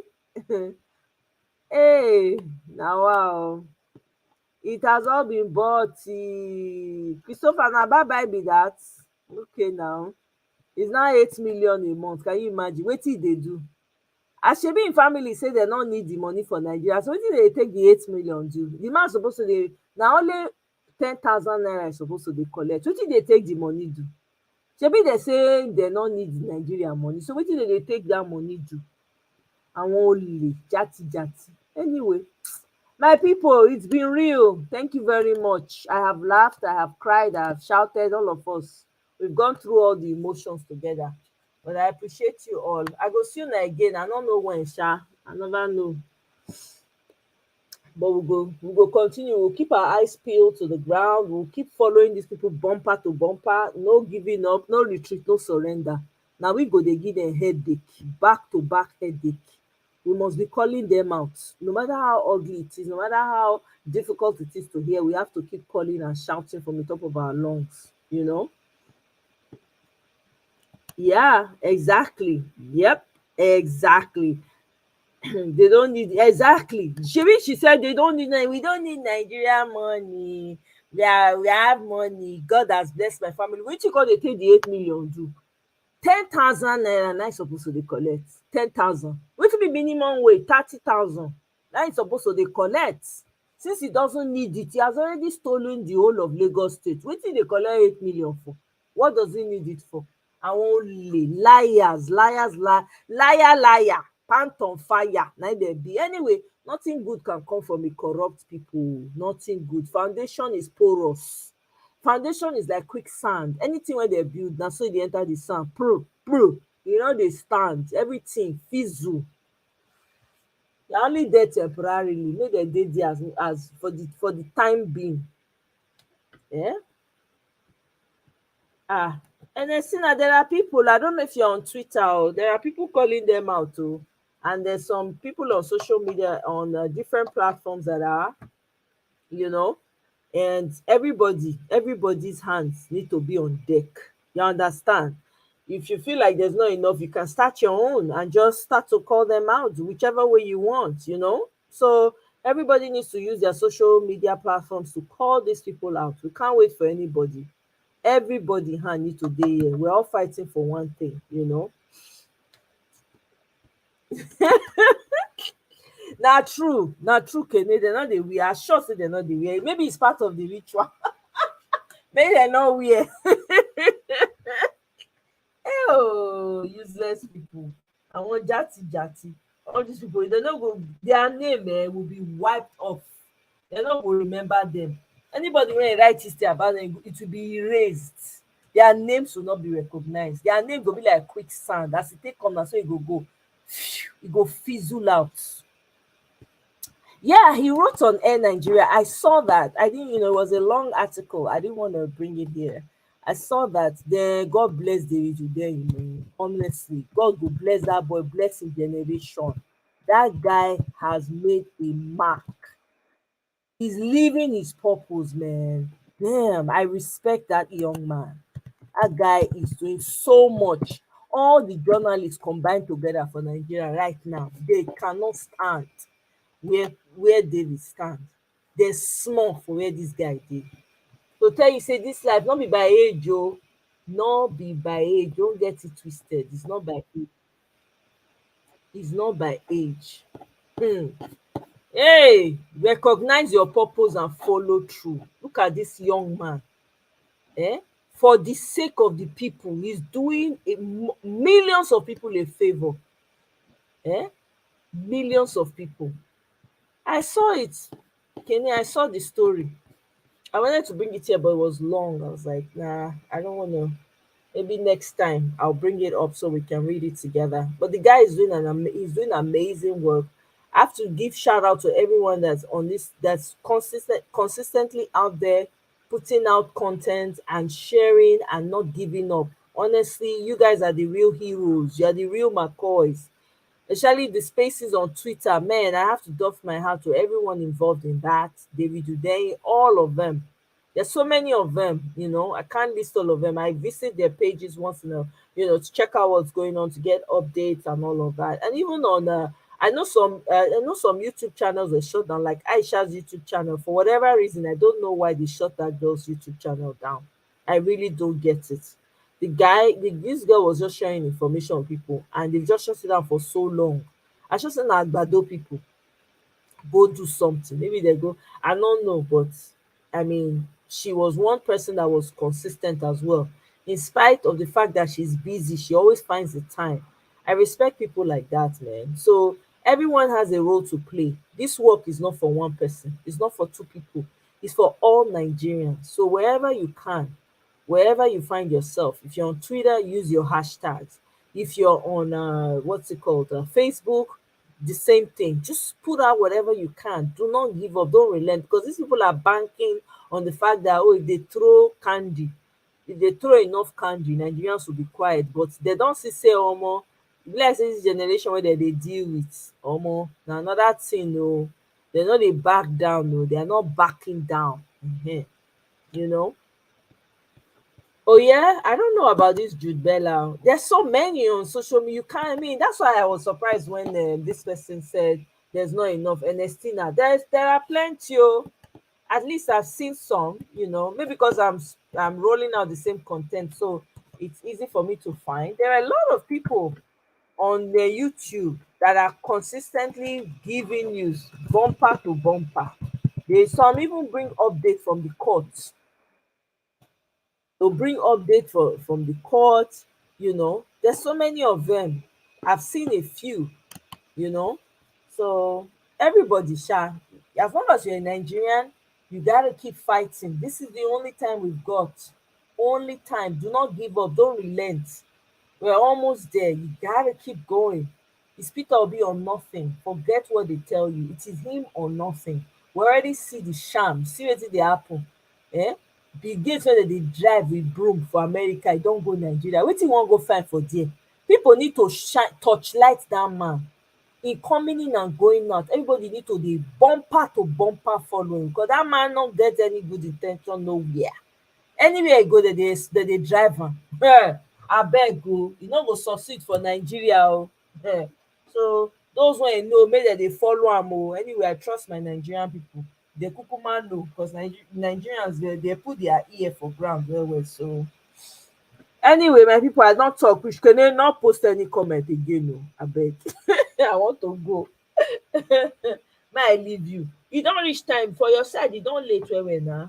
Kene.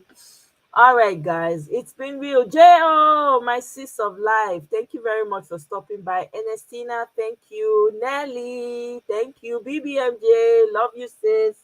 I appreciate you. Amaka, thank you so much. Good night. Good night, Mr. Paul, Mr. Patrick, thank you. Dr. Paul, thank you very much. Christopher, Beyond the Sky, Quinty A, I appreciate you all for stopping by. Chinedun, who else is here? Eunice, sis, good night. Eunice, don't go sleep. Prince Ace, good night. Nene Mecca, good night. Oh, na do well. Hope High. Good night. Greetings, everybody. Thank you. Don't forget to share, like. Don't forget on your way out, share the video. Share. Share. Let the poor breathe. Okay? Let the poor breathe. Let the poor breathe. Okay? You know, say me I unplug my internet. Thank you. When my system go crash, you go there. Will you give me another system to work with? Me I unplug. Thank you very much, Kene. Good night. It's been real. Bye. Amaka, thank you for the super chat. I appreciate. I really appreciate. Thank you.